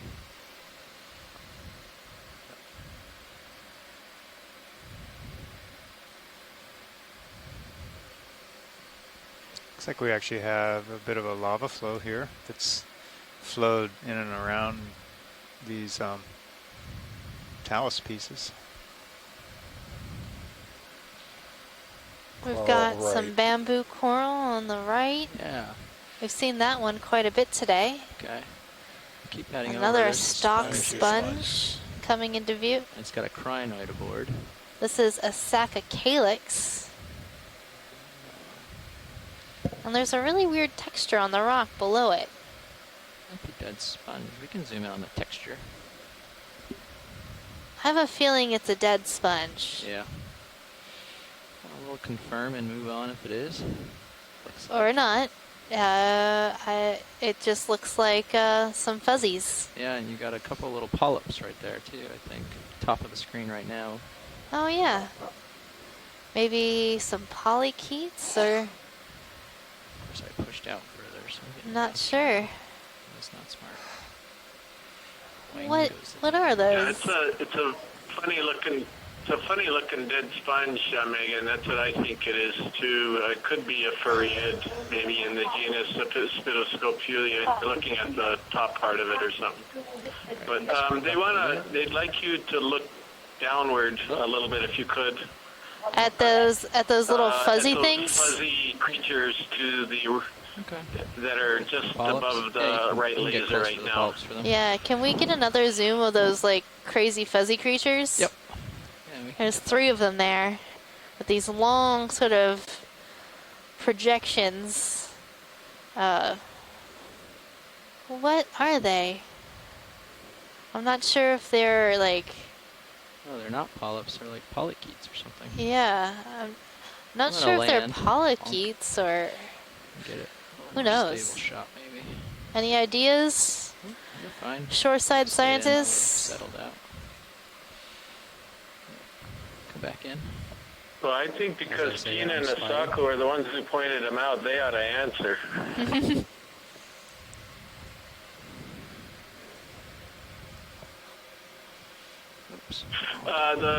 The short answer is we have no clue. Yeah, I thought they might be like anemones, but they look more worm-like. Maybe small sea cucumbers? Ooh, that's an idea. Or some sort of... That's not a bad guess, Megan. Yeah, I don't know. I'm not seeing any CD, so not a polychaete. I don't think they'd say in a scoop if we try to scoop them with this wind, unfortunately. But yeah, they'd probably just sort of blow away whatever this is. And they're quite small. You can see the framework of this dead sponge. That just gives you an idea of how small these little critters are.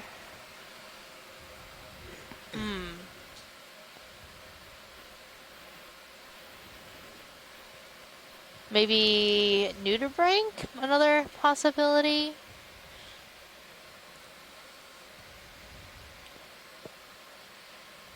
Okay. Well. So this also provides a super great view of the dictyonal framework of the dead sponge, and you see how regular the mesh is on this framework? That's characteristic of the family Furiidae. So this probably is something like a dead Spidoscopulia sponge, yeah, I think he's already started long moving since a little dead. bit. He's certainly closer than he was. Could even be thousands of years that this thing's been on the bottom. Yeah, perhaps. I mean... 7 minute might be a little, it's pretty neat. A little longer than... Yeah, maybe actually 5, and even 5-ish. being dead for so long, it is home to some crazy little fuzzy creatures. Alright, I'll take off. Go ahead, Bridge. Possible tiny sea cucumbers, maybe there's a sponge interesting right between nudibranch of some kind, or some other invertebrate. Who knows? See a little sponge on the rock behind? I do see that tiny little sponge. I think that might be something different. I don't see it on the stalk, so... I'm going to push down a little and pick up a little higher. See if I can bring it into view.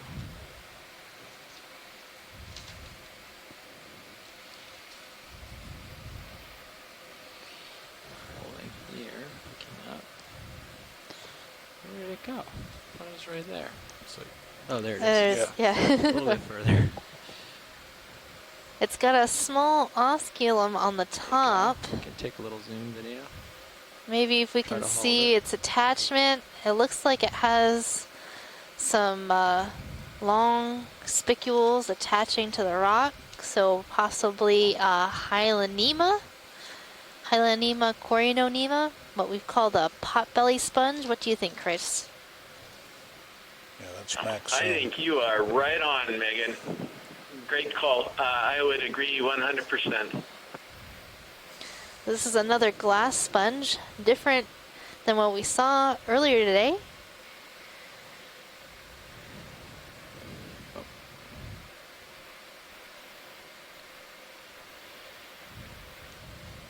And it's really hiding in there in those small rocks.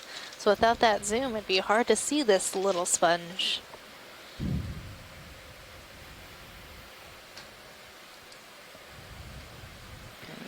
It's really the dive of the sponges today, Chris. Did the coral have trouble holding on with high current or something? Why so many sponges? I wonder. Chris Pilot wants to know why so many sponges. Did you want to tag on another move on top of that? Yeah, probably. Bring a little fun we go. guy in the view here. Go ahead and add another move. Same bearing. Now we're seeing a shrimp. Copy that. It's a big shrimp. That is a big Bridge shrimp. RV nav. So at least Go ahead, RV nav. We'd like to 20, repeat 30 our count. last move, please. 30 meters, bearing 290 Yeah, it's degrees at 0.2. centimeters long. Copy, that is 30 meters, bearing That is a 290 huge at shrimp. knots. Good And it's copy. got a really interesting pair of legs that are more mantis shrimp-like.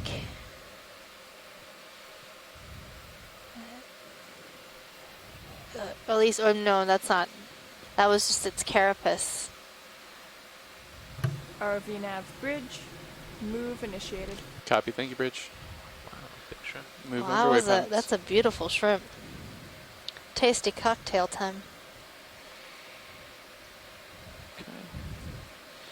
All right.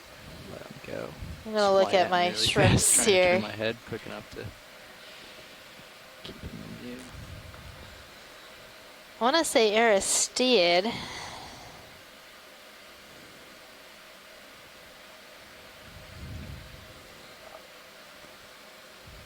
It was quite large, so maybe Cerataspis monstrosus.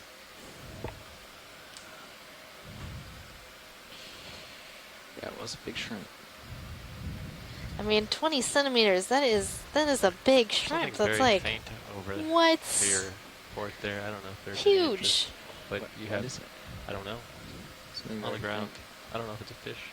It kind of looks like it's stationary though. Where? See, Behind Well, it has this long directly- rostrum. Oh, I see. So I that mean, it points might be me good. into the Give us- family Give us some catch-up Aristidae. time. I'll float over And there we and see. have seen some other relatively large be nothing. shrimps Might be nothing, might be before, something. so that's where I'm Find thinking out. it might be in the genus Cerataspis, possible species Cerataspis monstrosus. Looks like a stalk of something, maybe. Might just be a stick. Oh. Monstrosus because it's so huge. It's a whale bone. That'd be fun. Wah wah. I didn't do it.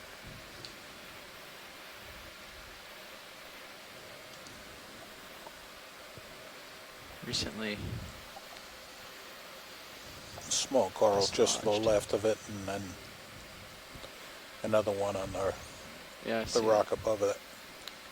Another small white anthomastus, a bamboo coral with a crinoid perched on its branches. So I've seen a number of these same bamboo corals. Made a collection of this earlier, very characteristic of this area. two anthomastus, one colored, one white. There's a pink one just dead left of the lasers. Oh, and there's a pink one. Let's look at the pink one. Okay. Yeah, but yeah, you can bring it in as I float over.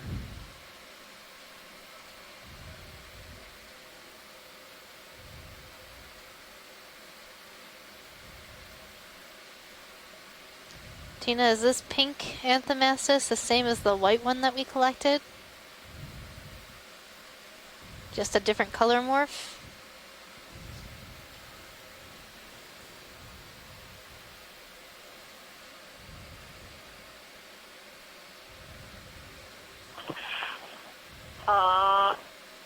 Can we have a little bit more? Yep, just a few seconds and Snail we got on a the better base. zoom.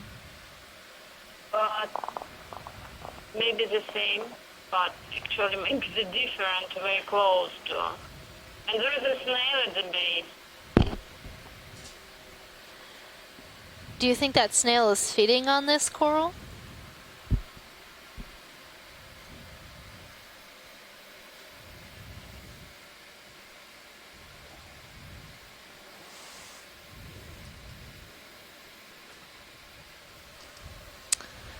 Well, that's a beautiful view of this pink version of Anthomastus.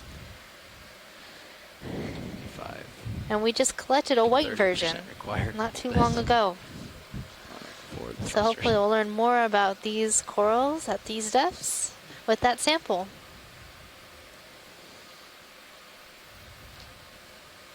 Thanks, video.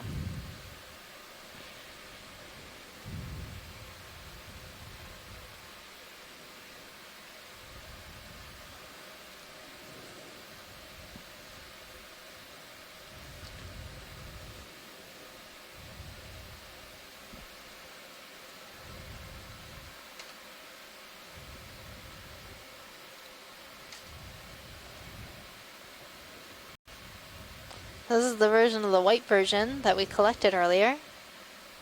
You can see how similar it looks to the pink one.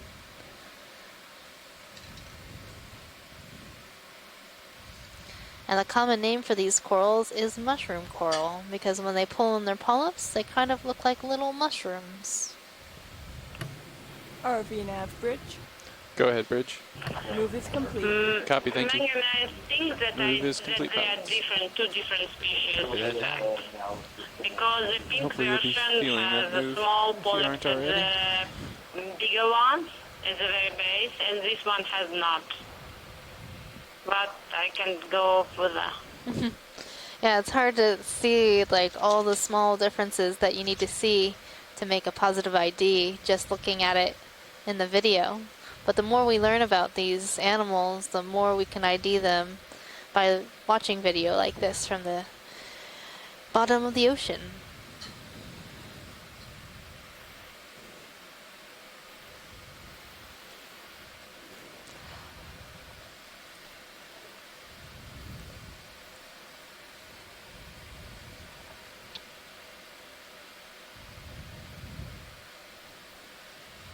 I think we're good here.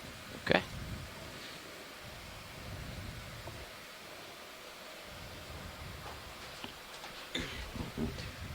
Sonar still looks clear out to the distance. Awesome. Pilot. Oh yeah, the ship's caught up some. That's nice. I got some room to play. Let's go see what we can find. I'll have a bit more swing, but do you want to get another one called in? I think here it's soon? time for story time with John. Tell us a story, John. Yeah, sonar's clear. We can keep going. How are we doing on track? A geology story. I have. A really Make fun it one. nothing. You, you have to We'd have something. average about 0.06 to make our waypoint. Yeah, so we might as well keep it going for now, just in case we need to stop for anything. Copy that. Same bearing, same speed, same distance. Sounds good to me. Calling it in. So you've done a lot of work on ships, Bridge, John. RV nav. Yeah. Do you do a lot We'd of like this type of move work? again, 30 meters. Surveying bearing the ocean 290, bottom by actually looking at it, or more of mapping? And what's your favorite type of shipboard science? Mostly mapping these days, though I've done a lot of work in manned submersibles, and less so with, actually quite a bit with smaller ROVs. But a lot of dives in the Pisces subs, the Russian Mirror sub, the Japanese Shinkai ROV nav 6500, bridge, and a Copy, thank you, Bridge. former Navy Continuing our Seacliff journey, pilots. Awesome. submersible, which is now retired. So studying seamounts, submarine volcanoes, giant landslides, and more recently doing habitat studies, kind of that's biogeographic type of study. If we get into an area that I think is a little we've more dense, come along possible something interesting here. specimens, A just floater. In the be water aware it column takes a while animal. to stop the Oh, it's a ship and squishy. collect. With how deep we are today. Bloop. Zooming. It's really moving. Yeah. Stopping. I was hoping it was an octopus. I only have you. I mean, I'm just making everything into octopuses. It's almost Octopus Friday, folks. And if you're in Japan or Russia, then it would be Octopus Friday. Already. Already. It's already tomorrow? UTC. I never know what day it is. It's tomorrow. It's about as good as I get. If we cross the international date line, it would be tomorrow. Yeah. We get to do some And when of you that cross last back, then you can have Groundhog Day. Live the same day twice.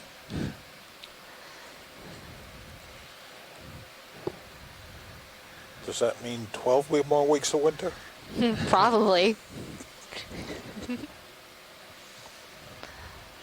What is going on with that Caliphacus sponge? It's like all sorts of wonky. Wonkiest sponge ever. It's growing in all sorts of weird directions. I guess it couldn't make up its mind whether I guess so. which way to grow. Just kept getting bigger, and so when these sponges are small, they start off rather round and very mushroom cap-like, like the little mushrooms you get at the grocery store. And this one has thus moved on to a different type of mushroom. Estimated time off the bottom is 2:31 UTC. Maybe one of those 16:31 local. Copy that. Wild mushrooms. No problem. They grow a little bit crazier. He's got quite a hold fast there. Yeah, well, it's important to have a very strong base. If you're faced with strong currents and you're quite big, you could easily get pushed over. Okay, so And if you get pushed over, it's not going to be good for you. If you're a sponge, you can't stand back up. Right. Falling and I can't get up. So might as well put a lot of energy into securing your base so you can stay stuck to the rock throughout your entire life if you're a sponge. Sponge goals. Hashtag sponge goals. You know, it took me a really long time to figure out what hashtags were. Guess I'm just not up on the twittering and whatnot. Yeah. You can see this sieve plate feature on the front of this sponge, covering those holes. And that's part of the framework that allows the sponge to filter feed from the water column. So water will pass through this sponge, and the animals inside this colony will consume the particulate matter that flows through.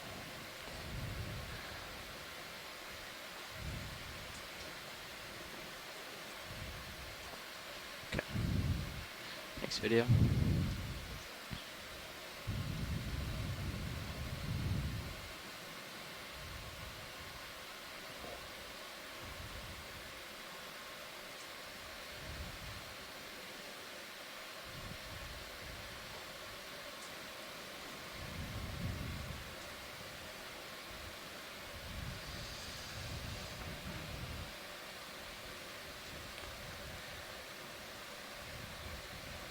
Three foot right back there.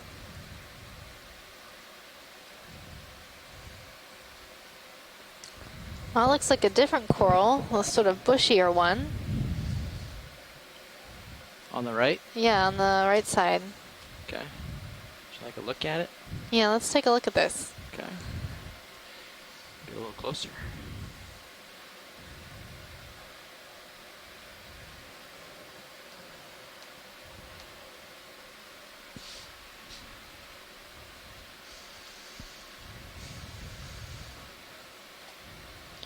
So I'm not sure. I'm thinking this might be another bamboo coral, but I'm not sure. It could be a primnoid coral.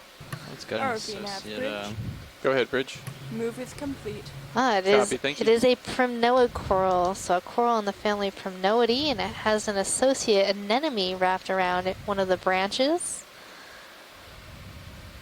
I'm looking closely at the polyps to see if they have 3 tiers of body scales. That would indicate that this might be in the genus Narella.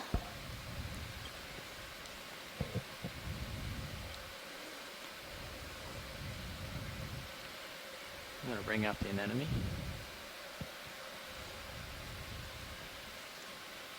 Nice.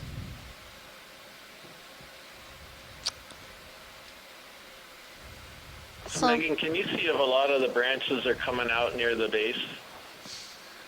I can tilt down a little. I can't. Yeah, I can't see the base right now, but we're gonna tilt down.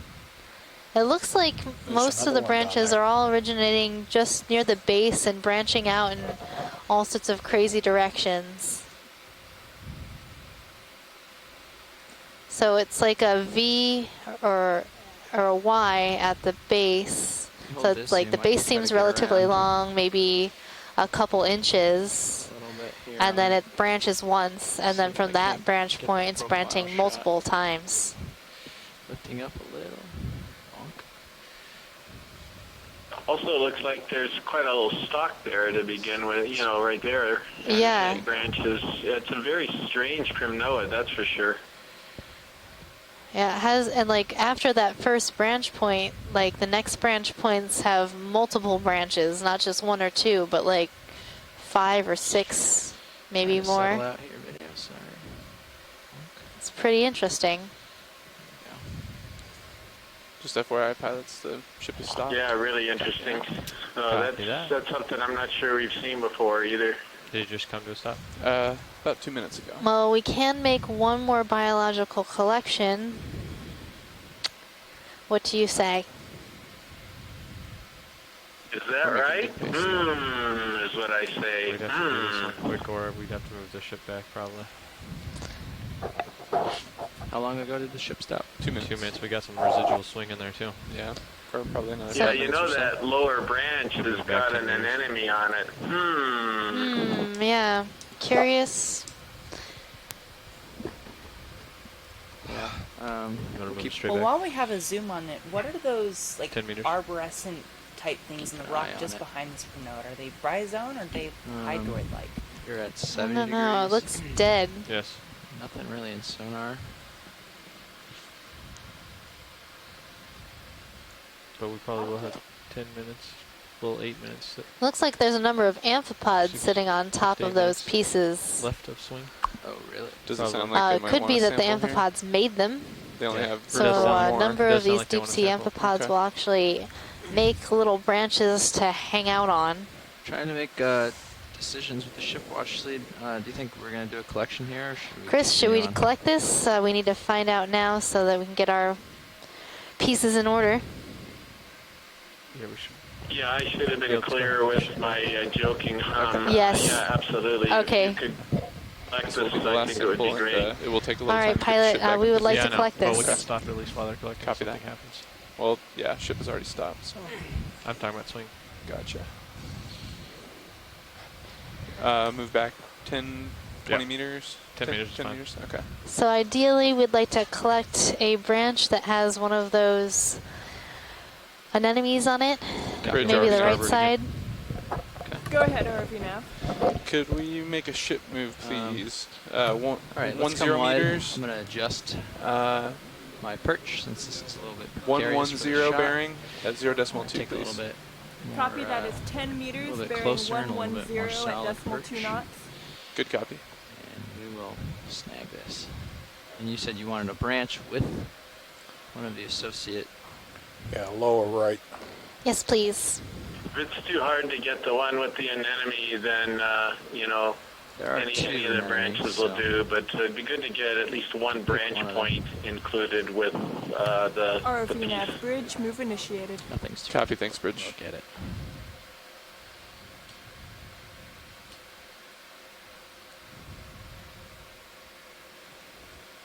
So we are on our way back 10 meters, pilots. Okay. Thank you. Tilting down. Take a little bit of zoom just to frame it up. Our hydraulics spun up. They are ready to go. Okay, you can keep your view where it is, so Okay. that way we can keep a close eye on that. Okay. And I'll just fly from some of the smaller cameras for some of the smaller views. Okay, spun up.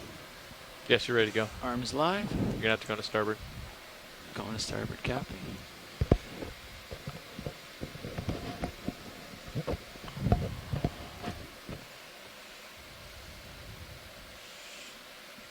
Now, let's see what I can do here. Tilt down a smidge. Am I losing my footing? No, okay. Okay.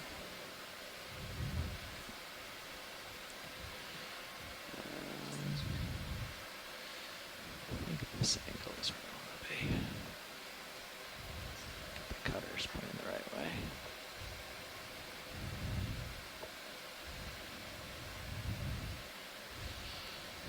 Rock down.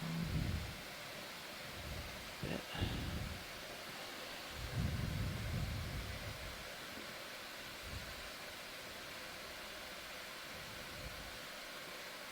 Can you come out partial, please? I'm just trying to see the branch and where my claws have to be to get that branch.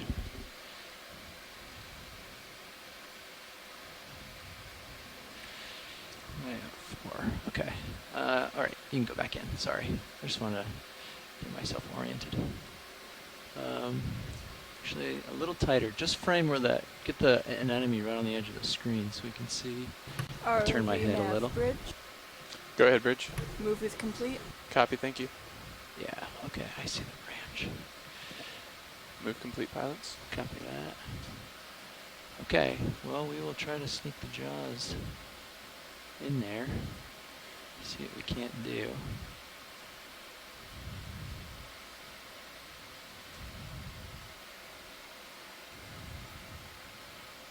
It's a very small colony.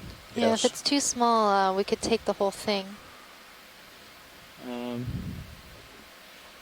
I mean, that's your guys' call. I'm trying for the lower branch with an enemy on it. Yeah, when we first zoomed in on it, I thought it was a lot larger. Yeah. Okay. And now I see your claw, and I'm like, it's actually quite tiny. Yeah, it's quite small. So would you like the whole thing? Sure, if that's easier. Not a problem. I can try either way. With a small colony, Yeah. it's all sort of I mean, difficult, the whole colony gives us more of a sense of the structure of it and could be very useful. Okay. But I know sometimes we zoom in on things and they're actually really tiny, and other times they're huge and I think they're small. Trying to figure out exactly where to slip my fingers in. It's so small, my jaws are big and rounded. Makes it.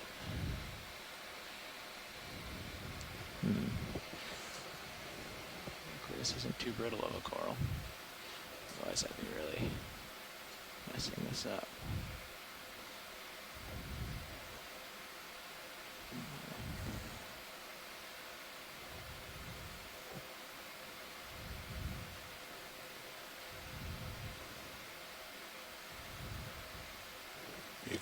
You're missing the main stalk. Yeah, missing the main stalk.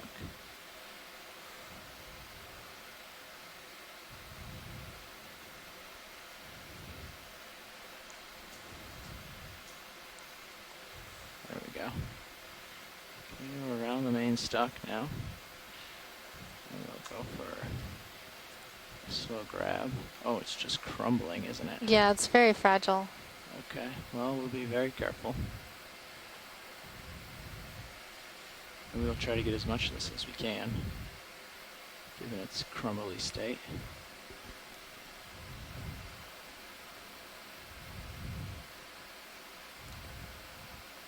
Okay.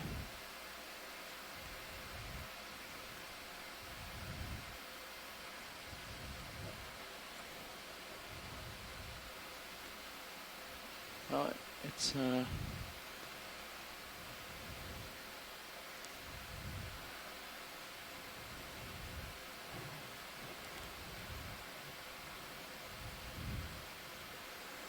I think I got most of it there. Yep. 2 anemones, plenty of branch points. It's not coming back one solid, beautiful coral, unfortunately, but let's go full wide video.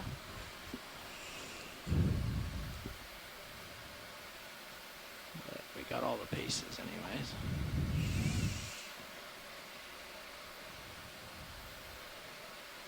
Ready to extend? Yes, I don't know if you have space to. I'm gonna watch my port over there. Nope, that's it. Might have to lift off here. How much is it open? Enough. Can you bring the mini Zeus on the main screen and aim it over there? Yeah. How much space do I have? Oh, geez, none. Okay. All right, I have to lift off for this then. Bear with me for a minute, watch late. I have to lift off with D2 to open the box. Okay. Sorry about that.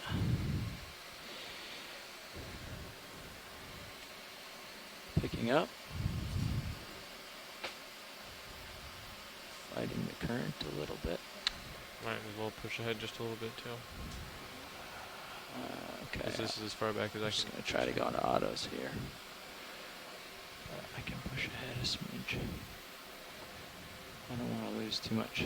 I don't want to speed off too much. If those wave in the wind, I don't want them to break off. I think I'm just gonna try to get into autos. Pick up a little more. Auto depth. And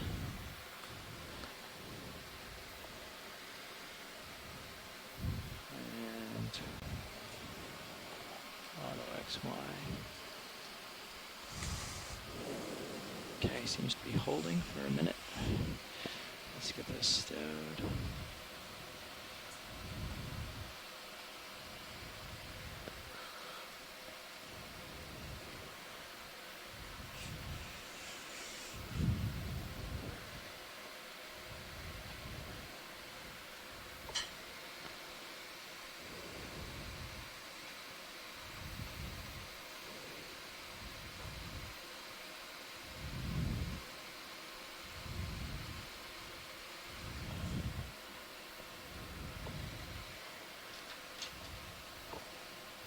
Okay, elbows maxed out, so I'm going to just do it with a wrist here.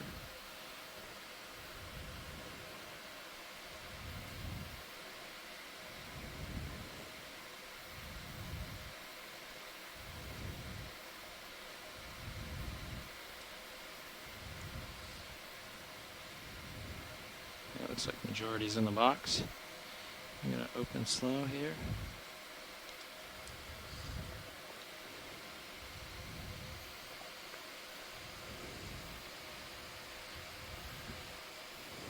Okay. All right, go ahead and close it up. You clear? Yeah.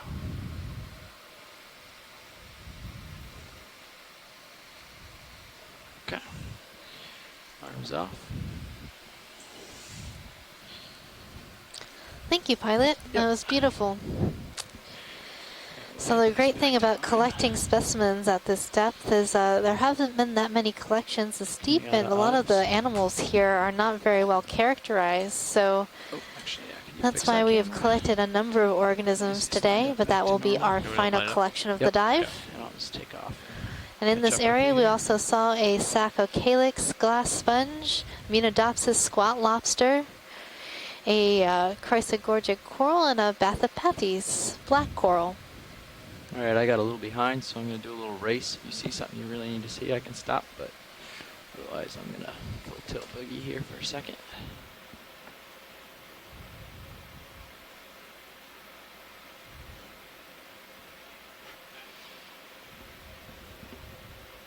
Oh, you guys seen this white anemone yet? Trying to slow down on my speed a little and get it centered. We can go ahead and zoom if it's a snap zoom.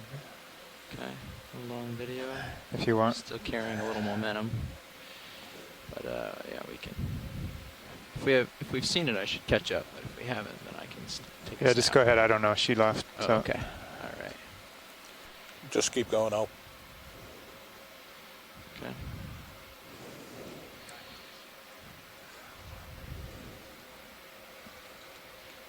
Been skipping class? That's good for okay.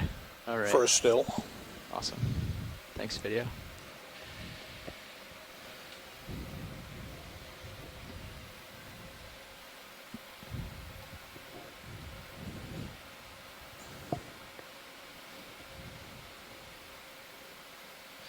A large Calophagus sponge.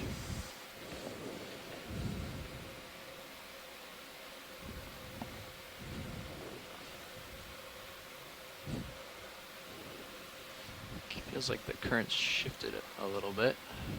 It's now mostly in my face, coming out of 325 rather than out of the west or like northwest, and it decreased a little bit.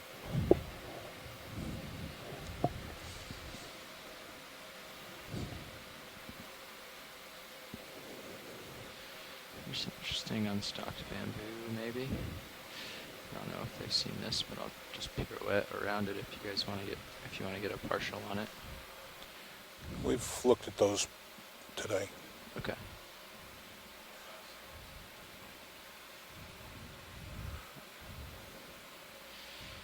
Continuing on then.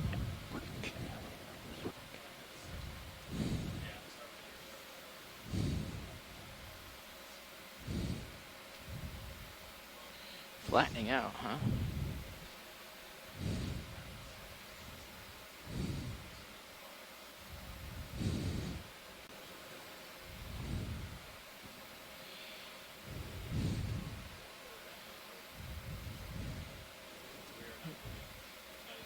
You guys seen any good sea stars yet today?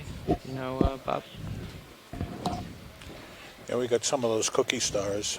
Quite a few earlier. I don't mean to backtrack, but there's this guy. Did you see one of these yet?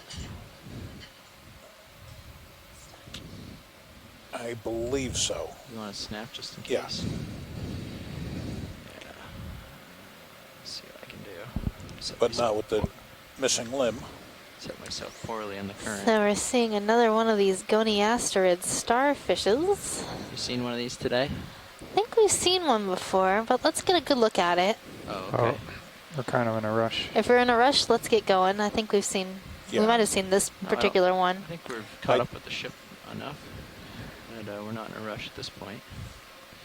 So if you like a close look, it's possible. I'm just going to drop down a little.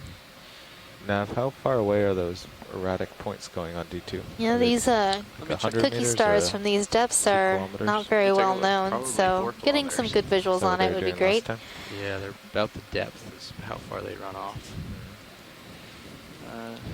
Getting pushed forward a little as I drop here. Wow. Quite far. There they are. Yeah, we can measure them and maybe And it's really hard to collect these, seeing as they're very small. So the lasers that you're seeing in your view are 10 centimeters or 4 inches apart. Can you take a and this star is smaller than that. It's in the start menu, I think.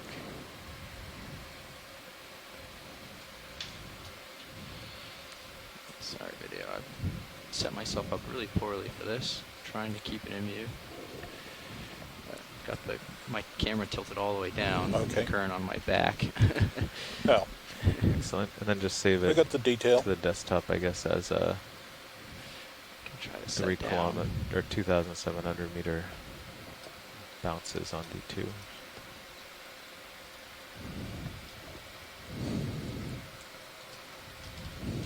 Like dive 15, I guess.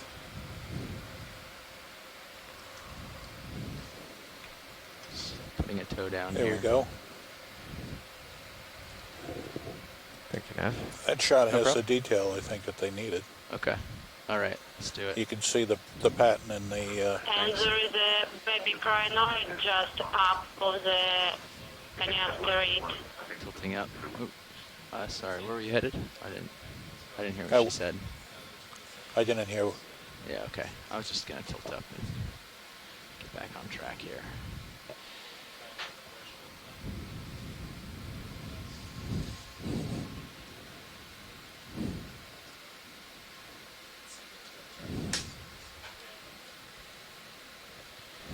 Okay, back facing uphill. Well, this area seems to have a lot more organisms right along this edge line that's coming into Not view. yet. Nope, we should get one going. Seeing more sponges, a little more corals than we did earlier. Spun around backwards for a shot, so now I'm lined up again. I'll spin slightly that way. 295 is probably better. So, do we expect like a crest or something, or I don't know. I feel like we need to be thinking about heading more towards the west, but I don't. How's your sonar look over there? I kind of got downhill ahead. It looks like to me. I mean, this is sort of fine. You're gonna pull. Yeah. You're at the end there. Yeah, I'm just trying to investigate a little. Sorry, I'll try to ease off on. So. Nothing I think I'm seeing a really tall bamboo whip off to the left. Sorry, I'm turning right as you say that. We're just trying to figure out the topography real quick. see we sort of reached a Yeah, it seems like this is a local high here. Pilots, do we want to think about another ship move here soon? flat spot. Yeah, we're trying to figure out exactly which way to go. And that's why we're probably seeing more High corals package here. avenue, This probably local keep going in high the same is direction, likely but, an area where currents definitely accelerate over this whatever high. you guys think is best. And Certainly a lot of the west is corals not and the way we sponges wanna like go these at this areas. point. That's definitely downhill. I'm getting the strongest returns of like 295. Okay. We can keep doing that then. Could just be a relatively flat I spot just see here. that, you know, you're back there where I was, where I Yeah. had strong returns. Now that I'm up here, Maybe I'll see something. Well, I but still probably should go there. you should still come to 295.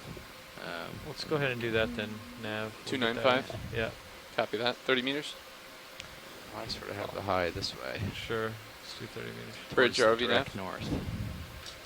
Go ahead, RV Nav. Can we do a ship move, please? Sure, go ahead. 30 meters. Alright, I'm gonna drop bearing back down to the 295 bottom. degrees, 0.2 knots. Copy, that is 30 meters, bearing 295 at decimal 2 knots. Good copy. See what we can do.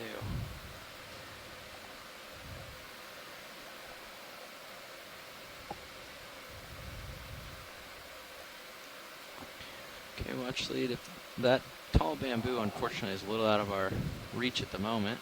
But if there's anything in the immediate view that's interesting, I have a little RV time. Nav bridge, move initiated. Can we just zoom in a bit and look around? There were some really hard to see chrysogorgic corals around here that I think some people are interested in looking at. Okay. But I'm not seeing one right now, but they're very hard to see. Tilting down. There's one here-ish. Yeah, that one's a bamboo. That's a bamboo. Oh yes, it is. Oh jeez. Well, let's do like a half zoom or something. No, that's where I am. Oh, maybe like a quarter zoom then. Like there, just so we can bring out some detail. Okay. Yeah, like that. Yeah, that looks good. That's a good way to just sort of pan around and see some of these smaller organisms. That's another bamboo there. Yep.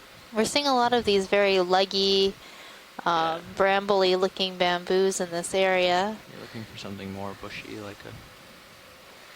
And the colony I think we were looking for has a really interesting planar structure.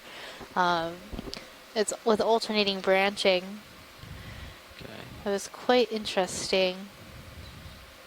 We've seen a couple today, but I'm not sure if we've gotten really good video, and I know that Les would probably be interested in seeing that. Okay. Well, I'm scanning around at the end of my tether here to see. Yeah. We can This looks like we're looking at that downslope area, and probably right underneath us is where all the good stuff is. underneath us. Well, that's easy. I can just, now that I've sort of scooted along this way a ways, I can just turn and look uphill and... Oh, here's this really long whip coming into view. Yeah. We could zoom in on the skeleton of that. Okay. See if we can see what the polyp structure looks like. Yeah, stand by 1 second video. I'm stabling myself out. Okay, come on in.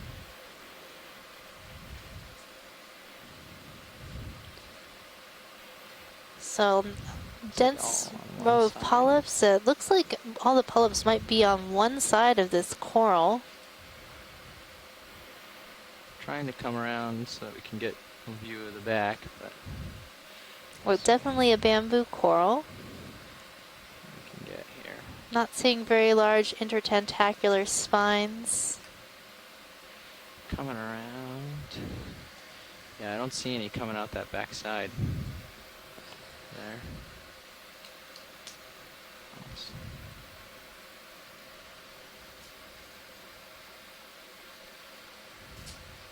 Oh. What's that? Sorry about that. Pulling on the tether a little.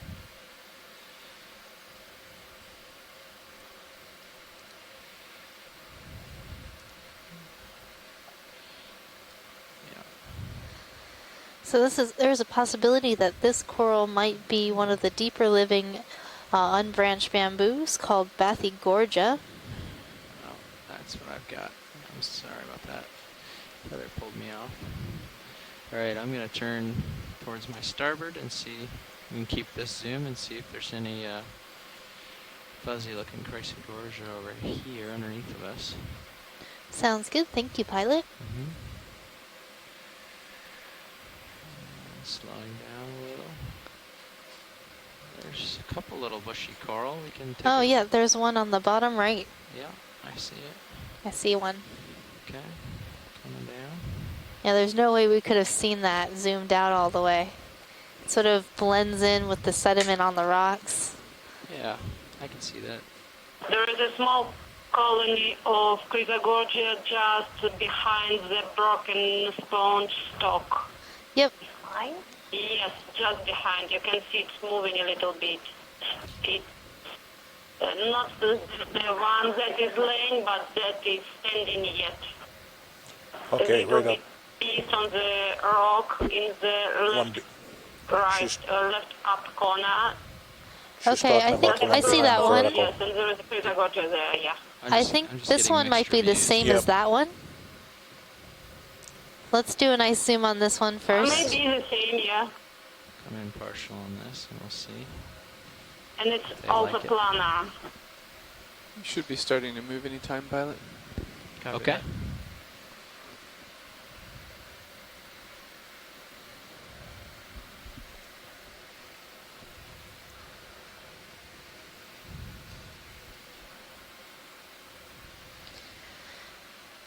And there was another one just behind that sponge stalk. Okay. On the left. I'm gonna try to get stable for so they can get a still of this one. And yeah, let's get a nice view. ROV nav bridge. Go ahead, bridge. Move is complete. Copy. Thank you, bridge. Okay. Can take it a little more if you want. I think I'm stable. Do you have any more? No. That was max. Well, it can go in, but. Yeah. Okay. Sorry, I thought you were done with it. With the prop wash. Okay. It's hard to bring it out. The colony isn't going to be stable. It's going to be constant motion anyways. The zigzag pattern is pretty interesting in terms of the Chrysogorgia and it being planar. For the one behind. We've seen this in other deep living Chrysogorgias, and I believe one was collected possibly last year, either I think in the Northwest Hawaiian Islands, if I'm not mistaken. Is it the one the lasers are touching now, or the one to the left of that? Left. Oh, I didn't see that one. But let's zoom this one first, okay. The one the lasers is on. Yeah, you can frame it up video. Just take a quick glance, see if it's something else or the same or what they're looking for.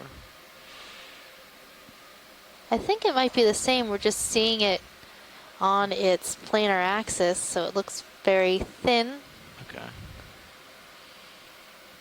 Yep. It's moving a bit in the current, so I'm seeing that same zigzag pattern as the other one. Seems like these small planar Chrysogorgias are also pretty abundant here. They're just harder to see than the larger, more conspicuous bamboo corals. Okay, and we'll just scan left over to this guy and see if it's definitely, it looks like it's more of the same to me. Yep. Double check with a zoom. Looks. So here's the third one, the one that you were pointing out, Tina. The ship moved in about 2 minutes ago. Come on out. I can get that stock out of the way. Is that more of the same, or do you want to? I think it's the same, actually. Okay. Do you want to double check, or are we good? Well, since we're getting them right in the center of the lasers, might as well do another snap zoom. Okay. Just for confirmation. Yep. And then hopefully by the end of this, we'll be ready to move on. Yeah, I think that might be the case. Okay, video, come on in.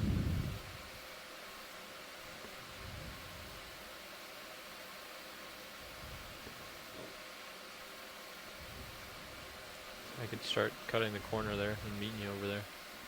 Yeah, okay. You want to rotate over there? I'll do that. Get it moving. Yeah, this one looks smaller than the other colonies, so probably hasn't developed that sort of zigzag pattern as much. And I'm rising. But they're likely the same. Adjusting. Yeah, video coming out.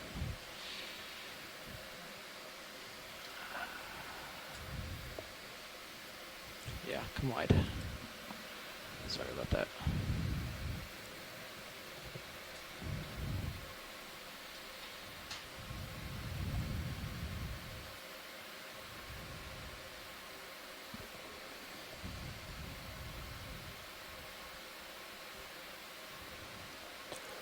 Yeah, that sounds good. Okay. I'm looking at 330. 330. Okay. I'm doing like you're looking at 120, and that's sort of uphill. Okay. That's sort of the wrong direction, isn't it? Yeah. Well, let me push out a little here and see what we can find. Okay. And then, well, I'll turn a little bit more even. Maybe in the meantime we can get one to 345. Yeah.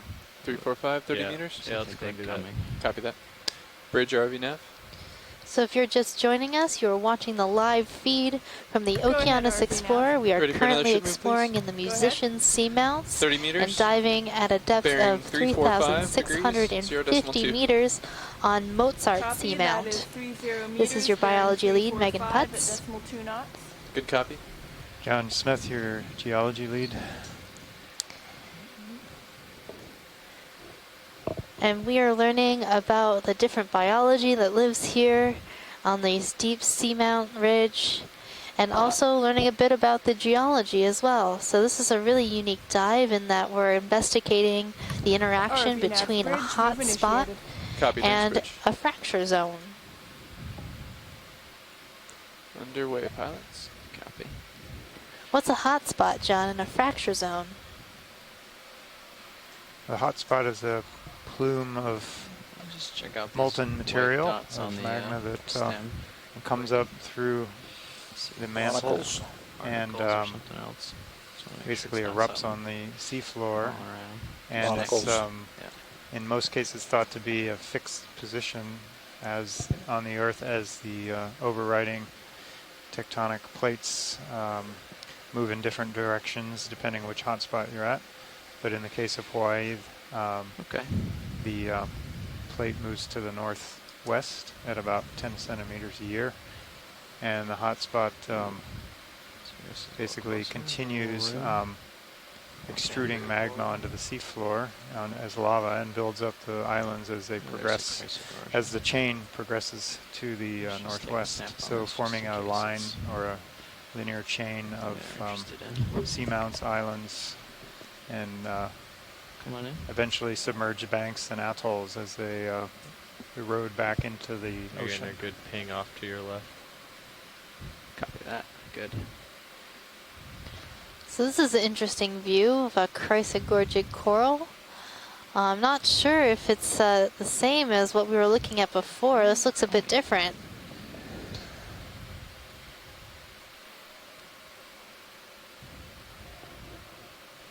Still looks planar, and there's some sort of associate at the broken off top of this coral as well.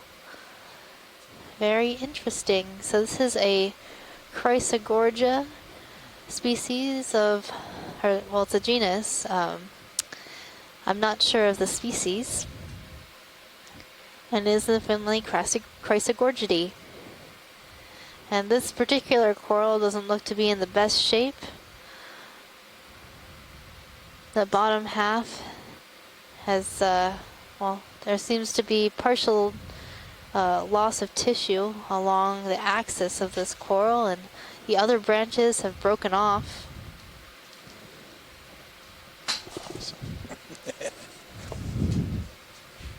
All right, we can go wide.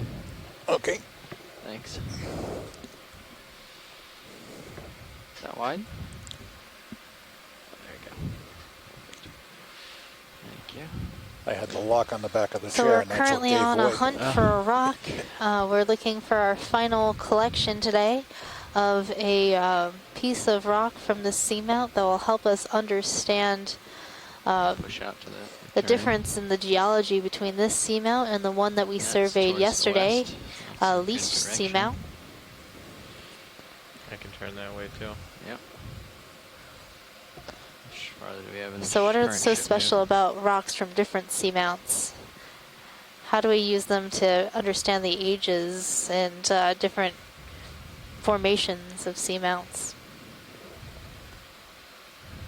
Well, you can use the chemistry to talk about, show the different chemical nature, the different mineral content of the lavas, the host lavas, and then we would assume that this one matches the chemistry of the other seamounts in the hotspot chain, the musicians' hotspot. To halt that one, bring easy him around. stop. Yeah, Trail. we can bring him around this way. Copy that. And we would Bridge RV expect now? it to be different Go from ahead, things that RV don't now. Could we belong please come to in easy the stop? to the Yep, trace. coming right up.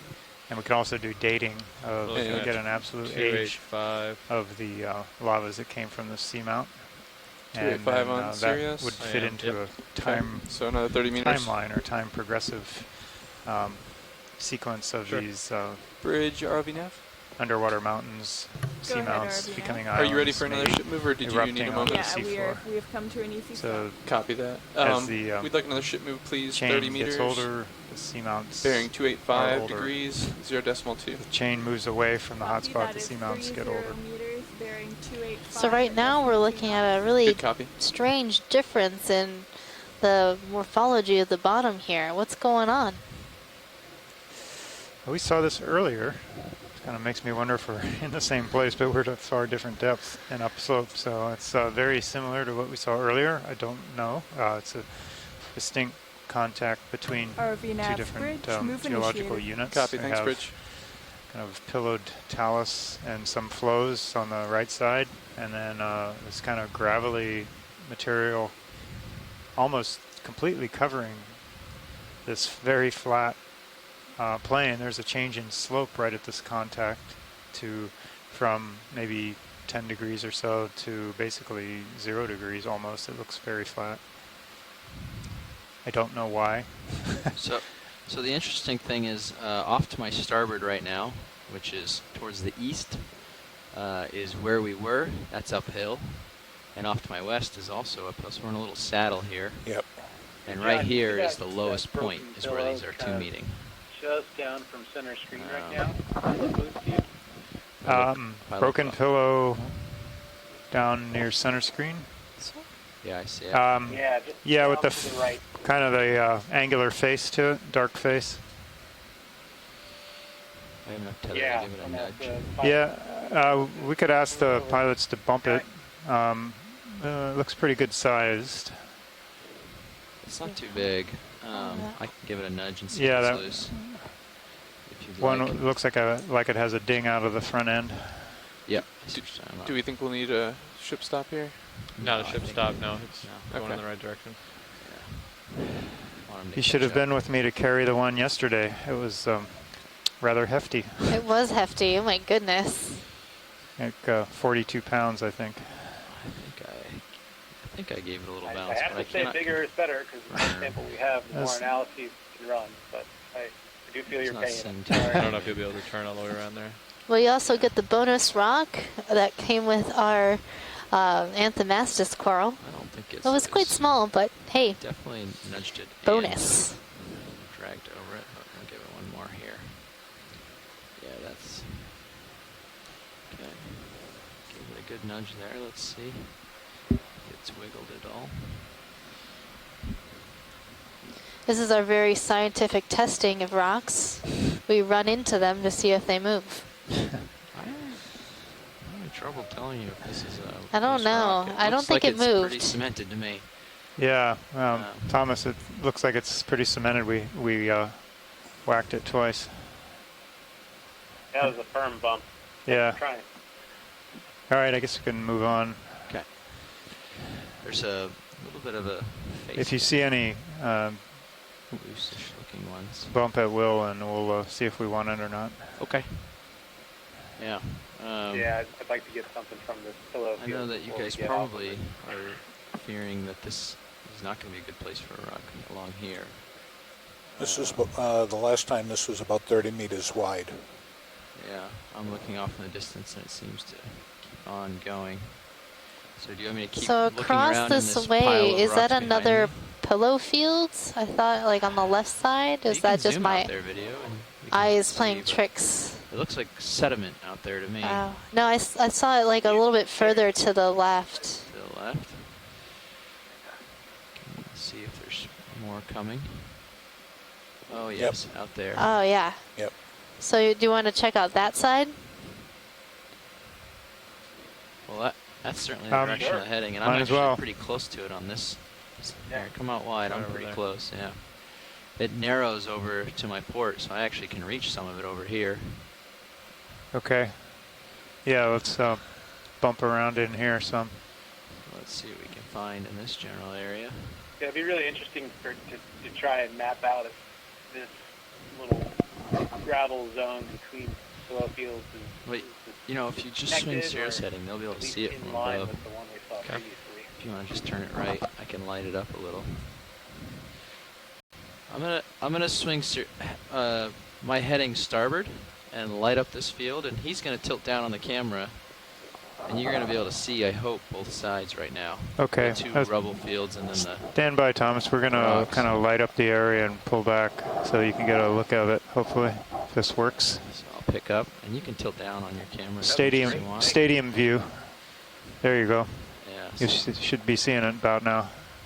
It's on the feed 2 or whatever, on the Sirius feed. Oh, okay. So pull up. Well, you're probably in the ECC if you want to look at the Sirius feed. You probably have that too. So it comes to almost a point behind me. Yeah, I see can that. See it. Okay, so and it's narrow, and then it gets wider as it goes towards the north. It's interesting that it's the low spot that has all these gravel that's surrounded by these. Right. And it's pinching out right behind us, as they pointed out, and spreading out in front of us. I can turn around here and light up the other direction. Make sure. So they're going to spin around and continue the view here. So now I'm facing towards the west. It's facing west now. Now there's west, and that's uphill. That's towards waypoint 3, and then here is towards the south.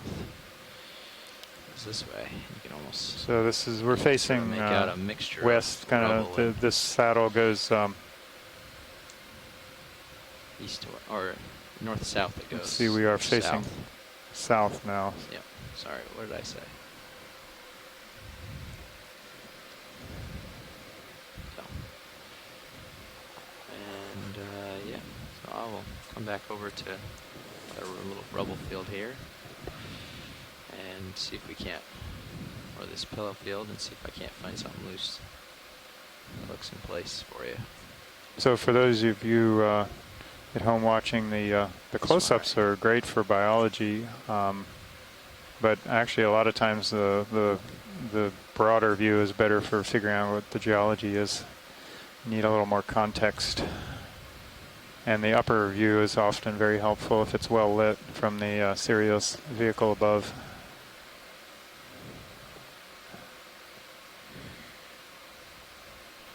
So this guy looks a little loose to me. Fortunately, could you push the starboard box outward? I think that's in the view, or it shouldn't be. There we go. See if this is a little bit loose. No, it's just not moving at all. Okay. The starboard. Yeah. Yeah, I just had the tilt in the wrong spot, I guess.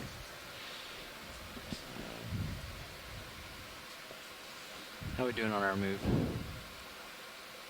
The ship came to a stop 2 minutes ago. Okay. If one jumps out at you as something you want to bump, let me know. Otherwise, we'll just keep moseying along. Nothing's jumping out to me. That one's got a good shadow under it. One more bump from my boat, and if you guys see anything, let me know. That one's loose. Is that a candidate? That one looks big. Let's get the lasers on it. I hear that it's a winner, though. Our lasers are on already. Yeah. Oh, I meant get the lasers on it. Like, I was going to fly over and aim at it.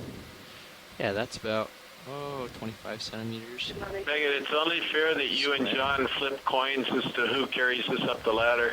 Oh, I think Nolan's going to carry it. He volunteered earlier. Yeah, sure, if we can fit it. If it fits at chips? If it fits at chips. Well, I don't think it's too large.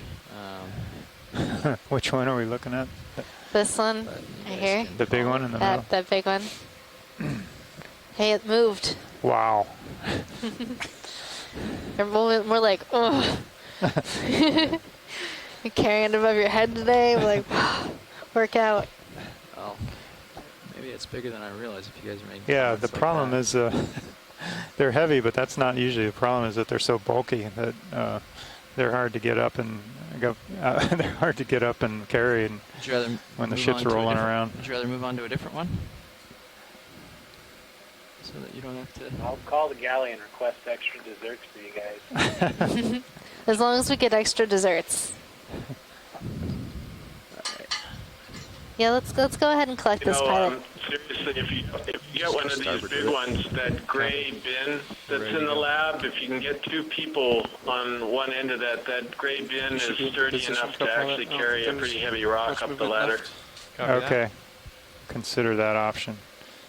We'll have to make a special bag for this rock. It won't fit in our standard size bag. And to put it in our little red wagon. Yeah, that's the other problem. We have to staple 2 bags together to get it in. So, these minor things. Yeah, minor inconveniences. Look for some more. But it's all for the geology. Yep. It's what we do for science. On it without. There is a bit of a ballasting problem too if we get too much weight here, but. It doesn't get too heavy on the arm. That's good. Force feedback isn't yelling at me. It is a huge rock. That is a rock. Even bigger than I realized. Look at that. Pilots, are you okay with that or not? Well, I've got it. You had it. I had You it. had it. Well, it dropped like a rock. I think he's trying to dribble it. It is dropped like a basketball, isn't it? All right. Yeah, I got that one. It's a slight delay.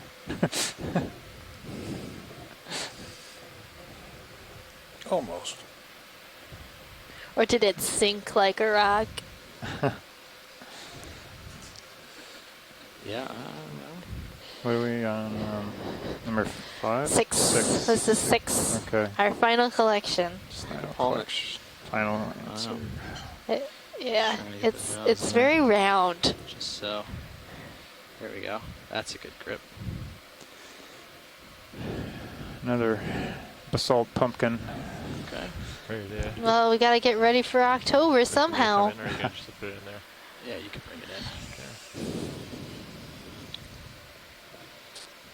Slow.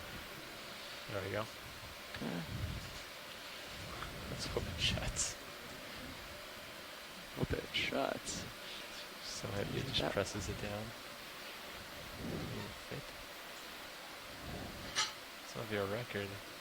You think so? Maybe. Levi had a big one too. I have to say this outcrop is really strange with all these round intact pillow balls. Pillow balls. And it must be like a cartoon when this thing slid down. Almost. There. It's very interesting. It's perfect. That was a perfect fit. Beautiful. It was like that Yeah. rock box was made for that pillow. You can use it tonight as a pillow. That's awesome, Alex. Thanks. That's incredible. Okay, that was collected at 0. I thought we had the record. Rock in 2015 with that big white one, but I think you guys might have just collected it, the new record. Oh joy. Maybe we've been working our way out. So that one was collected at 0138 UTC from a depth of 3645 meters. I may or may not get a little. Might get in trouble for that one.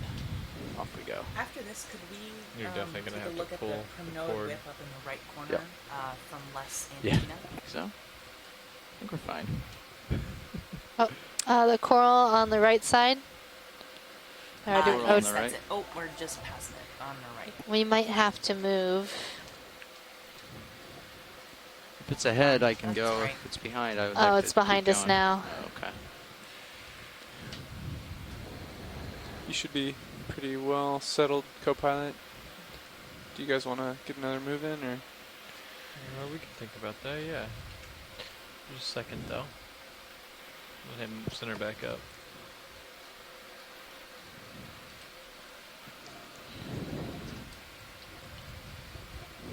Well, there you have it. We have a full ROV and plenty of time to keep surveying. What an efficient day that we've been having. Pretty good. Some great collections. I should point out I misjudged the side of that rock, and we should make a precedent of picking up ones that size in the future. Just as a note for Nolan, our sample manager, I mistakenly put that as in port forward where the other one was. That was in starboard forward. Forward rock box. Thanks, John. So I'm looking at 275 right now. I'd be okay with that move. Okay, due west. Is that okay like for you, the right pilot? direction to me. Yeah, I'm looking at 285 and lined up, so 275 is close enough to me. 275, got it. Bridge RV nav. ROV nav bridge, go ahead. Ready for another ship move? Sure am. What would you like? 30 meters, bearing 275 degrees, 0.2 knots, please. Confirming that is 30 meters, bearing degrees. 275 at 0.2 knots. That is correct. All right, initiating move. Flip Thanks, test Bridge. here and see how it looks. I think at 15 I'm sort of stable, but it might still be sinking slightly. Sinking still.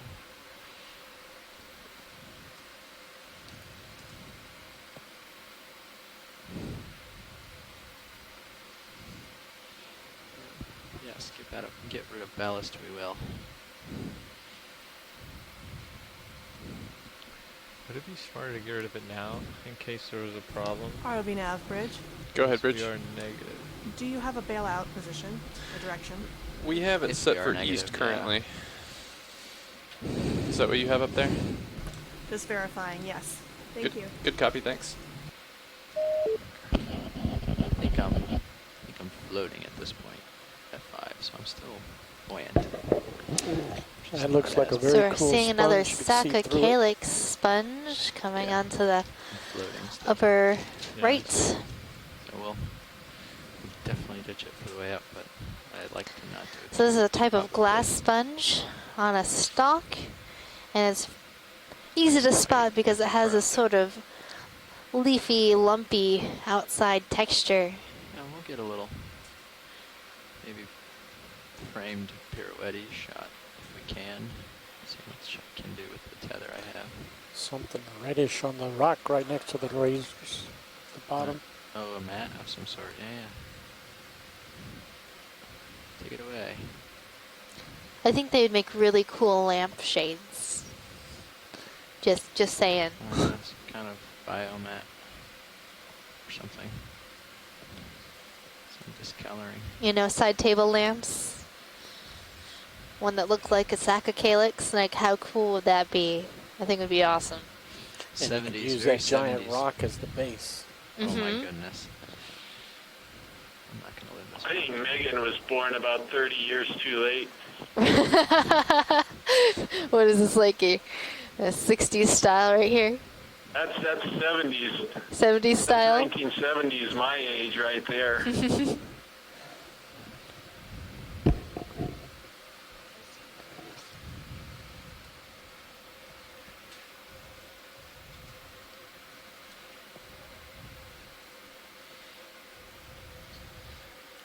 Oh, that does look like it.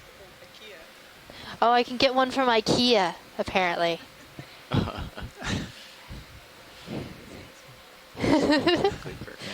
Well, good to know. Now I have to find an IKEA.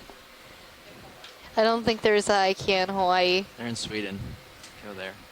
But I think you can order things online. I mean, you can order everything online these days. Oh, it's on Amazon. It's on Prime, too. Woo!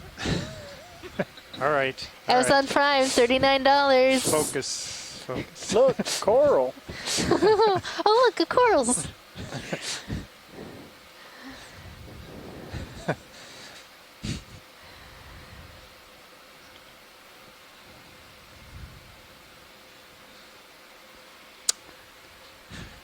The question is, can we find deep sea eel meat online?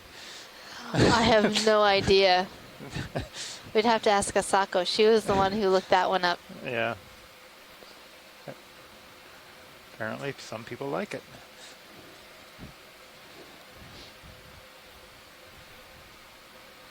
a delicacy. I would try it.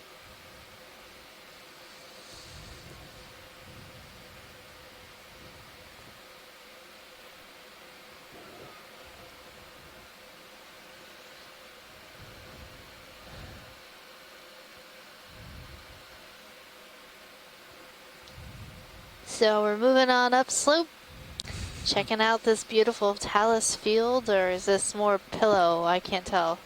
It's so jumbly. It's talus consisted of pillows, broken pillows, or intact pillows that have broken off from above, Some and real small stock here.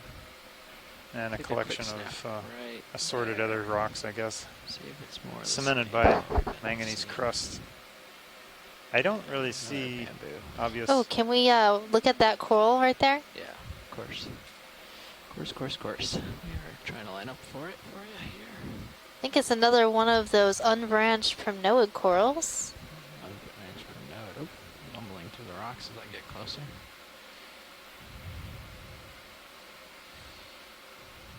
Yeah, come back in. I'm stable. Pretty far away. Oh, okay. Sorry. Yeah, it looks like it. I think this might be the same as the one that we missed just a few minutes ago. It looks like there's some small polyps growing in on the stalk amongst the larger polyps. That's pretty interesting.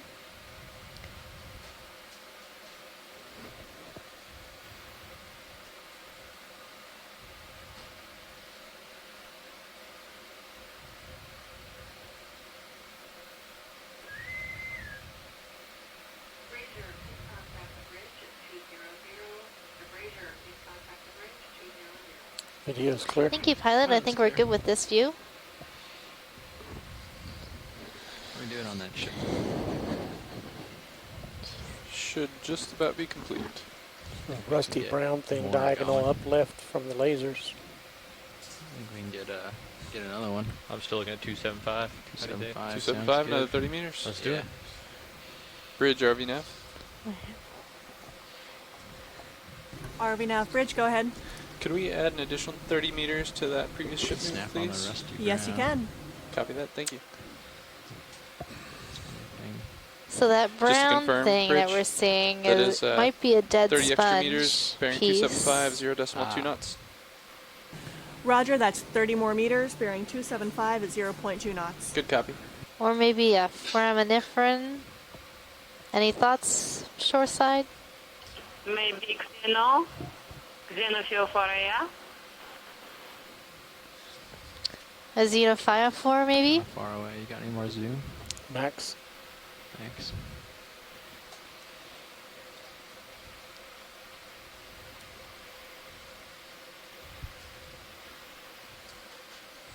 Video's clear. Pilot's clear.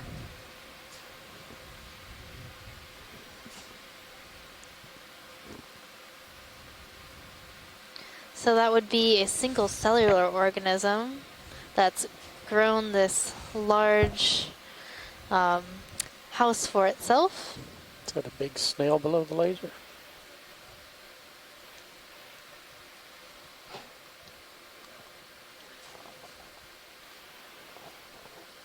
I think I'm seeing a sponge over to the left. And another sort of carpet of maybe dead sponge, perhaps? That is quite large. What? And look at that My clonthy goodness. material to the left. That's some crazy stuff right there.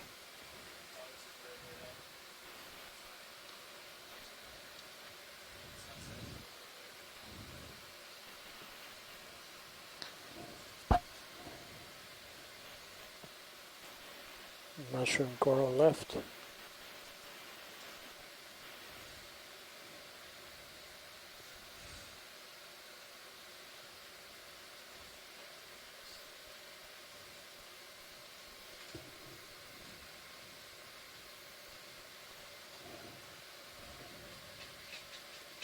Pink Seeing a pleurogorgic coral.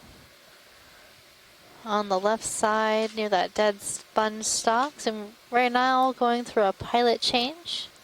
Change places, everybody. Something just right of lasers, like right next to lasers, is pink.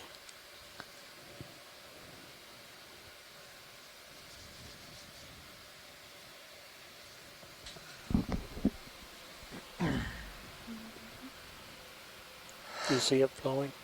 What's that? Something pink flowing just to the right of lasers. I do not see them. May I push in? Yeah, go ahead. To the right. Oh, up top there? Yeah. Didn't know a science So we're saw seeing that another one. small unbranched from Noah coral with a crinoid perched on top. This little feather star has found a nice place to hang out, get high up off the ground, and gather food in the water column. Okay, I guess we're clear. Come on out.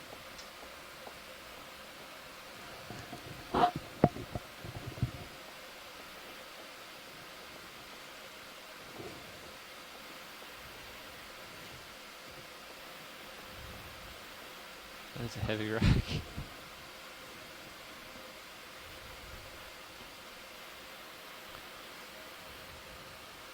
I think there's just a downwelling. I think you're fine.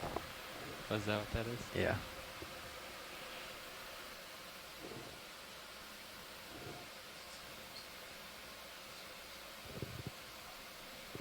Oh, that's what's happening.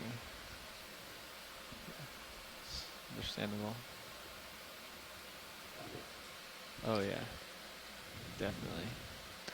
Looks like we're transecting across a talus field, or a field of broken up rock.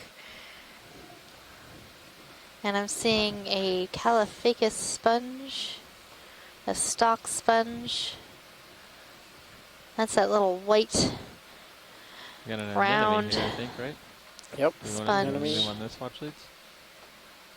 Yeah, let's zoom on this anemone. Why not? Why not? So it's really hard to identify skids. anemones, especially I'll drop certain down. ones that have a very, similar look to other ones. And I'm not an identifier of anemones. And then underneath this anemone, I'm seeing a nematocarcinus shrimp.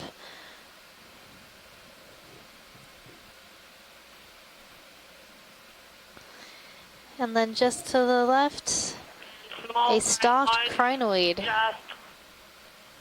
out of the screen.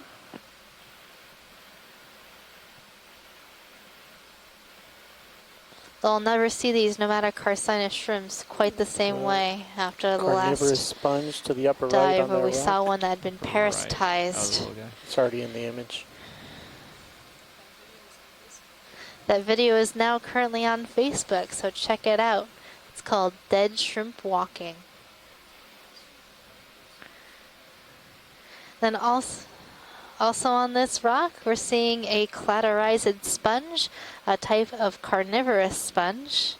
It looks like a little white stalk with spikes on either side. That sponge can actually gather food from the water column, sort of like the Venus flytrap of the deep.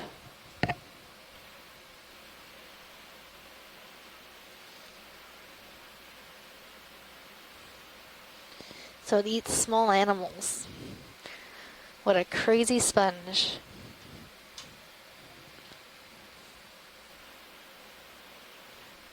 I beg your pardon. They are crazy. Crazy awesome. Okay, that's better. You're welcome.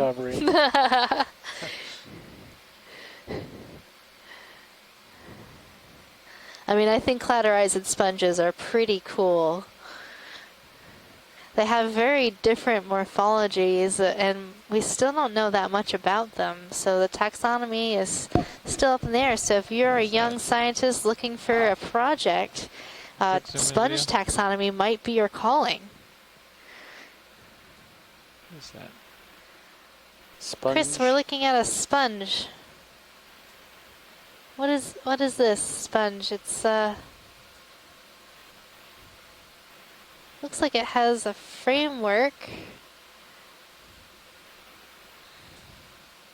It's quite small.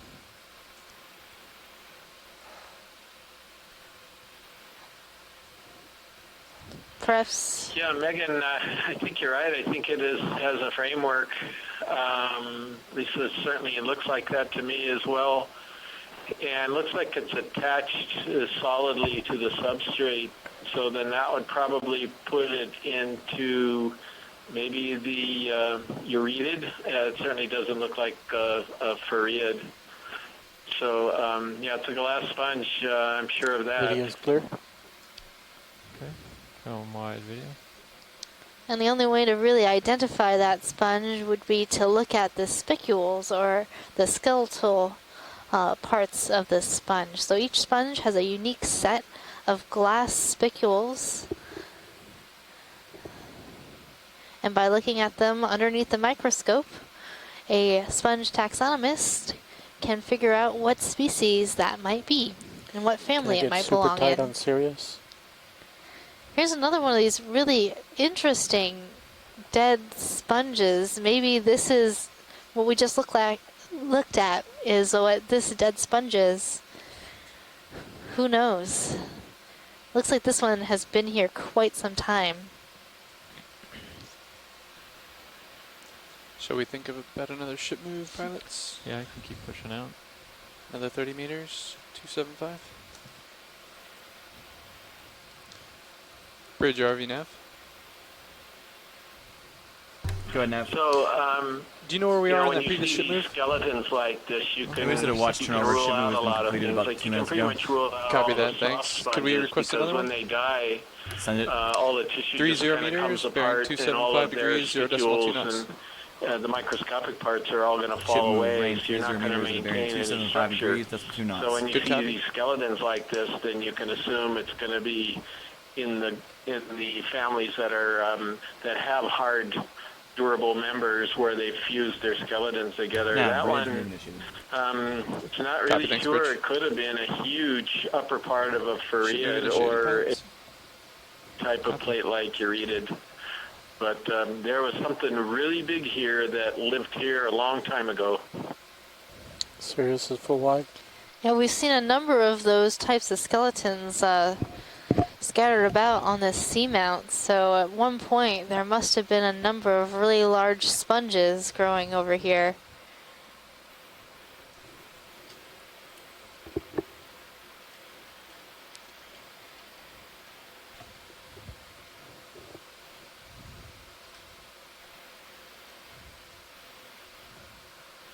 Lots of little corals on the upper right.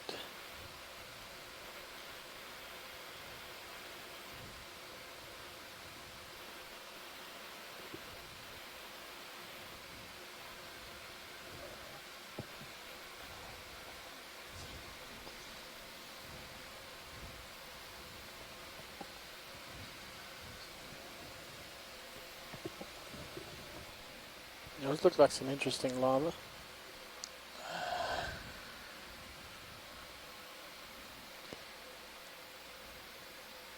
Seeing another one of those planar chrysogorgic corals on the left. Did you want to zoom, or did we have enough? I think we've seen a lot of those recently. 260. Some really interesting flow features, broken pillows. It's a large pillow or a small kind of a tube, probably just a large pillow.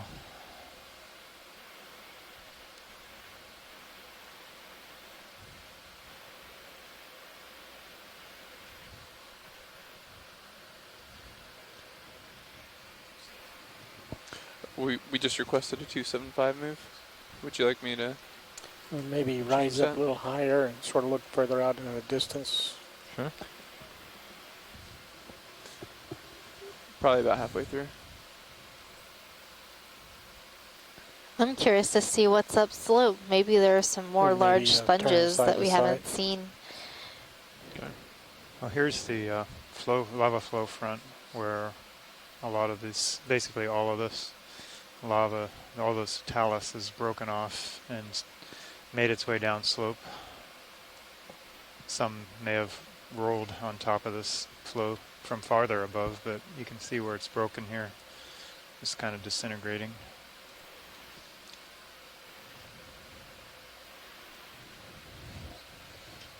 Yeah. You want to see this?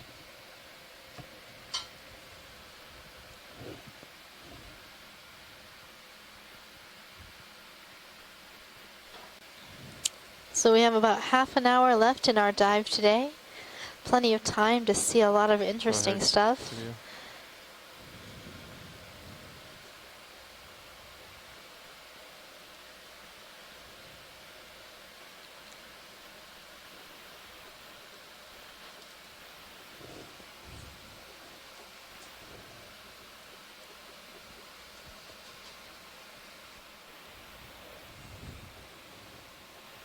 Little tilt up.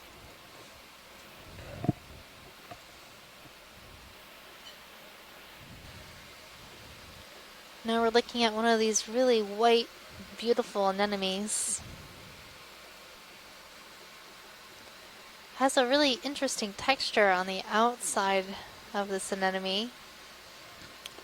Can you rotate slightly right? We'll just focus on the base. So I couldn't tell you what that means. Yeah, we were just talking about that. We were just talking about that, Megan. They're very, very interesting. Max zoom.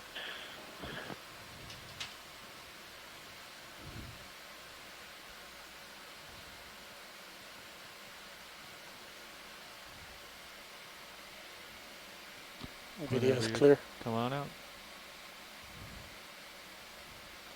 Half the tentacles are poking up, half the tentacles are poking down. So do you guys have any theories of what's going on with that anemone? Zoomed in any on Why Sirius? is it so bumpy and fuzzy on the outside? I mean, one possibility is it could be something similar to Alicia, but I don't think it's anywhere closely related to that. But those could be nematocyst batteries along the stalk. It's a white dot floating on the left. I don't know. I don't have any better guess than that. I don't know if you have any guess. Yeah, copy, thanks, Bridge. Calling for it. They're not calling no, for it? No, she doesn't have anything. Oh, they are calling for it? I have not heard them. Oh. It seems like a pretty good guess. There was something under the rock to the left. Check out this sponge, Chris. It's got a really interesting attachment on the rock here. You can see it on the right side. Yeah. So this is kind of like a vase-shaped stachycalyx. I really wouldn't call that a stalk. In fact, it actually looks like it could potentially have a vase shape. Unless we're seeing an extremely young stachycalyx where the head of the sponge forms very quickly and then the stalk starts growing longer and longer as you were asking about earlier on.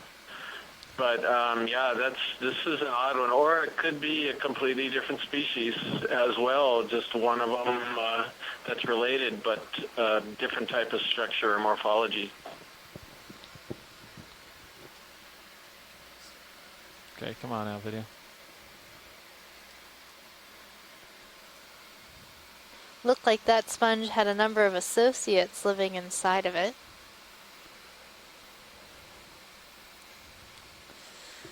Very interesting. Be interesting to see if we came back in a few years what that sponge would look like. If it is a young sponge, we'd see it grow a long stalk, and or maybe it just gets more and more massive. Who knows?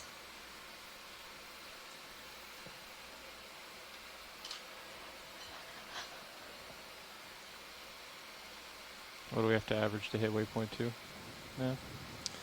Recalculating right now, but last time I checked about 0.06. Oh, okay.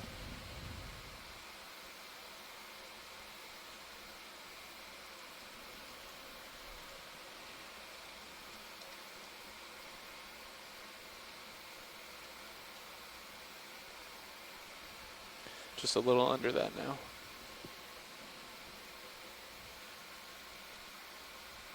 Hard to tell. The USBL is bouncing around quite a bit, so I try to take a average.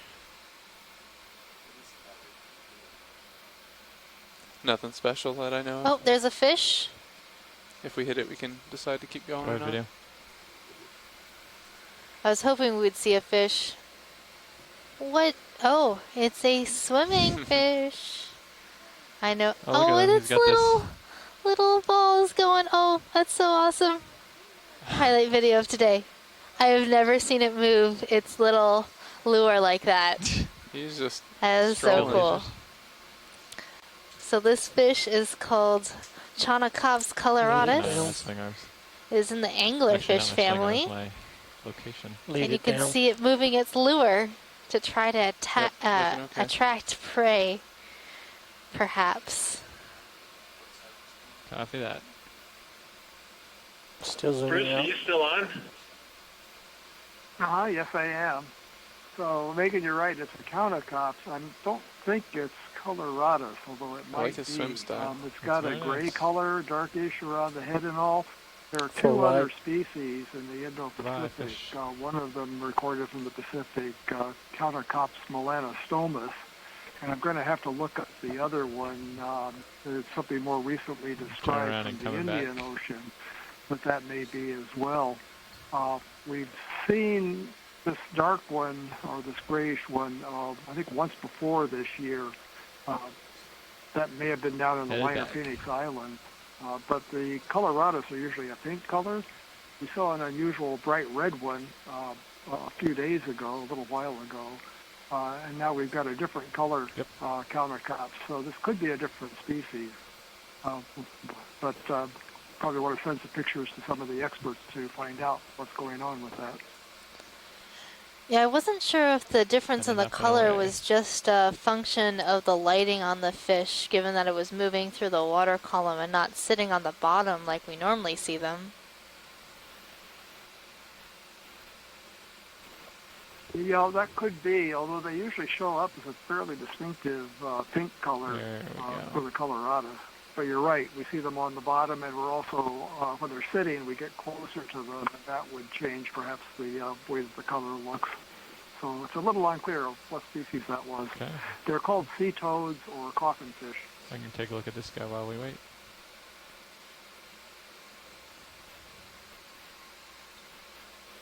Five.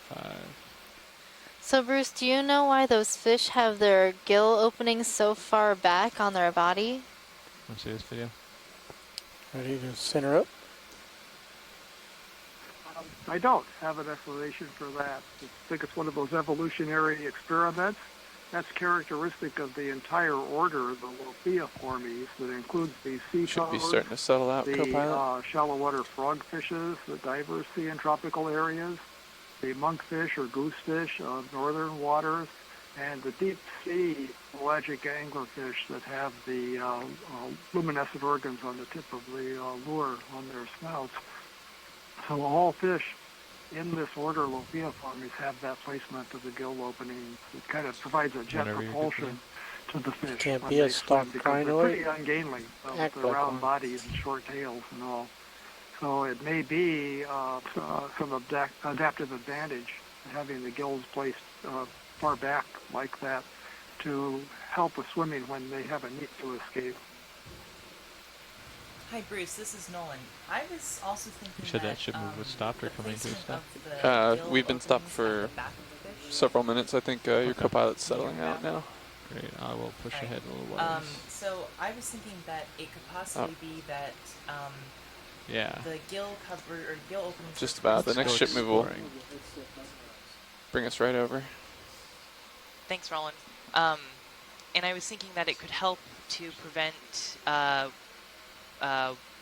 the prey of the Chaunacops or all of the other anglers from feeling any of the water movements from the fish when it's trying to respire. Okay. See if we see something. No, that's a possibility too. And of course, there's no reason why multiple functions can't arise from an adaptation like that. So it's a good idea, though. Thank you.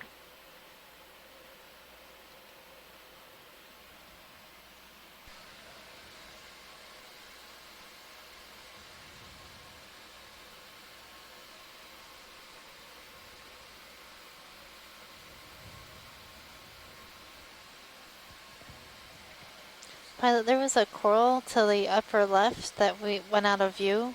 Is there a possibility of seeing that one? Lower left, what was that? It was on the upper left. Oh, it was on the upper left? What am I looking for? It was looked like a Bathypathes, like a feather shape. Yeah, I think it's behind us now. Oh, it's behind us. Maybe right over it.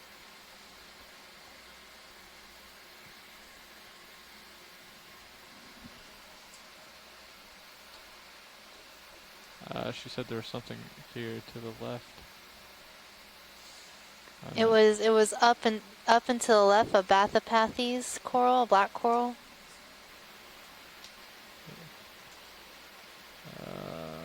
Just rotate left.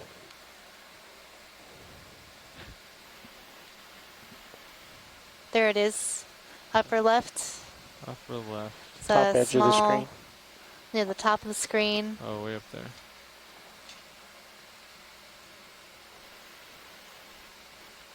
Up here? That's the one.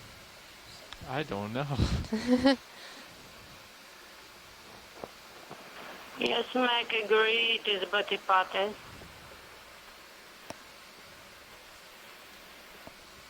Seriously.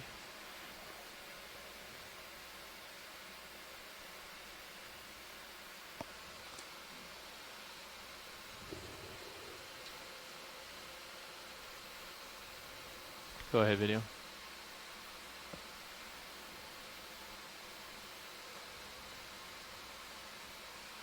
So this looks a lot like the coral that we collected earlier in the dive.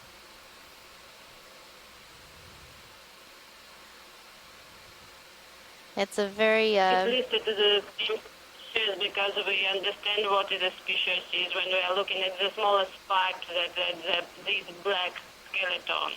No, so they are very tiny, less than half of millimeters.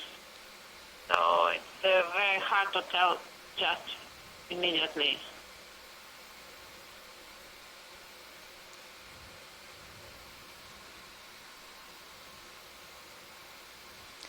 So a fun fact about the black corals, they're in the order Antipathes, and you notice that most of the names of these black corals all end in pathes, and that means against disease. So it was thought that these corals had medicinal properties, and they would use the skeleton in medicines, but it turns out that a number of octocorals have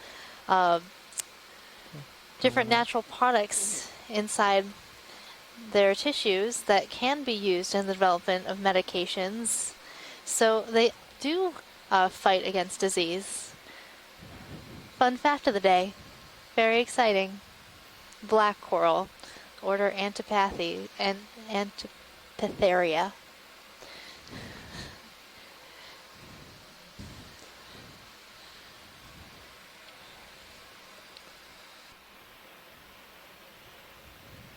How do you guys feel about another ship move? Well, the next one's going to take us there, isn't it? That'll pretty much be it, and that'll probably be all we have time for since the entirety of the move is about 12 minutes. Okay. So right now, coming into view is a nice dead sponge stock that has been colonized by a number of animals. Looks like some barnacles have made their home here, as well as some hydroids and a crinoid or feather star.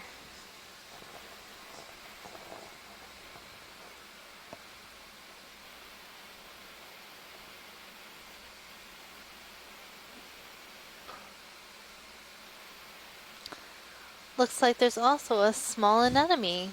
250.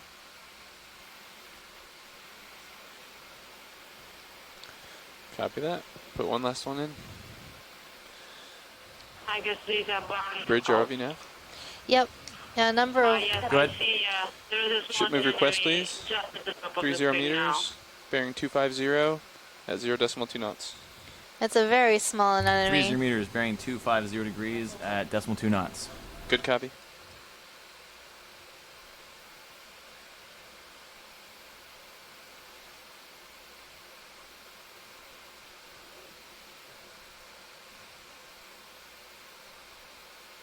swimming crinoid. Oh, now we're seeing the left. beautiful dance of the bridge, swimming move initiative. crinoid.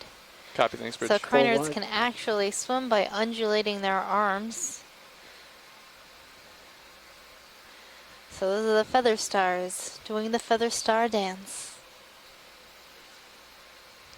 And Chris, you can't see me, but John and I are going to do the feather star dance. Come on, John. Do it. Very good. I can imagine you doing it in my mind. Okay, good. Can you do it for us one more time? No, you got to do it again because now he's got the video on you. All right. We can see you now. Let's see it. Like this. Is it good? That's great. All right. Perfect. Imagination just doesn't do it justice. Thank you, Roland.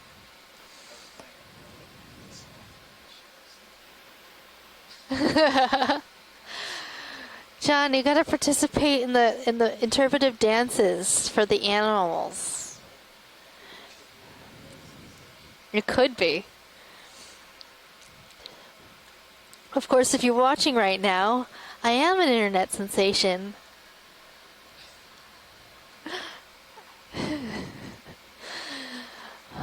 My goodness. Anyway, in terms of biology right here, we're seeing some stalk sponges, and I think I'm spotting a couple small corals as well. We've been seeing these stalk sponges quite often on this dive. Seems like the area for Caulophacus stalk sponges and other sponges that also have stalks that are not Caulophacus. It's a good place to be a stalked sponge. And if you're a crinoid, you can take advantage of those stalks and hang out on them.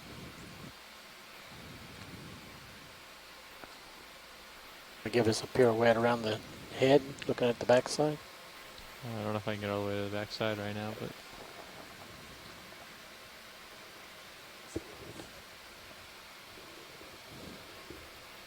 so we can go right to the left. Left side is the front side. The left side. Right side is the back side. Back side's the interesting side. Well, this is what we got.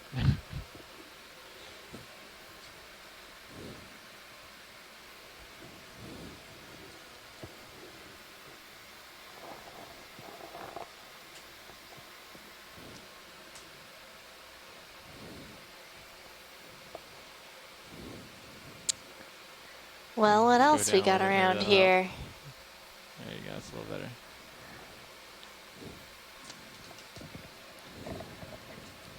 I stole your pen. It rolled to me. It likes me better.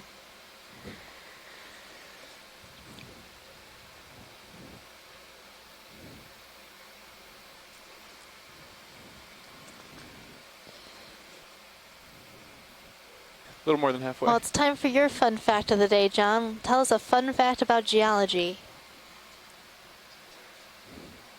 Here you go, Roland. I'll get the back Mic's side of this not one open, for you. John. I'm going to tell you a fun fact about the control room. So while we had the little lull in geologic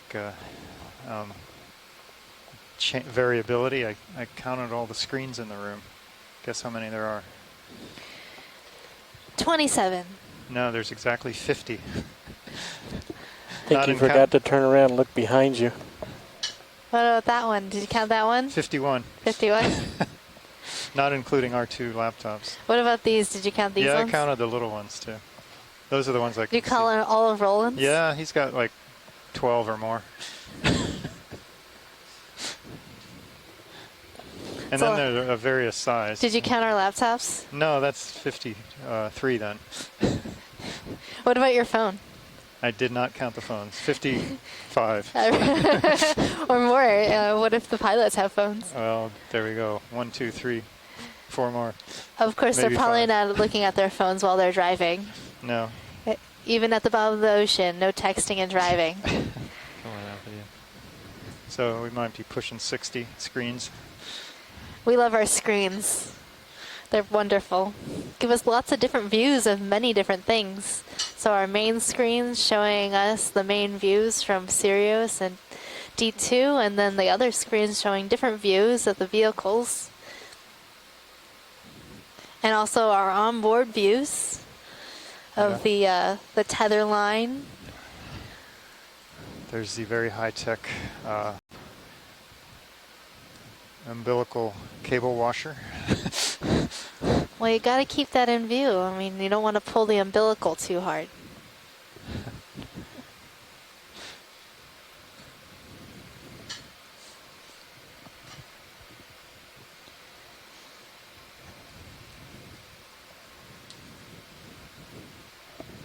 Nav, bridge move complete. Well, I think that was a decent fun Copy, thanks, fact, Bridge. but how about a Should move geologic complete. fact? It doesn't have to be about what we're saying. Because geology rocks. Okay. Yeah, there's That a new moves video that coming to out. what? Okay. 250. Okay.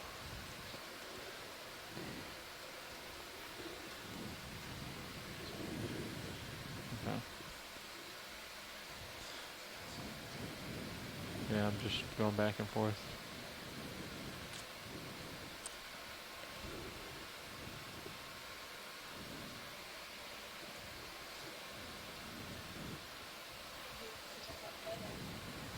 So you should have about 6 or 7 minutes of movement, I would suspect. And that'll about do it.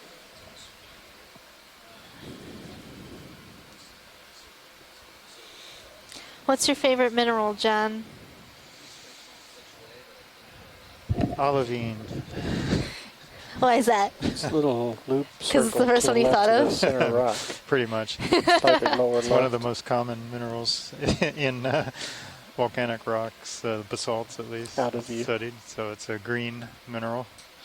It's kind of a useful for mineralogy and other studies of volcanic rocks.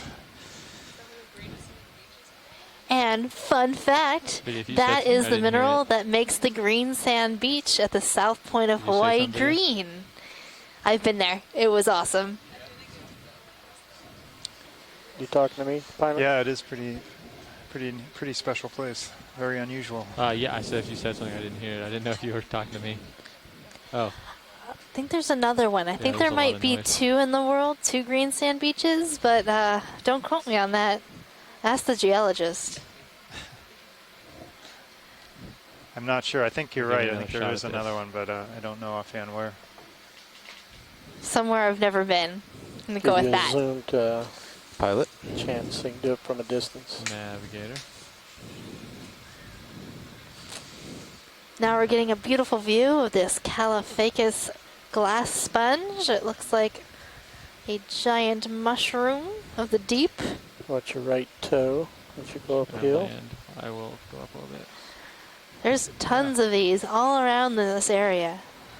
This has definitely been the dive of sponges. I believe it just came to a stop. Yeah. Comms check, yeah. co-pilot. Yeah, come on up. No big corals, huh? The, no big corals, but we have lots 2 new of big people here. Caliphacus sponges No, I can hear you. everywhere. Yeah, the ship stopped moving Yeah, a couple we- minutes ago, and Sirius stopped. is See, there's another one. still Oh, swinging. and another one. Oh, my goodness. We're at waypoint 2 though. The ship move ended at 2:20, so there's probably I think 3 I or see 4 another more one in the minutes of far, swinging. far distance. Yep, They there's did a one back perfect there. job for ending the dive right at waypoint 2. We have to be off bottom at in 9 minutes or 8 minutes. Okay. Yeah, so the one we were just looking at may actually be a second different species. I hadn't really been noticing till that close-up right there, but this could be something that we just identified to Caliphacus and not to any subgenus with all those sort of osculum on the front face. So that's kind of interesting. Yeah, I imagine there are some of the other ones that are like that as well, that I just assume they are all Surface that one currents up to Caliphacus 0.8. oxydiscus. But anyway, on the glass stern. sponge, yeah, and looks like there may even be three different species in that Still, yeah, 11. genus, down here. Do you want to go in video?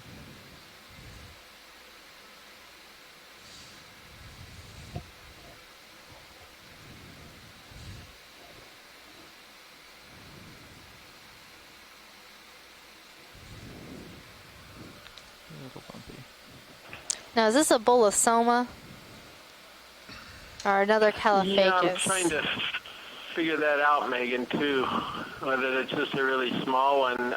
If we could take a zoom on the top of it, yeah, just like that. I'm not sure.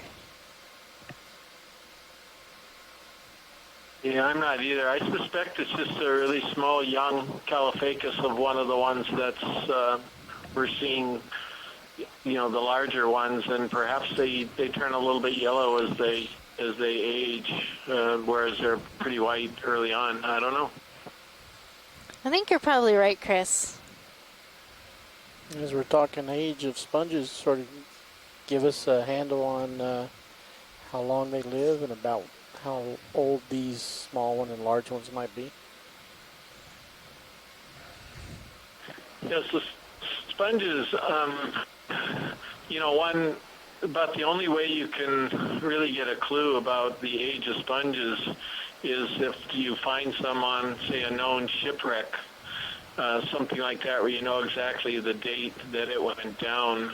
But that's only giving you some measurements of some sponges in tens of years or maybe 100 years, whereas some of these big sponges could be several hundred years old, if not older. They're not like corals, or at least some species of corals, where there's no way that you can cut the stem, for example, and see growth rings or anything like that. It doesn't work that way in sponges. So I honestly don't know how people are going to develop ways to really date these things in the future.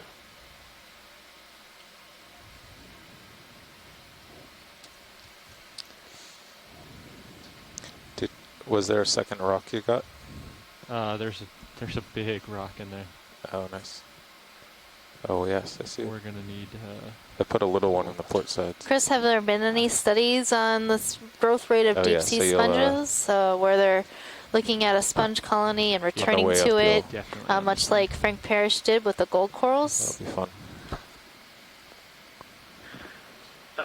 No, there hasn't. I meant to discuss it at the meeting. Again, I always notice John was saying that the 42 pounder and 48 pounders we've gotten are kind of too big.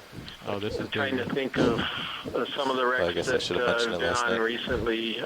The S4 submarine wreck, which was disposed of, I think, in 1940s or 1930s. I've got to look back. That's got some Walteria sponges on it, some pretty good sized Walteria sponges. So you know that, let's just say it was the 1930s, then you know that that sponge can't be more than 80 years old, assuming that it settled right after it was sunk. The Japanese midget sub, by the way, has got some Regadrella, some base-shaped sponges on that one. And at the exact day in which that sub reached the bottom is also well known. That's December 7th of 1941. So there's other types of disposed shipwrecks off of Hawaii, and other than that, I think they grow so slowly. I'm not sure it would be productive to try to go back and try to measure them. I just think it would be too small of an increment, even if you came back 5 years later. Yeah, here. So there you have it, folks. These things grow so slowly that it'd be very difficult to study their growth rate in a human lifetime, or your own scientific career. Take a look at white. Yep, just let me. And then getting back to the same place on the bottom of the ocean, thousands of meters down, could be quite difficult.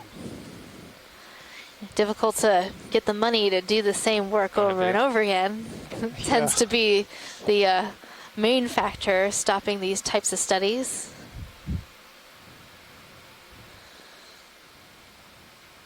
But we're hoping that the baseline studies that we're doing right now aboard the Okeanos Explorer will help other scientists understand what these communities that are here, and hopefully spur other scientific investigations, and also get other people interested in the deep sea.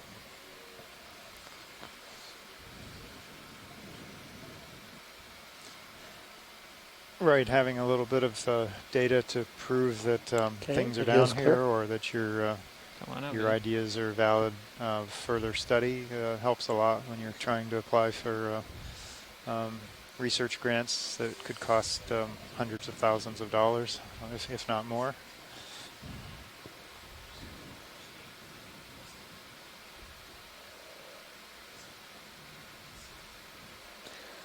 And for those of you at home, maybe in a landlocked area, and you think, well, the ocean really doesn't have much to do with me and isn't really impacting my life, you would be wrong. The ocean actually provides a number of services to you and your family, and that includes products such as seafood, raw materials like manganese crusts that can be used in your electronic devices.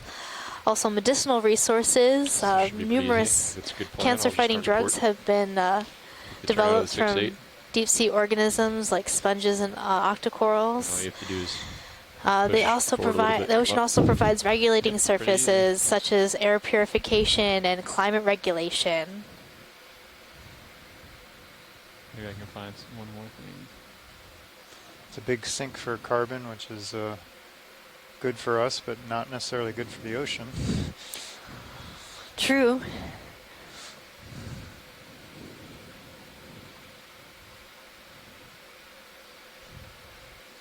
The ocean's also a great place to find some recreation and also, like we're doing right now, aesthetic appreciation.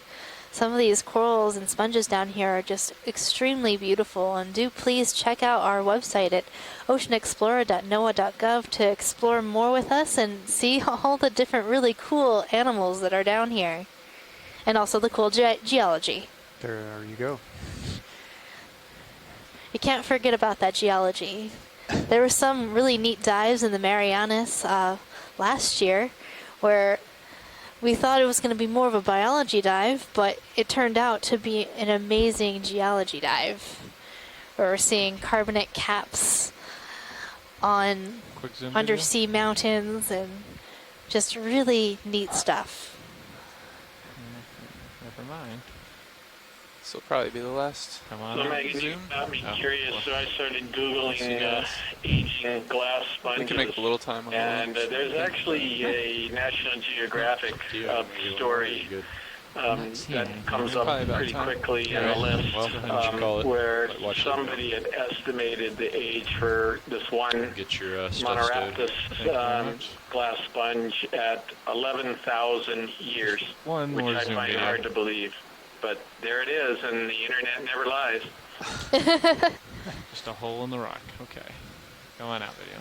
How did they get to the conclusion of 11,000 years? I'm not sure because they wanted me to sign up to really read the whole article, but I was just reading the first part of it. Just want to let you know we're setting up to come up off the bottom. No problem. Well, let us know the issue. It's probably in somebody's parents' attic or basement. Well, the study, actually, I'm seeing where it supposedly came from, that National Geographic was reporting it from, and it looks like it was in the Journal of Aging Research Reviews.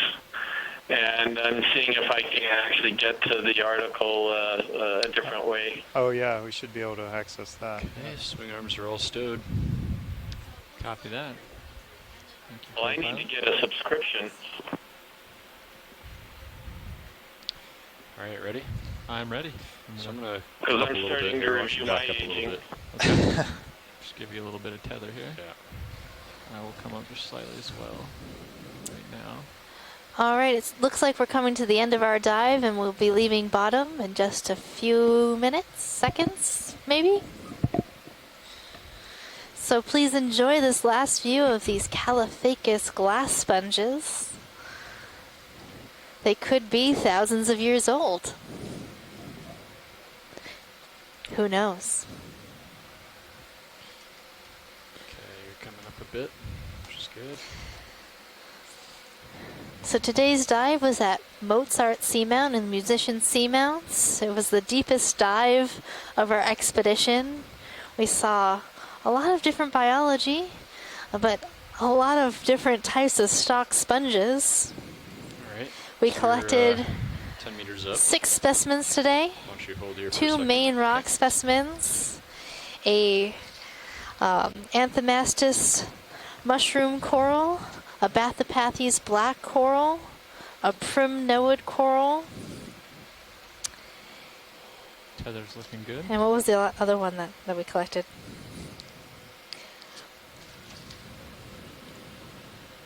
Bridge, ROV. Oh, and a bamboo coral. I was like, we collected a bunch of different corals today. I was forgetting one. And so these corals are Yeah, just want to let you know the possible ROVs are off the new bottom. We're sightings setting here. up to begin our ascent. Or maybe a new range extension. Sirius. We don't know Shed that much off of about the different species down here at these depths, so these specimens are going to be really useful to us. A little current right here. I got a rock. Well, we got lots of rocks, actually. So 2 of our biological specimens came with rock specimens attached to them. Bonus rocks. Bonus we'll rocks. take care of it in a second. So a great dive for the geologists today. Great dive for the biologists. All around happiness. So join us tomorrow for our water column dive. It will be Water Column Wonderland Part 2. 60 is fine. Okay. Back up a little bit. So let's learn a little bit more about the largest biome on our planet, the water column. Makes up over 90% of the livable space on Earth. We'll see numerous jellies and fishes, and maybe something unexpected. Yeah, punch it upward. Maybe. Still got a decent delta there. All right, that's all for us. We'll see you tomorrow. Thanks, guys. Good dive. Yeah, thanks for getting that huge rock. Good luck carrying it around. I appreciate it. Did you come out of auto heading? Yep. Okay. No problem. There you are. Okay. Why don't you push forward? And pushing forward, 50%.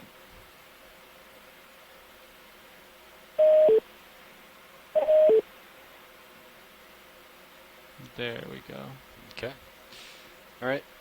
Let's. I'm gonna come up, starting slow. Why don't you go ahead and get your Z bias getting you upward? Okay. And you know, if you want to go to 80 or 85, and I'll match that with the winch speed until we take care of something to help us out here. I think we'll have John do that maybe.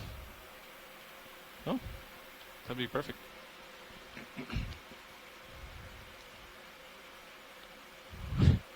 85. Well, that gets very.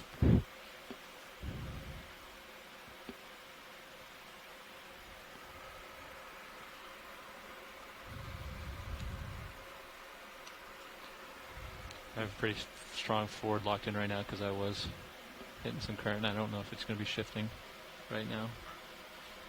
Probably will. What's there any? Is there anything ahead of the ship on the Bathy? There shouldn't be. Let me zoom out a little bit.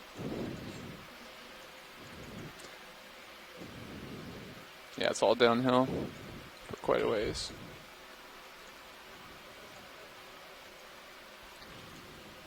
You'll feather winch right now while we. Yeah. While he gets his taken care of. Yeah. Pump him down a little bit.